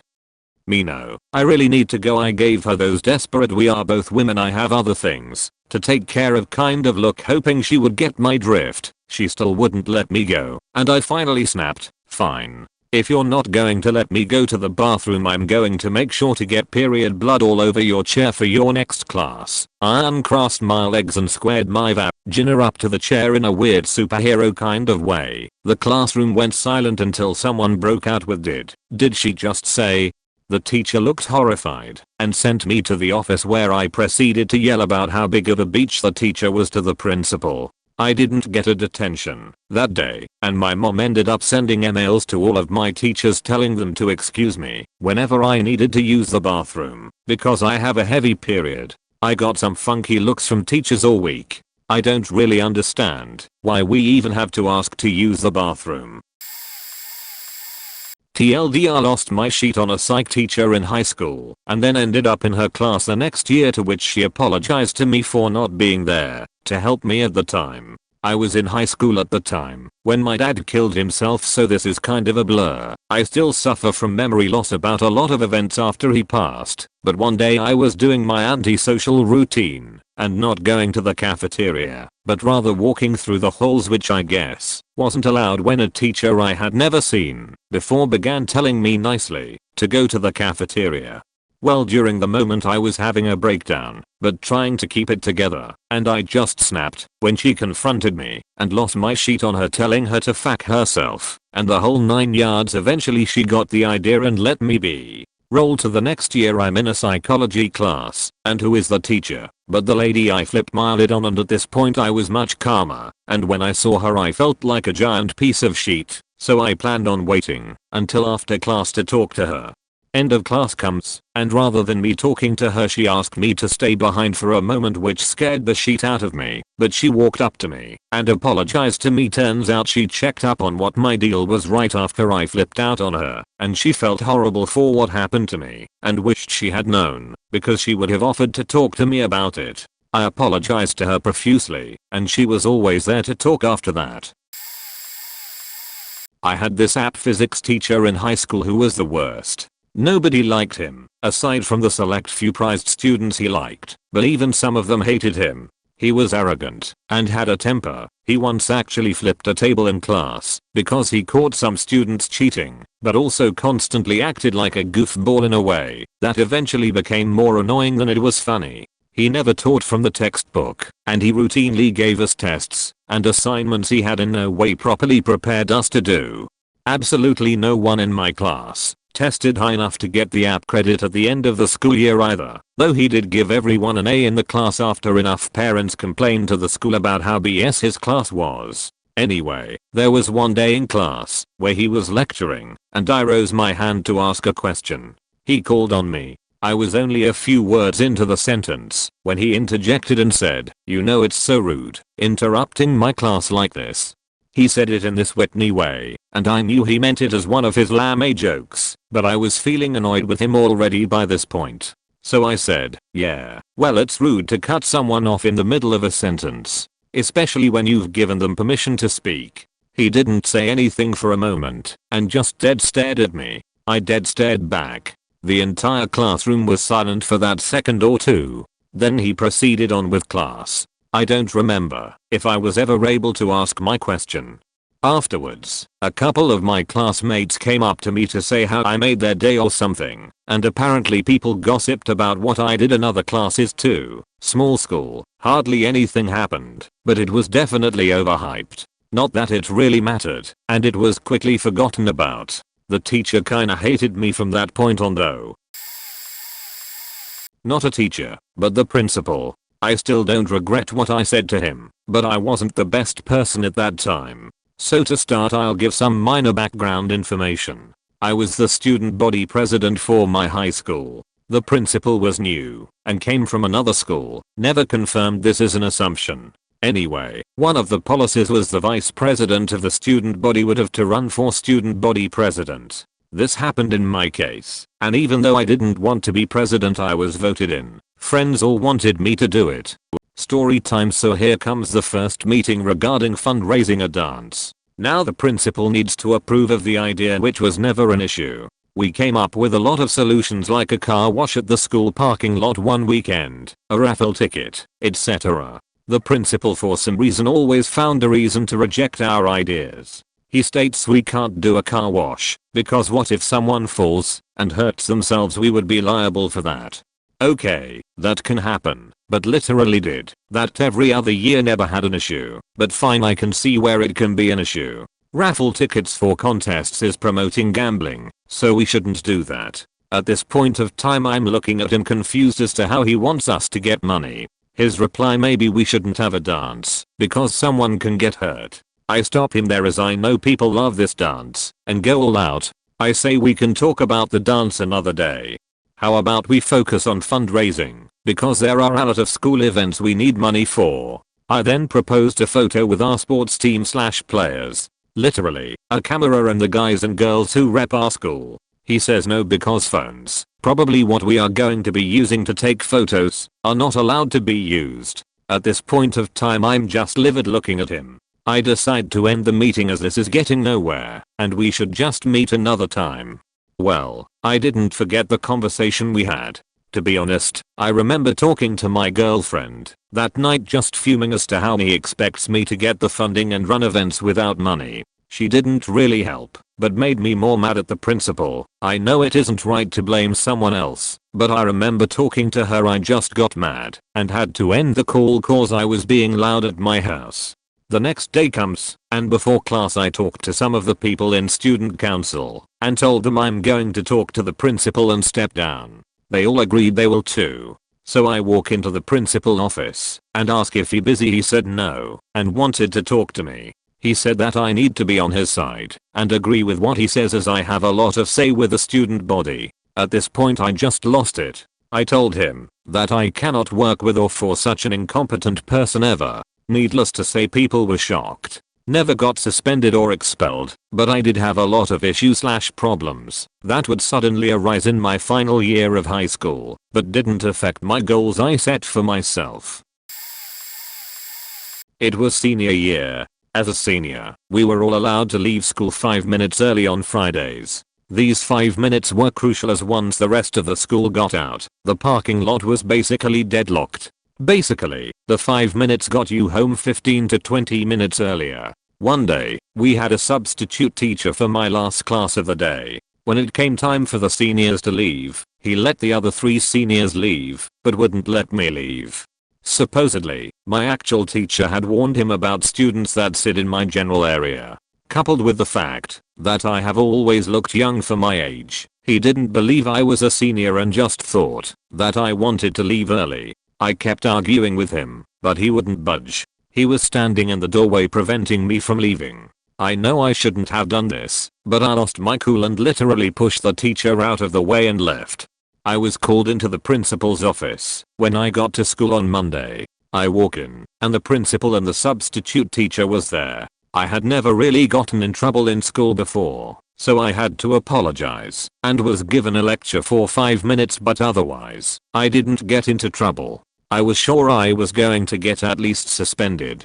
I mean, I pushed a teacher in front of the rest of the class. I think the substitute felt bad because after I left, he looked it up and realized that I was actually a senior. I remember that, when I was in the 5th grade, there was a boy named Kyle who had a stutter and ADHD. I mentioned this as it does pertain to this story. So one day, we were all in our social studies class taught by our homeroom teacher, Mrs. Gibbs. Pretty small school, pretty understaffed with teachers though. So we are learning about something or another and Kyle wanted to say something, but she ignored his hand. She did this often, because everyone could tell that when Kyle talked, she would get short-tempered and no tolerance for him. Well, he has his hand up for a good 10 minutes or so as he was very persistent. Note, the longer he has to wait to talk, the more stuttering he would have when he talked, as he also had ADHD. Finally, she calls on him with a slight eye roll. Already she is short with him. As he is very excited to speak, his stutter was becoming longer and his comment was dragging out because of it. She did not like that at all. He's about halfway through the comment, trying his hardest to calm down and speak. She looks at him and goes, "Are you done yet?" is a very condescending way. Most of the kids in my class were dickheads, so they laughed at the comment. I felt bad for the kid, because he was really nice if you got to talk to him. He was so embarrassed and infuriated that he picked up a chair and threw it at her when her back was turned to him. He hit her in the back of her legs and she collapsed on the floor. He then stands on a desk and is just screaming at the kids in the class who laughed and how the teacher was such a beach. Security was then called because the neighboring teacher heard the noise and all the students in the class, including myself, had to go to the cafeteria with another teacher while they de-escalated the situation. I'm so happy he threw the chair at her. Long story which took place in Germany/mobile. Have fun. In 9th or 10th grade I had the principal also as a teacher in one subject. We didn't like each other, and we both had our reasons. I was a problem student in her eyes, and she was unfair a lot of times in my opinion. Both of us were kinda right. Sometime in the last few months of the year I was late again like always, because of my bus. It is a known problem and there are always around 10 students who take this specific bus, and are about 5 to 10 minutes late every day. No big deal. I assume she had a bad day, since she started to shout and getting really pissed at me. I was stunned at first, because I didn't understand what her problem was, and sat down but not without snapping back at her, which made her even more angry. After that we both cooled off a little, and she continued the lesson. When she gave us a handout to the topic I genuinely had a question about the spelling of a word, because it looked wrong in my eyes, so I asked her. She took it the wrong way and thought I tried to embarrass her in front of the class, because she made the handout, which I didn't know, nor care, and started screaming and belittling me, and said I had to leave the class. I stood up, and started to yell back, which, resulted in both of us cussing at each other. I'm not proud of this. My classmates tried to defuse the situation, and I left the room, and had to stand outside of class. She was so pissed that she cancelled the lecture and whipped out a test. With a reach-sheet grin she came outside and asked me if I want to take it too, or if I want my bad grade. I said I'll take it, since I really liked the subject, social studies. After the test she told me she wanted to talk to my mum and made an appointment for her. So I told my mum. She wasn't happy, but wasn't angry either. After the appointment and a lot of arguing I had to tell her I'm sorry, and she said that's fine, and we will forget about it. It ended with me getting a straight A in that test, and I really wished I could see her face while she was correcting my test.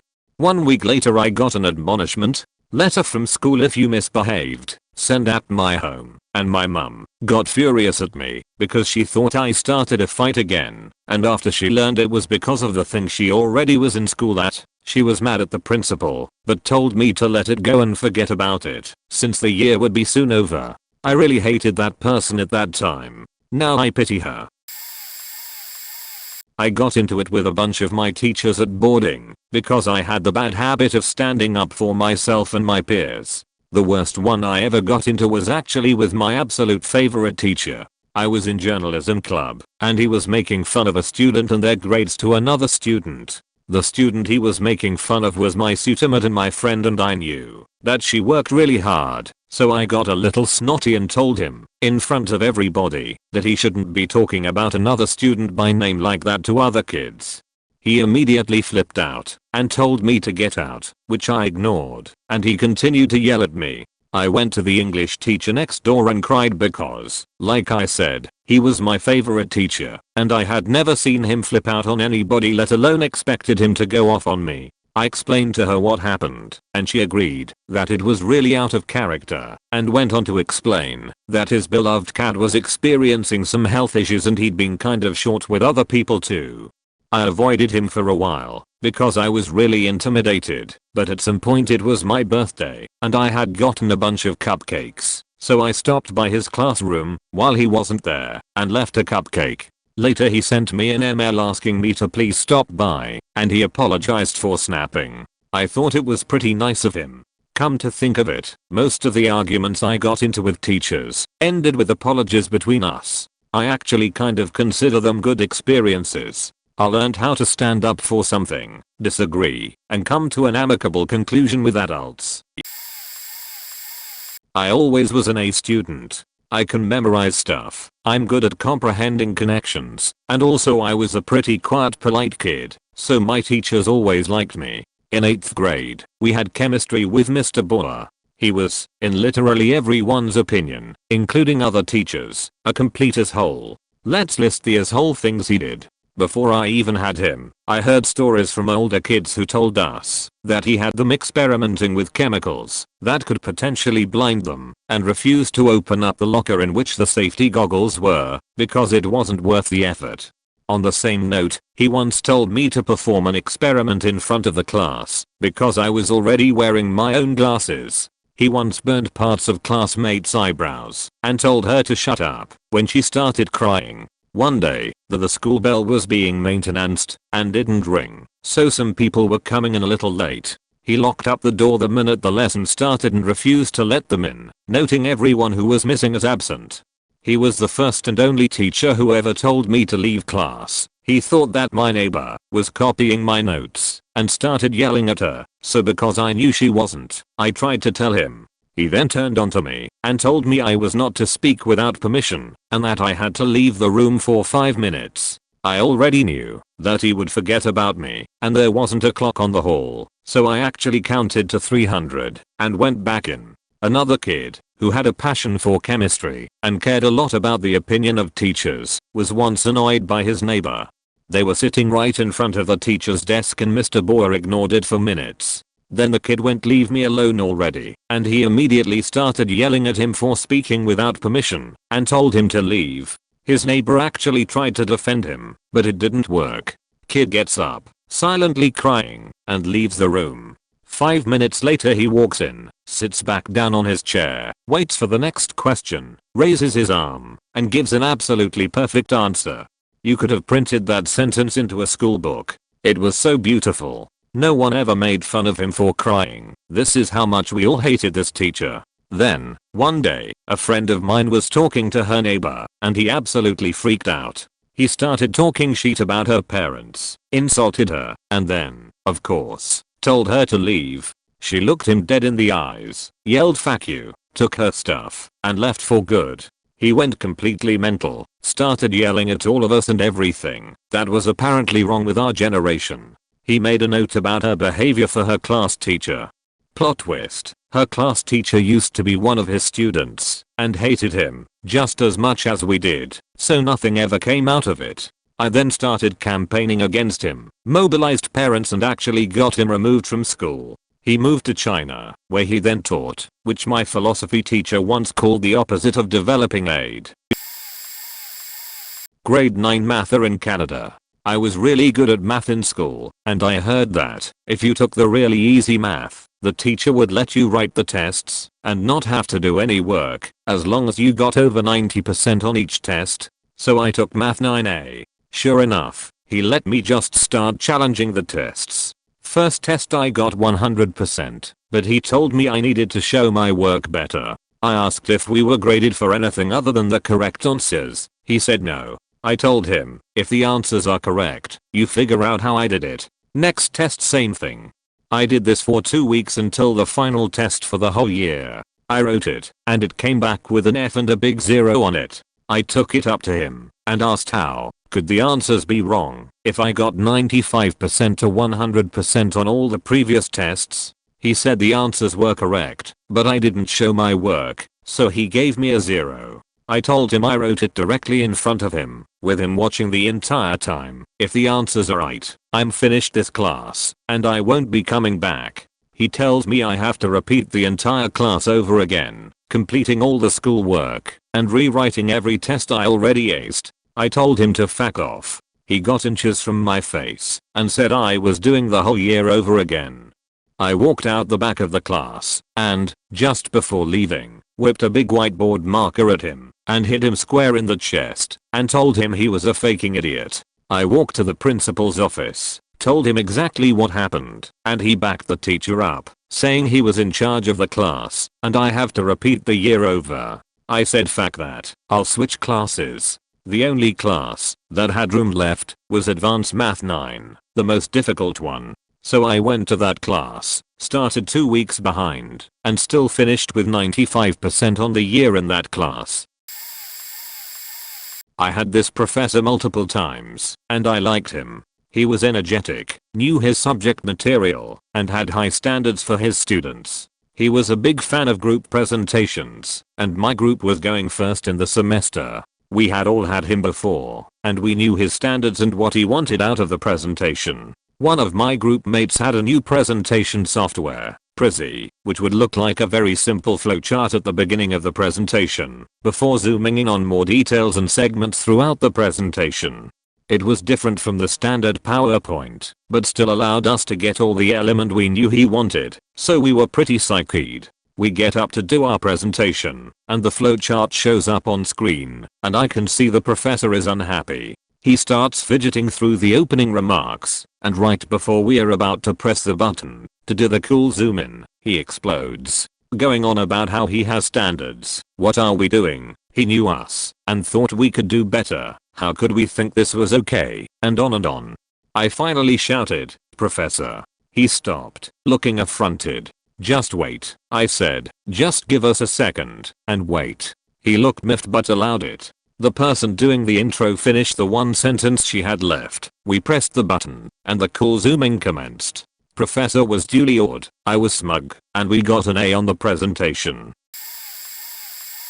Senior year in university, I had an algorithms course with a professor that really lacked a structured plan, always gave rough dates and plans, but never anything solid. The entire semester he led us to believe we had a final project and a written exam. However, the written exam was take-home. A week before he was to hand out the take-home exam, he started talking about making it an in-class exam. This did not sit well with me, as I was in the middle of a 16-credit semester plus working 35 hours a week.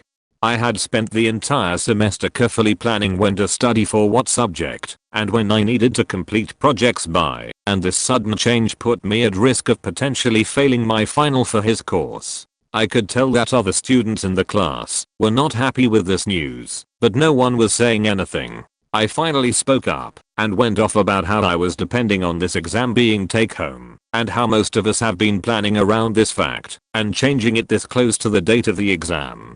His reasoning for the change was that another professor had told him he was going easy on us. I snapped at him and asked if that professor was sitting in this class and had any idea what the day-to-day lessons and assignments were. After some more yelling, a few other students started to speak up in agreement, and he eventually backed down. Felt like a hero that day.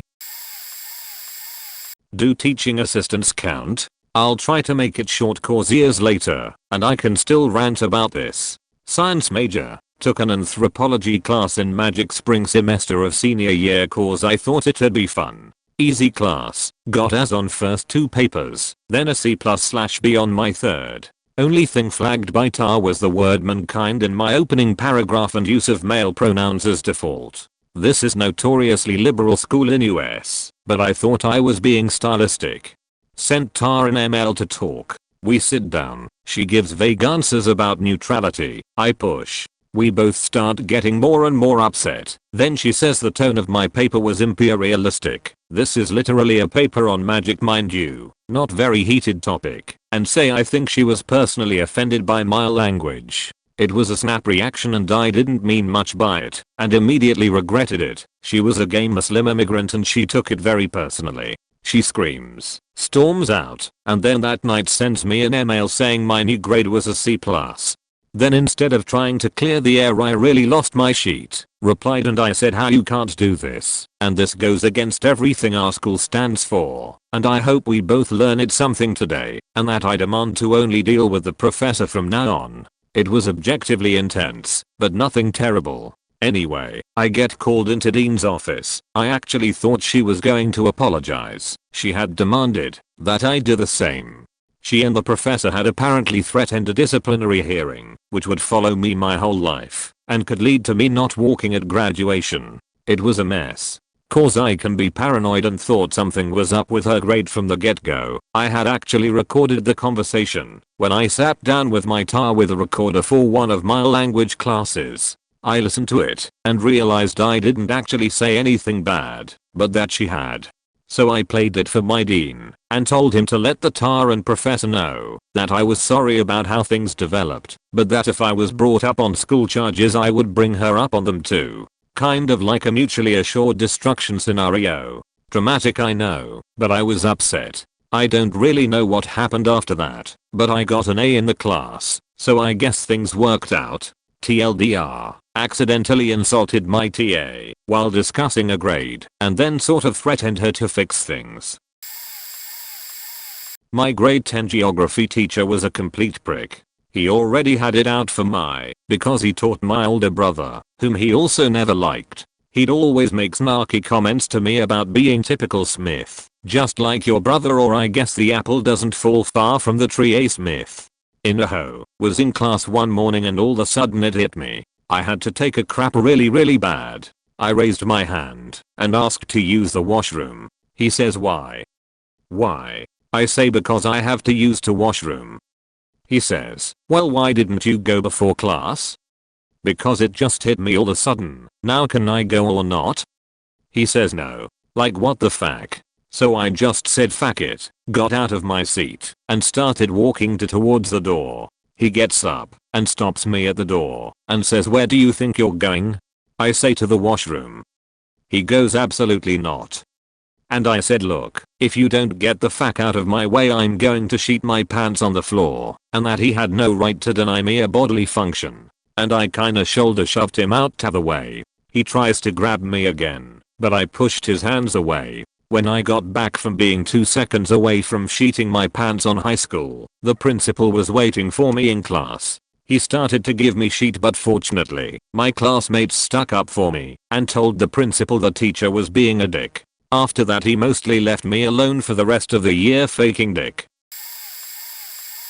Oh boy, I've told this story many times in person, but it still frustrates me endlessly. The details are a bit fuzzy now that it's been several years, but I'll try my best. In college, I was in a foundational logic class for computer science. On the test, there was a question that specified one condition for a bipartite graph. So I scribbled my solution thinking it was pretty easy. After all, we only needed one possible condition. When the test was being graded, I took a look. 0.90%. What did I lose 10% on? This bipartite graph question. HMM. Yeah, right, don't see how this is wrong. I suppose I'll ask the professor. So I went up to the professor and asked him what was wrong with my answer. He responded with a straight face. It wasn't the answer I was looking for. At this point I just stared at him with blank confusion before replying. Was my answer wrong? No, it just wasn't the answer I was looking for. At this point I lose my temper and go on a huge rant about how, if I answer the question correctly, how can I get 0 points on it? If he wants me to give a specific answer that wasn't indicated in the question, he should have just wrote the answer on the question sheet. The bastard had the gall to respond, "Well, you should have studied." I was so completely offended that I was stunned into silence. I had gotten every other question correct, but he had the cajones to negate all the effort or hours I spent studying with his crass reply. Maybe he felt guilty at this point for what he said, but he then responds, "I'll give you 50% credit for your answer." This does not help. In fact, fury explodes in me with the force of a bomb. I yell, 50% for a correct answer? Am I in crazy land here? How the hell does answering a question correctly get half credit? At this point I was seriously going to report him to the college if he did not give me all the credit for the question. In retrospect, I should have done so anyway. He responds to my outburst by dismissing me and shooting me, replying, "Fine, I'll give you full credit because there are students behind who have questions." The bastard didn't even admit his wrongs. He made an excuse as if I was the one in the wrong and he was simply appeasing me. I do get my petty revenge, I would say, on this professor. There was a theorem the professor was trying to prove in class one day, and our classes were long, 90 minutes each. The theorem wasn't wrong, but his approach to trying to prove it was horribly incorrect. It boiled down to assume X, bunch of non-relevant nonsense, therefore X. He used an assumption to prove the assumption, which is utterly flabbergasting. Unsurprisingly, the class did not understand his explanation. So he proceeds to repeat it over and over for 70 minutes. At this point I'm just browsing my phone, since I'm well aware of what the problem is and why nobody understands. I end up raising my hand and saying politely, "Perhaps we could prove this in a different way that would be easier for the class to understand." Snarkily, the professor asked, "Well, why don't you come up to the board to prove it?" Oh, this bastard thinks his job is so hard, does he? I end up walking to the board confidently, and in less than 2 minutes I write up a solution using limits. I turn to the class and ask, "Any questions?" To which not a peep was heard. After 70 minutes of questioning the theorem over and over, I proved that sheet in 2 minutes, dropped the chalk, and walked over to my desk where I proceeded to browse my phone again. I took advanced math classes since middle school. Sophomore year I'm in algebra 2 with other math nerds like me for last bell, and my teacher, Mrs. Richards, happens to have my younger brother, a known problem child and behavioral issue student, in her first bell.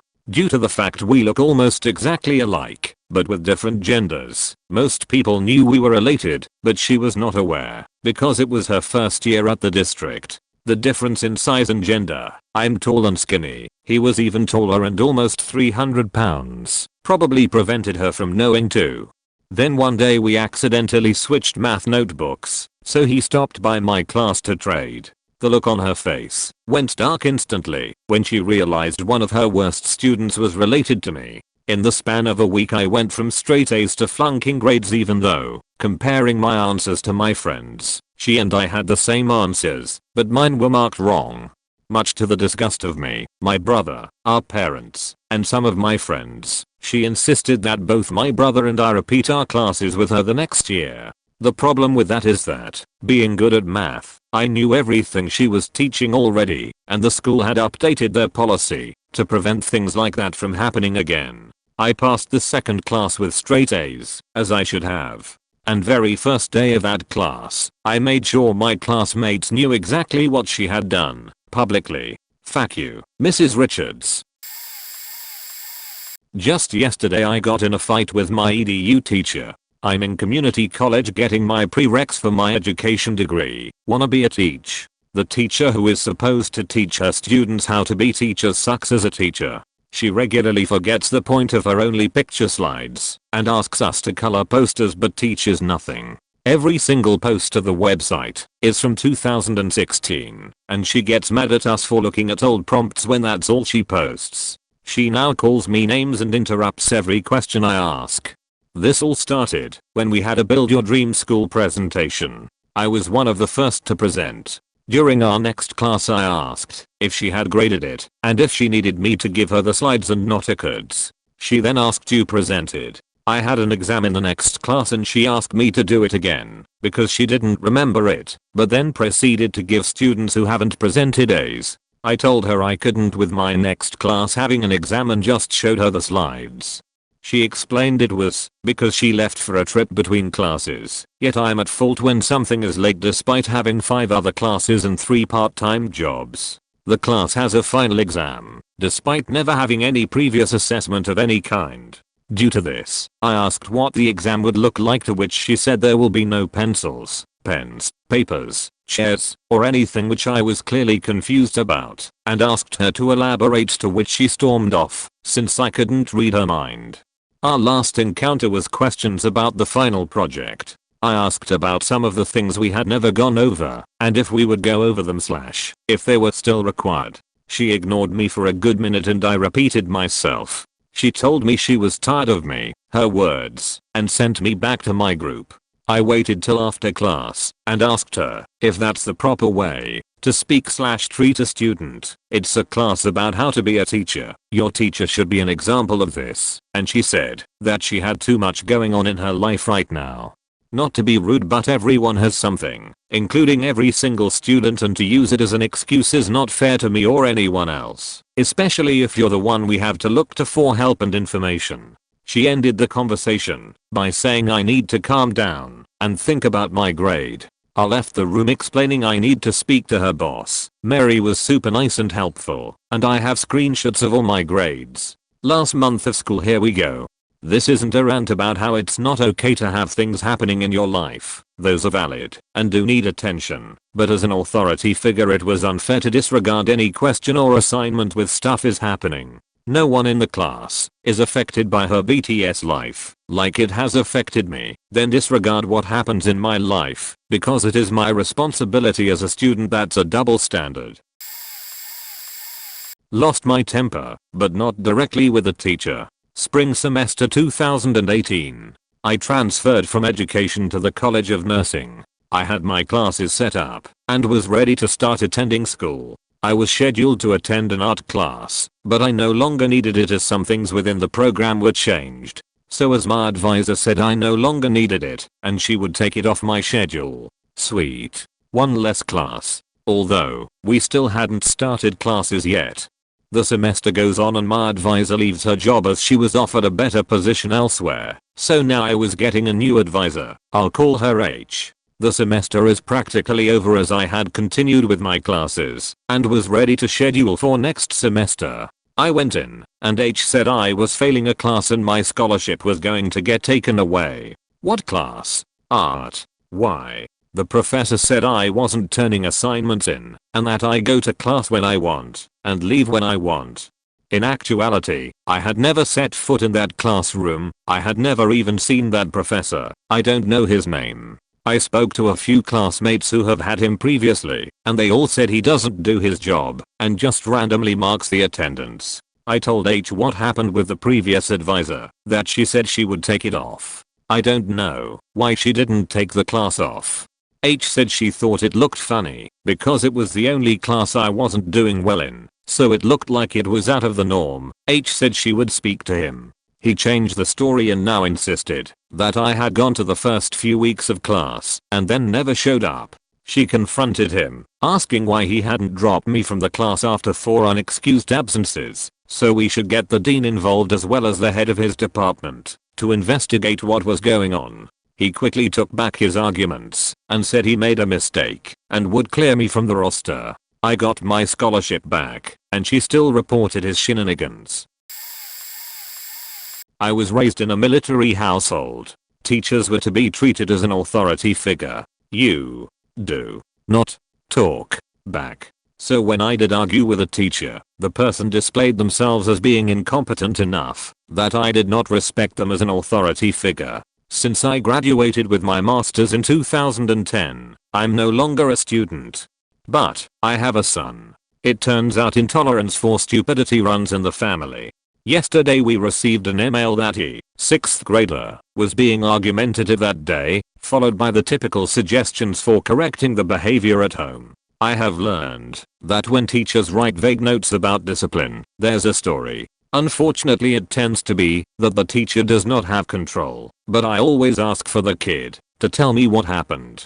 My son tells me that the teacher gave an assignment to write in their own words the difference between two scientific vocabulary words. After completing the assignment, the teacher was looking over it, and she told him that he should write something else instead, and told him what to write. He said, "You said the assignment was to write in our own words. Wouldn't that be your words if I wrote that? How am I learning if I'm just copying your opinions?" Well, needless to say, I had to immediately turn around to keep from laughing. He's my PLS, precocious little sheet.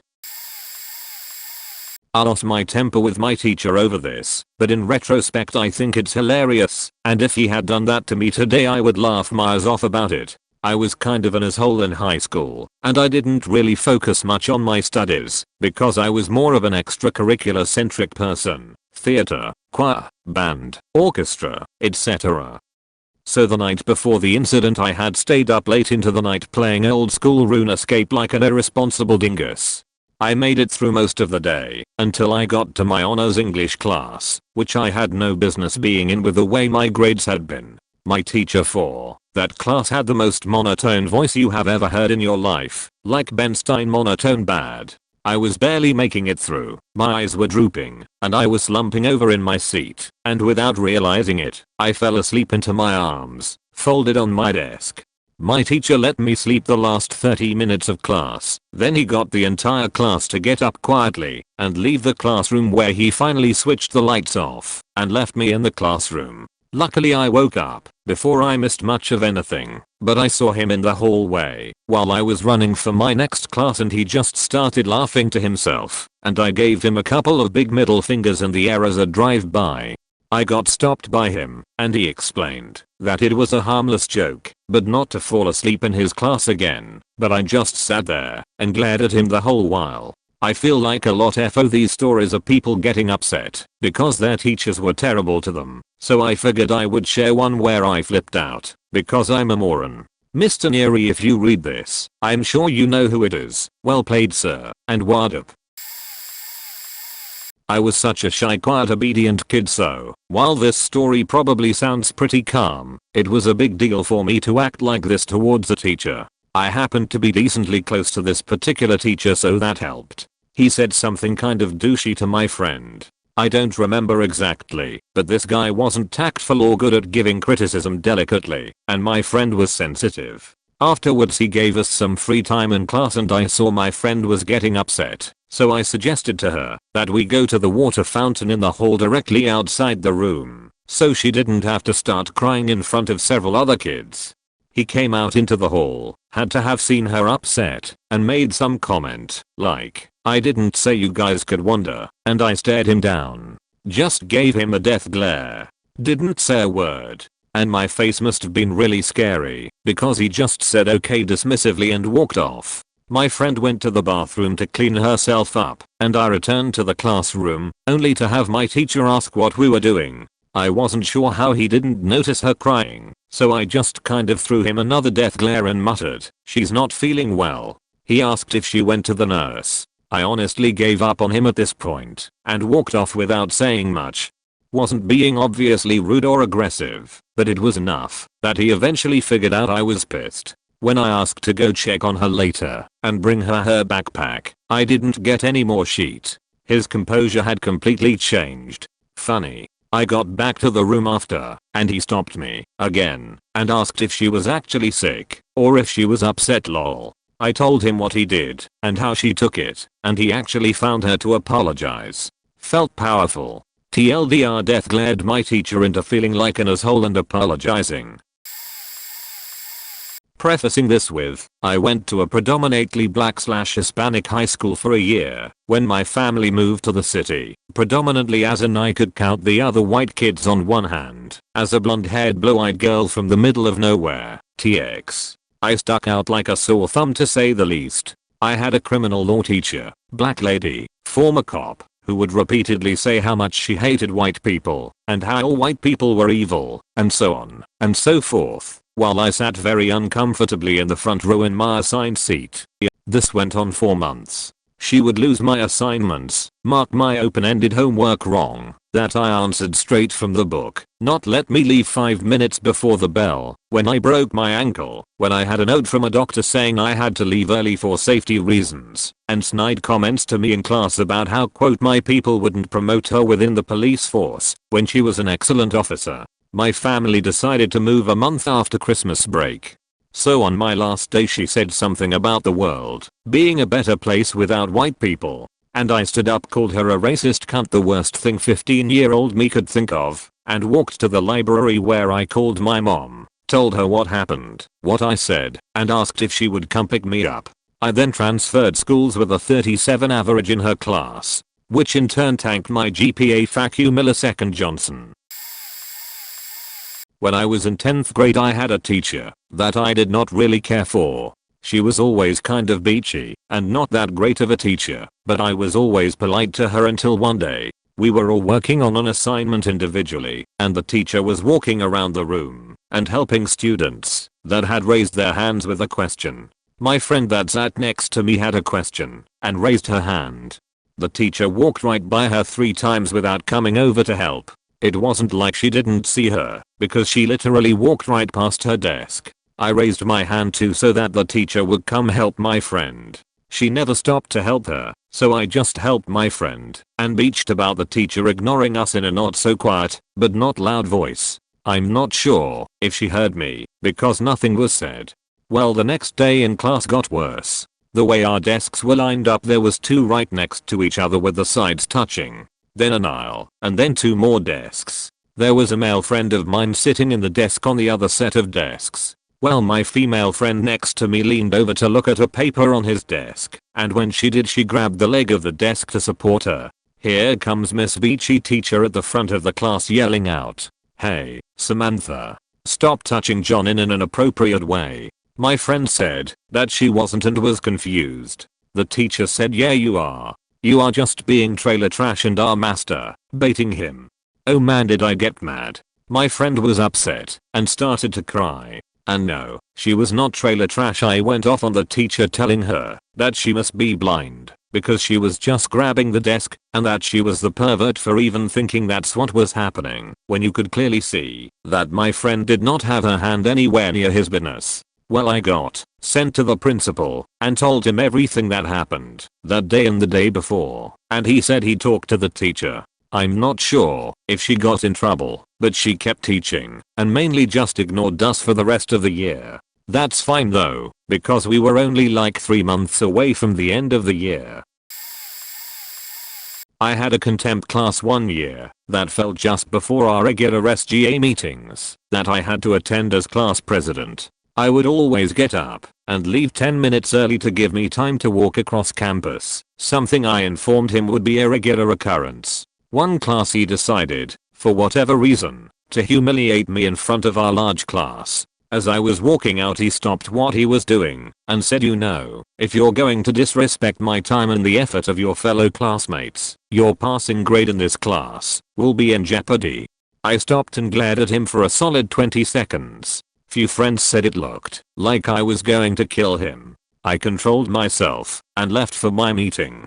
That evening I wrote him an email basically stating that I'd pay $38,000 a year to be here and that my money pays his salary and to never disrespect me in a public manner again. I mentioned that if it happened again I would choose to relay this situation to some senior leaders at our university that I regularly worked very closely with. I asked for an apology. He refused to apologize. Our thesis paper was due just a few months later, and we had to define our topic area the week after this happened. I chose to write my 15-page thesis on SGA engagement in student life, what many groups have accomplished, and the positivity we brought to student life on campus, closing with my own accomplishments and contributions. During my review he apologized, handed me my paper with an R. I was in 8th grade, and it was my math teacher. She was extremely old, and also the gym teacher. Yay, I don't know either. So her being extremely old, it also meant that she got paid a lot more than other teachers, third most paid in the district. and one of the ways she'd get money is that she would show how her students have improved by making all of us take these skill builder quizzes, which were just few problems from the chapter we were on. She made us take all of them on the first day of school as pre-tests, and then when we were near the end of a chapter we would retake that chapter's skill builder quiz. If we didn't get a 8/10 or higher, she would make us retake it, so she had solid proof we improved, even thought they were the same exact quiz. One day during a very hard test, she stopped the whole class and announced who didn't get an 8/10. She was so money hungry and greedy she actually pulled those kids into the hallway and made them retake it right then and there, one of those kids being me. I finished the quiz and got back to the very hard test and didn't end up finishing in time, and then put the blame on me because I didn't study enough to finish in time, and apparently it was just a coincidence that all the kids she pulled out, which was literally half the kids in the class, didn't finish their test, and that was my breaking point. I throw the test at her and I say what everyone was thinking in their mind: no, actually we did study, it's just that it would have been a hell of a lot easier if you actually taught us anything. Also, thanks for pulling half the kids out of your class in such an appropriate time, just so your money scheme works. Her response was oh okay, and I left the room. The next day she threatened to call the principal down to report what I did, and told her she could, as long as I could also expose her little scheme she was running. Surprise surprise, I didn't get called down to the principal's office. We had our chemistry GCSE the next period. This period was German. Our German GCSE was some time away. This teacher and I never really saw eye to eye, and on this occasion, she said that we weren't allowed to revise chemistry or anything else bar German. I made known the class's collective frustration. Soon, I got up, packed my bag, and walked towards the door, a rare thing to happen at my school, let alone for me to do. The teacher stands in front of the doorway and says, if you're in my classroom, you're revising German. I step around her and out of the classroom, and looking back to see my entire class faces, I looked at her dead in the eye and said, so if I'm not in your classroom I don't have to revise German. I felt like such a badass. She was furious and opened the office door, which was next to our classroom, and shouted down the corridor to me, I'll report you missing if you don't come back. I just smiled and walked off, hearing someone dial the phone to main school reception far behind me. I made my way to student reception, opening the door to several teaching assistants, who I was "friends with" because of after school clubs I attended. One of the main teaching assistants / cover teachers / SSAs had a landline phone in her hand. Said SSA quickly said, yeah, he's here, cutting the person on the other end of the phone off before putting the phone down. What the hell are you doing here, is the phrase I was greeted with. I explained my situation and asked if I could be put into isolation, a step up from detention, where you're put in a small room alone for most of the day, a place I'd only been once before. They let me sit in the room, where I proceeded to revise chemistry. Teacher lets us sign up for an 3D animation class that involved both scanning and hand-drawn work as well as the use of programs like Cinema 4D, Blender, etc. Springs it on us after we chew through the white paper bundles provided to us, because drawn animation, hello, that we need to provide our own paper suddenly, despite the fact we pay lab fees for this class, and then continues to chew us out for not doing anything for the rest of the hour, because we have no paper to draw our animations on anymore, so we are stuck. So I fired back that, if he's so upset we are wasting his time, he can warn us before he wastes ours next time. Before that, I had an English teacher I had otherwise no issues with accused me of plagiarism. I figured it was a misunderstanding, but it was a lot more than that. I was under attack from the moment I contested the claim, being grilled as if this paper were my master's thesis. Not because the paper rang up on any of those sites that match papers against other bodies of work to check for copied segments. The teacher actually quickly admitted there was no such evidence as that, but merely because she didn't believe I was capable.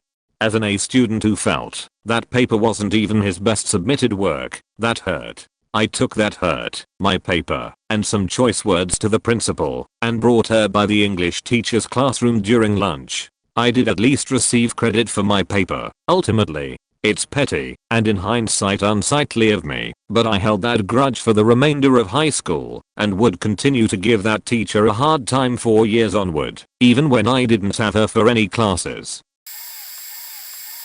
This was a long one TLDR. Found a clever way to tell my teacher fuck you, argued about whether I should be punished, told teacher to lighten up, and called her a Nazi. Found out teacher was Jewish. My English teacher had us all reading Catcher in the Rye out loud, round robin style. It was so slow and boring I quickly lost interest, so I decided to read ahead, and finished reading the book weeks before I'm sure we were finished. Having already read the book, I decided to take a nap. The teacher didn't like that and decided to make an example of me. She started asking me questions about what we just read, which I had no clue where we were, because I was definitely not paying attention. I told her it didn't matter, because I already read the book. She didn't believe me, so I played dumb and asked her if the book had the F word in it. I knew it did, and I even knew what page it was on. She told me it didn't have that word in it, and I argued it did. She still didn't believe me, so I was like, wait, I'll show it does. I quickly flipped to the page, pointed at the words, and when she leaned in to look, I nearly shouted, see, fuck you. She was not amused and told me to go see the principal. I told there was no reason for me to go see the principal, I was just reading the book. She didn't care. There was some heated arguing which led to me, much to my regret, uttering the words, why do you have to be such a Nazi? At that point she just screamed, that's it, get out of my room. I left slightly because I was terrified, and slightly because I realized any else I said at this point was just making worse. Turns out my teacher was Jewish. I was immediately transferred to a different English class that week. In 9th grade I have an IEP, so I have 3 sessions a year with all of my teachers in the same room together. My health teacher showed up late and proceeds to call me a fat lazy piece of shit who will never amount to anything, in front of all of my other teachers who were defending me and had just finished saying the exact opposite thing. In 10th grade another time, I accidentally opened the door into another teacher. I apologized profusely and asked him if he was okay. He said yes, and then immediately slammed the door back at me, squishing my foot in the door jamb and knocking me back. He broke my big toe. I was in so much pain that I didn't even think of walking to the school security guard, so I just limped to the bus and went home and called my mom, who took me back to the school immediately, and we had a meeting with the principal and the teacher who did it. Guess who lied about the entire thing? Guess who didn't get punished at all? Guess who still has a job at that school, despite assaulting other students than me? They said there wasn't enough evidence against him. I took off my shoe and showed them that my foot was so faked up, and because this happened by the door to the gym locker room, there just happened to not be any cameras there either. And yes, it being a locker room door means that the door that I was hit with was made of iron. I left that school the next year and am doing online school now, about to graduate, but still have a faked up right foot. Not me, but sometime in high school I had this bullshit class called art history. It wasn't even a real art history class. We weren't learning about the history of art. It was history class, where we learned about a time period such as the Great Depression, then did an art project based off of the period. No one liked this class. I had a friend who was also in the class. He was one of the nicest guys I knew. He was a big deadhead Buddhist who would create insane psychedelic artworks in a day. Just a really soft-spoken dude who always tried to stick up for people and comfort others. So back to the class. It was taught in partnership by the art teacher, nice but a little ditzy, and the history teacher, a young unprofessional shoulder bin coach who kept a picture of Ronald Reagan up in his room, a display of I'm a historian. Damn it. I remember working, so I wasn't following the events leading up to it too closely, but the history teacher was talking to one of the students, who was a little more socially impaired. The student didn't get it 100% and gave an inaccurate answer, and the history teacher says, "What are you, stupid?" Lo and behold, my friend has a big problem with this. He looks over and in his relaxed tone of voice tells him that he shouldn't say that. Basically, whoa, you shouldn't call him stupid, that's not right. My history teacher, the arrogant bastard he was, tells him to mind his own business and it's not serious. My friend says straight-faced, Same drawn out voice. You're being a dick. History teacher tells him to chill out outside of the classroom. Friend comes back, still reasonably irritated. History teacher can't overlook his enormous hubris and says, "Can't take a joke, can you?" Adding more salt to the wound. For the rest of the year, they had tensions, right up until the teacher left. He couldn't even give the student a compliment without mentioning how they didn't exactly get along. Fuck you, Mr. Higgins. You're a dick. There was this freshman douche when I was a senior in college. Let's call him Joe. The university was small, private, and somewhat elite. Everyone admitted was wildly special in some intellectual way. Joe was special alright. He'd walk into parties and change the music. When the host would ask him who he was and what the hell he was doing, he'd say, "This is my campus. I own you."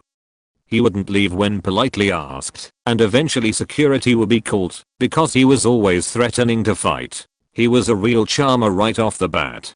So he's enrolled in Stagecraft 101, and as a senior theater major I would show up on the first day to discuss the Stagecraft jobs available for the semester's show/sign-ups. The professor is going through the syllabus. He's a jovial guy, loves operas, etc. He says you must give 20 hours of service to the stage show this semester. It's a requirement of the class. If you cannot honor this requirement, you should leave and find another class. No hard feelings. There's some soft murmurings from the crowd when all of a sudden you hear, "I don't have to do sheet. You're supposed to the one teaching me, not me being your slave for 12 weeks. It's Steroid Joe screaming and carrying on. The professor is too shocked to speak, probably because in 10 history of our small esteemed school no one has ever spoken to anyone unreasonably. The professor clears his throat and says, "It seems like this class is not for you. Best of luck in all your endeavors," and points Joe to the door. Joe says, "Fuck you, old man, I'm going to run this department one day." The professor is about to say something when another senior, big football guy, stands up and says, "Don't worry, prof, I got you." Turns to Joe and says, "I don't know how you got into this school, but this isn't your honky-tonk town. Apologize to professor and leave." Joe throws a chair at the kid and professor and gets expelled later that day. Now I know that's not really in the spirit of opt question, but I had to share because fuck Steroid Joe. I had screwed myself and somehow winded up taking 4 classes my last semester. 3/4 of the class had a coding project, one of them being a group project, and the 4th class had a DVD menu project with the program I need to build it in located at the school's computer lab. School was a 40-minute drive from my house. Each morning I would wake up early and work on projects in the lab, go to class, and then back to the school's computer lab until closing. Then back home to work on the coding projects during the night. To get all of these done and on time, I stayed awake through 3 nights. The longest I have ever stayed awake. At my school, if a project was not turned in on time, it was an automatic 50% grade drop. These projects were a bulk of my grade for each class, so I had to finish them or get them as close to working as possible. One more thing of note, the people in my classes were in all of my classes. Since I started the degree, basically, I would be in groups with the same people each class during the years.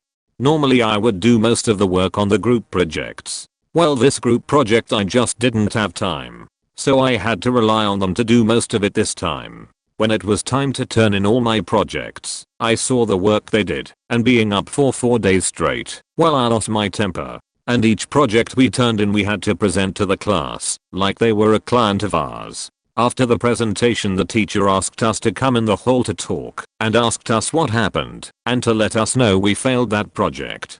That was my only F during this degree. I snapped at him pretty bad. Once I had a full night's rest, I went to his office the next day to apologize. He was one of my best teachers I had ever had. He didn't deserve me losing my temper. I felt like an idiot and a jerk. I still regret yelling at him.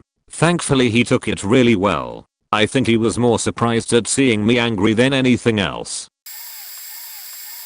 Not myself, but a kid in my high school freshman science class. He was one of the quiet and lonely kind who had a teacher in the back of the class for extra help if he needed it. He was / is not special needs, but apparently had a temper and just needed help staying organized. So this particular day she returned some take-home test packets we did over the holiday week off, and when he didn't get his back he asked about it. The teacher insisted she didn't receive one from him. He stood up, raised his voice and explained, loudly, that he worked hard on it, turned it in with everyone else, swears by it on his life, and that he deserves some kind of grade. She changed her wording now and says she didn't have one to give back to him. He caught that and lost his sheet. He started screaming that she hated him and that she lost it on purpose so she wouldn't have to grade it, that he should get a second packet as another chance, and that his terrible grade in her class is her fault. In between phrases the teacher keeps saying she wasn't giving him a grade. While he's screaming about all of this, he's pulling chairs around and shoving tables and stomping about. He threw a desk/chair combo thing and almost hit a girl sitting in the back. After he was done yelling, he went to the back of the room and kicked the floor fan over, breaking it in half, then went over to the door and slammed it a bunch of times in a row, all the while he's grunting and screaming nonsense. When there's finally a moment of quiet, the teacher quickly slips in that he can go to the office for his behavior, to which he replied, loudly, that he will, and he will report her for unfair treatment, and so on and so forth. While I did enjoy that class and that teacher, it was so totally obvious there was something fishy going on. I don't think she deliberately lost or misplaced his homework, but I think she panicked, and once she took the side of "I didn't get yours," she was too scared to admit her mistake and just stood by her first statement. I liked her less after that day. I was helping out at a conference. It was a conference in my field, but it cost €250 just to go in and listen to some presentations. But I really wanted to get in, but of course I don't have that kind of money. The student helpers have mostly been already found by the time I found out about this very limitedly promoted conference, but I still managed to get in. I was told that I have to work at least 25 hours for getting in for free. A professor in my field, who came to this conference from abroad, offered to meet me in person, which was, of course, a huge honor and opportunity for me.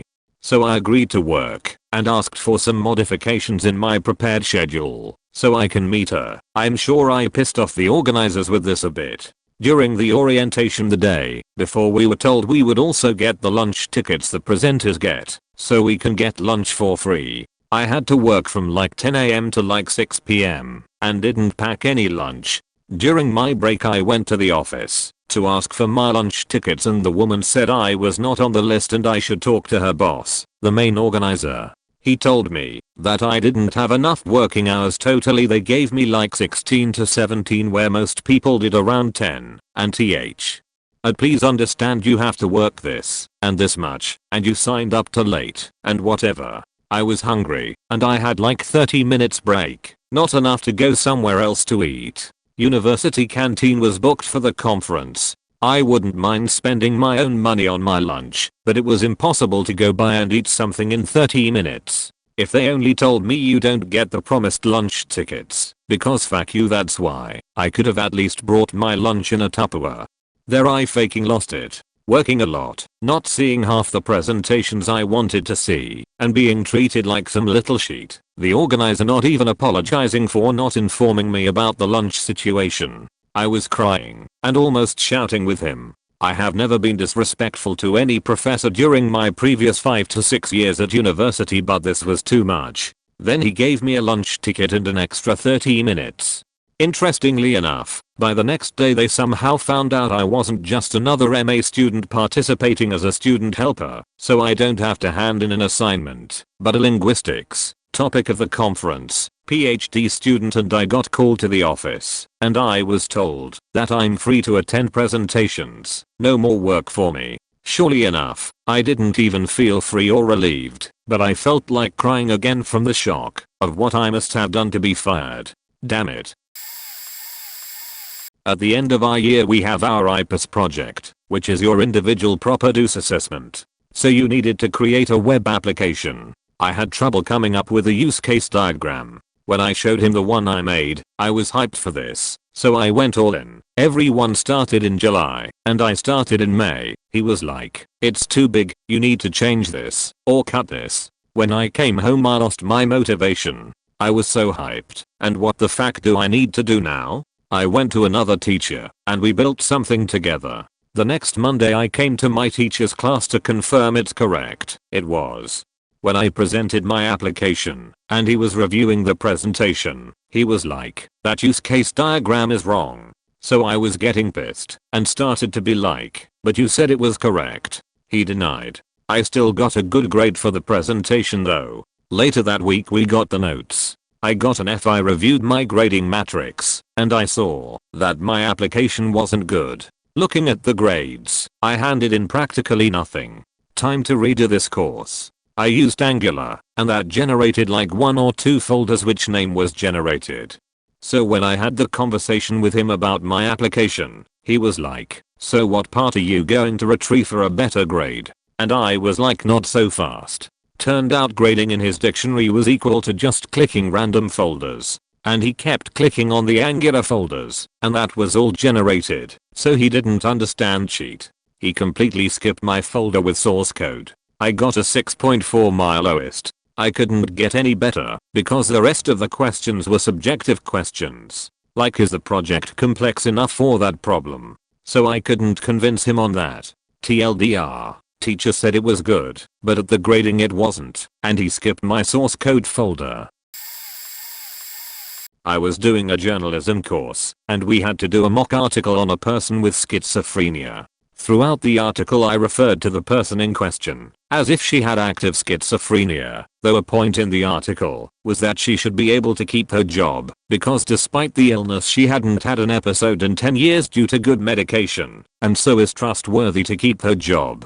When I got the assessment back I had a note saying that my grade was low because I was incorrectly referring to the person as having schizophrenia instead of her used to having schizophrenia. This drove me crazy. I actually was doing a double degree in psychology, and as luck would have it schizophrenia was one of my specialty subjects.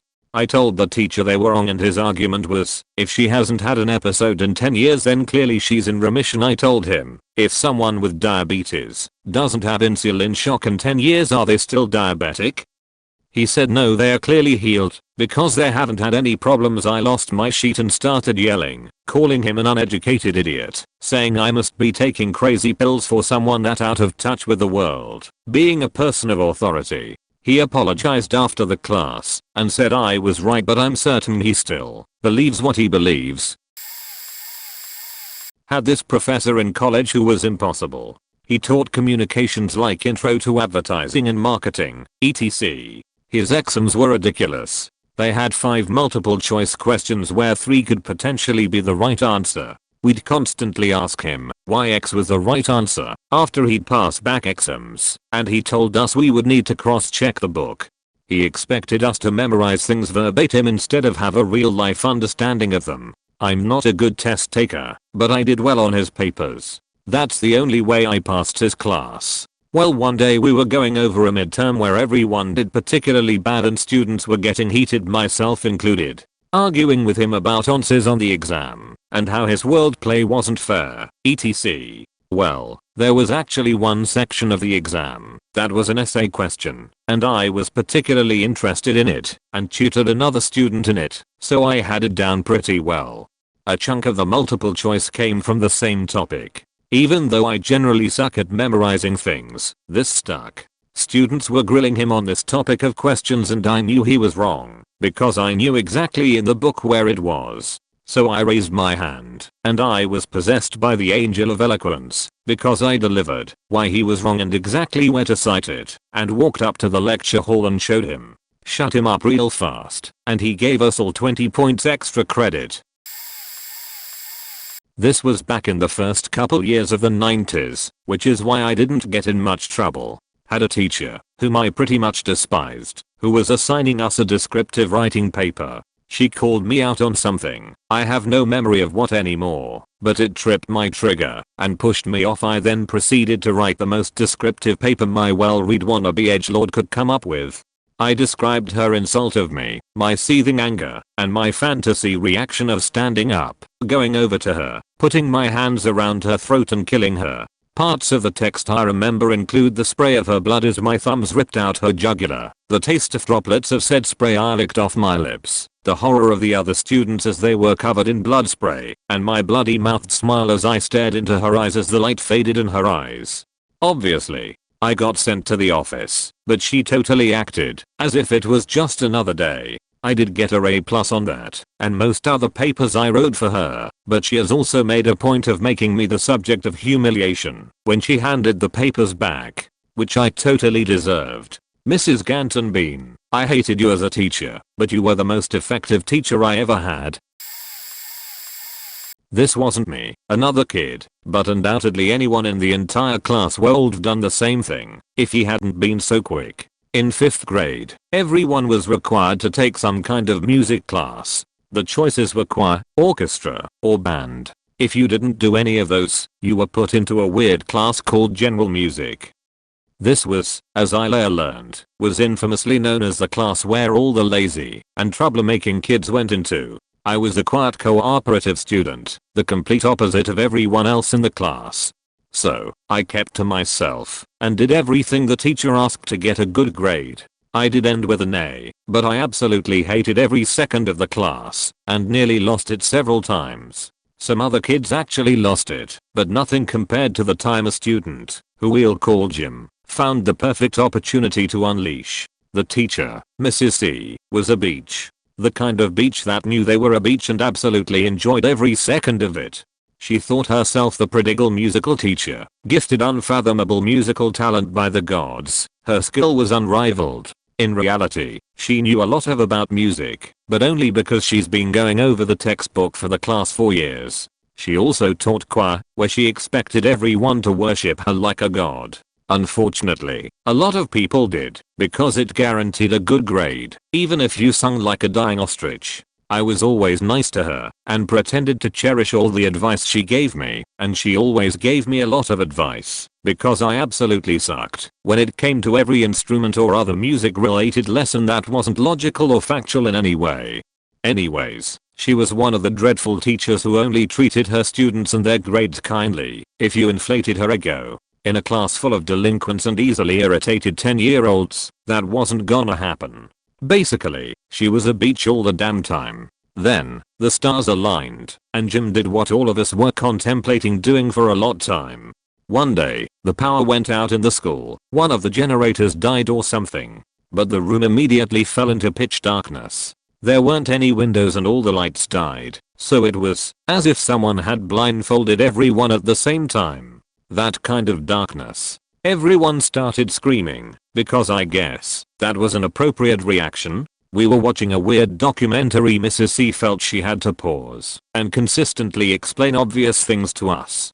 But as soon as it went dark, Jim grabbed his chair and chucked it at the teacher. It was dark enough that nobody saw what happened, but the clatter and Mrs. C's screams were enough of a confirmation. She hated everyone after that, because she didn't know who threw the chair, only that one of us did. We all knew it was Jim, but wouldn't snitch, because he only did what everyone else was dying to do anyways. TLDR, some kid took the opportunity of a sudden power outage in the classroom's pitch darkness to throw a chair at the beachiest teacher I've ever had.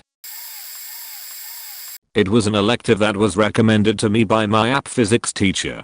She saw my interest in psychology and knew I wanted a challenge. The sociology teacher was an app/IB teacher, which meant she only taught advanced and pre-college credit classes.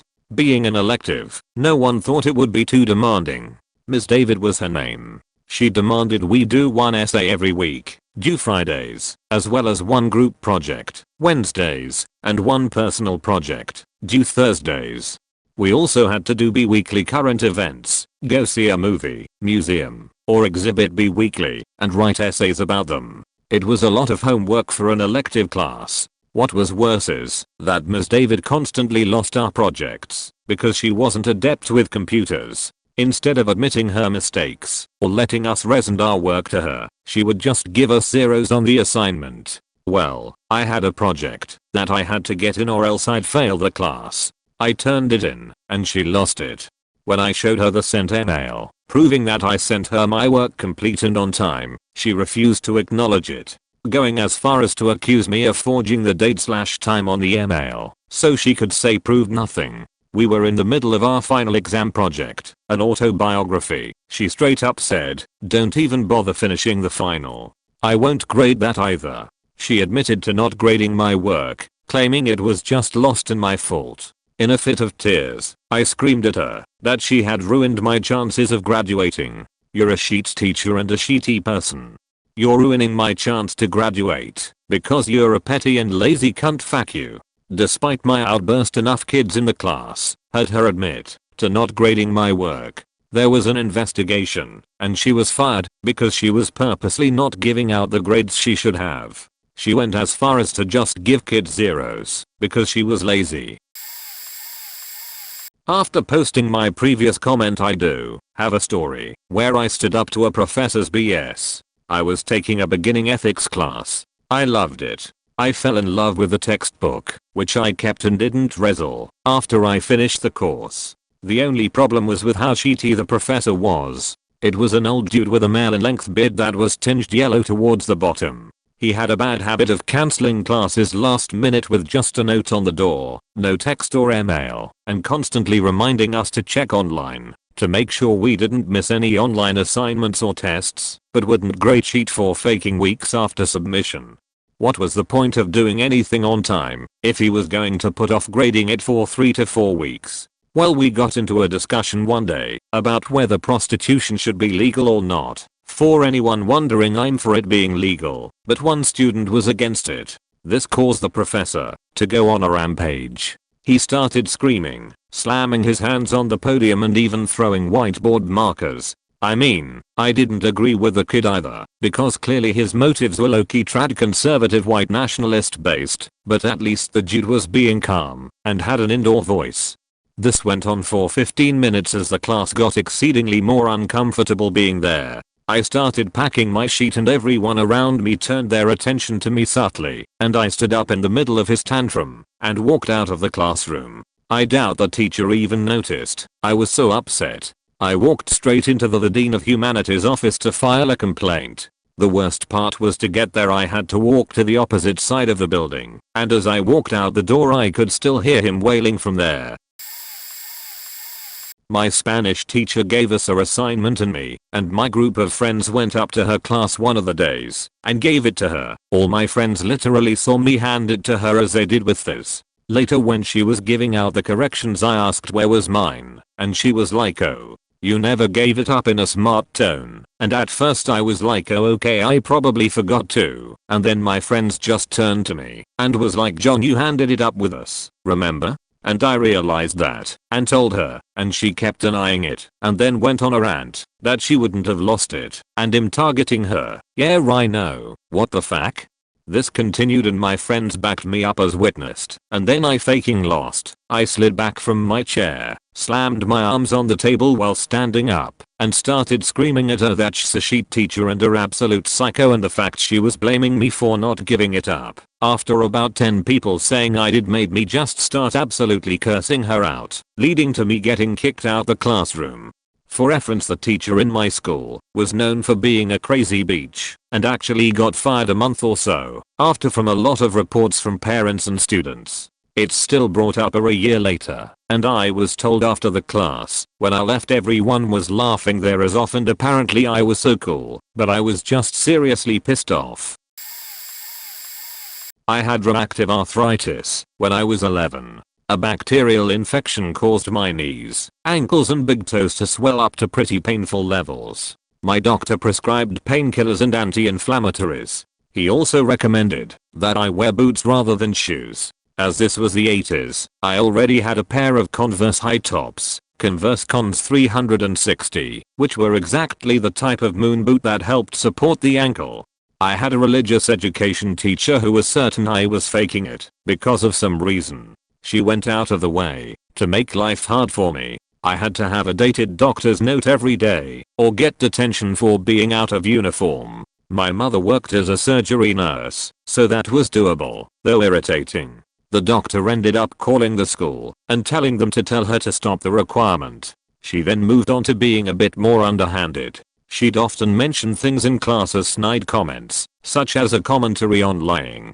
I can't remember exact quotes, but things like lying is a sin and can be as obvious as saying you didn't do something when you actually did, or pretending to be something you're not, like pretending to be hurt. As she looked at me, the class picked up on it, and as happens with all schools, those that are different are targets. Her words gave tacit permission for all sorts of harassment.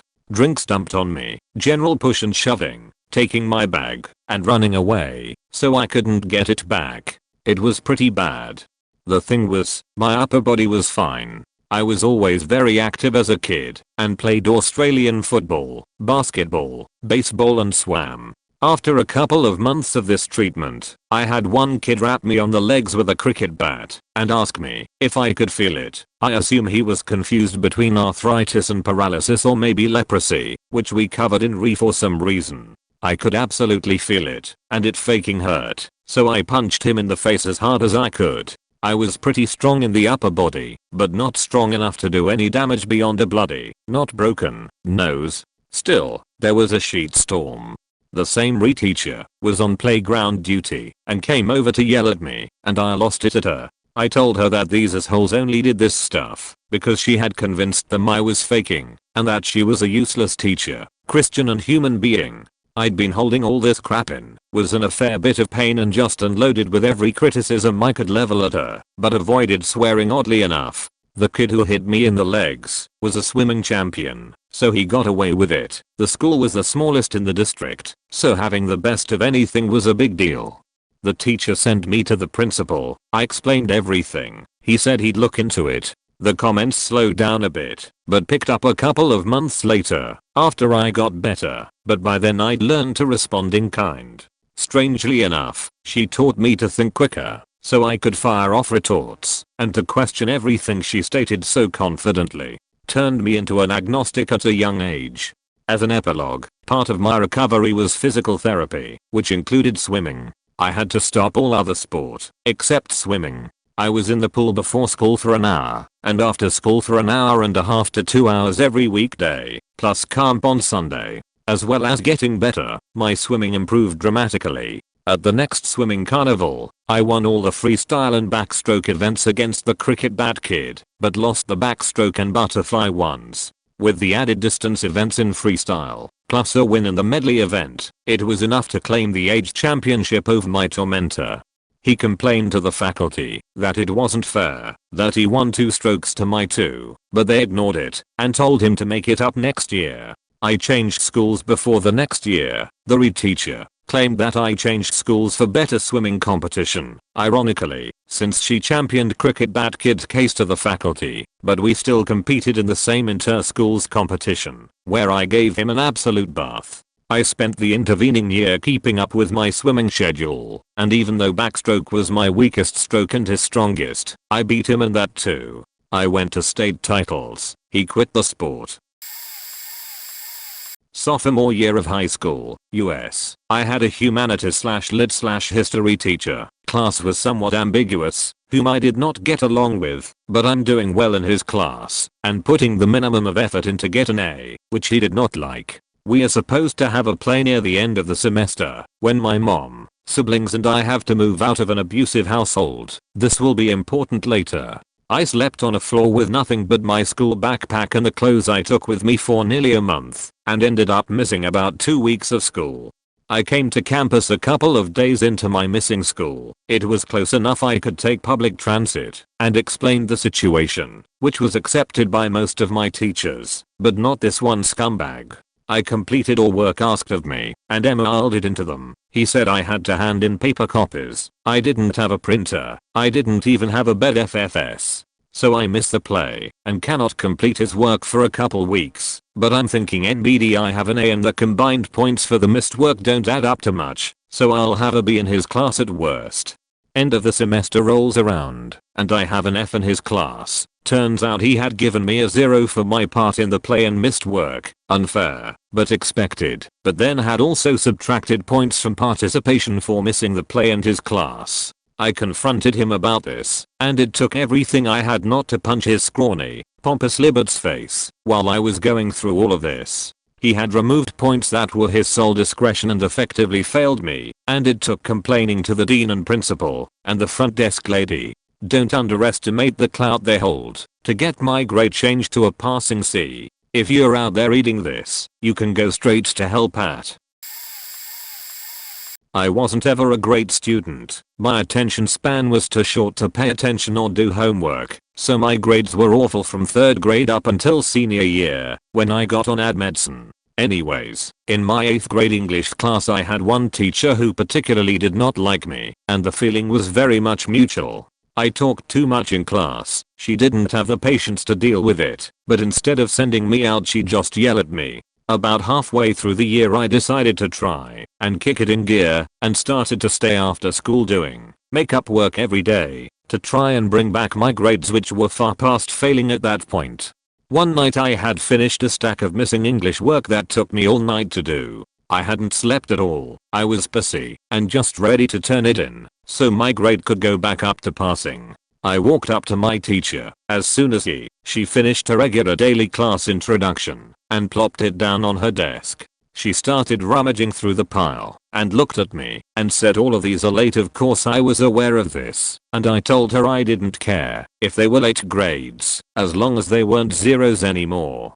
She told me, "I'm not going to take any of this. You never do your work in class. You don't deserve to have these graded." She tried to hand the papers back to me, but I snatched them out of her hands and put them back on her desk and said, "You can do whatever you want with these papers, but you are not going to tell me I don't deserve to have my work graded." After I worked all night on these, she said fine, and I started to walk away. And then I heard her drop the whole stack in the trash can. I turned to her and looked her in the eyes and told her to come talk to me outside the class. We were in the hallway face to face screaming at each other for a solid 10 minutes before I called her a bitch and escorted myself to the principal's office. My mom came to pick me up. I was crying so hard. I was sleep deprived, frustrated, and so tired of feeling like it was impossible for me to stay on top of my work. I got 2 days of suspension for calling the teacher a bitch, and my mom took me out for dinner both days I was suspended. Middle school sucked.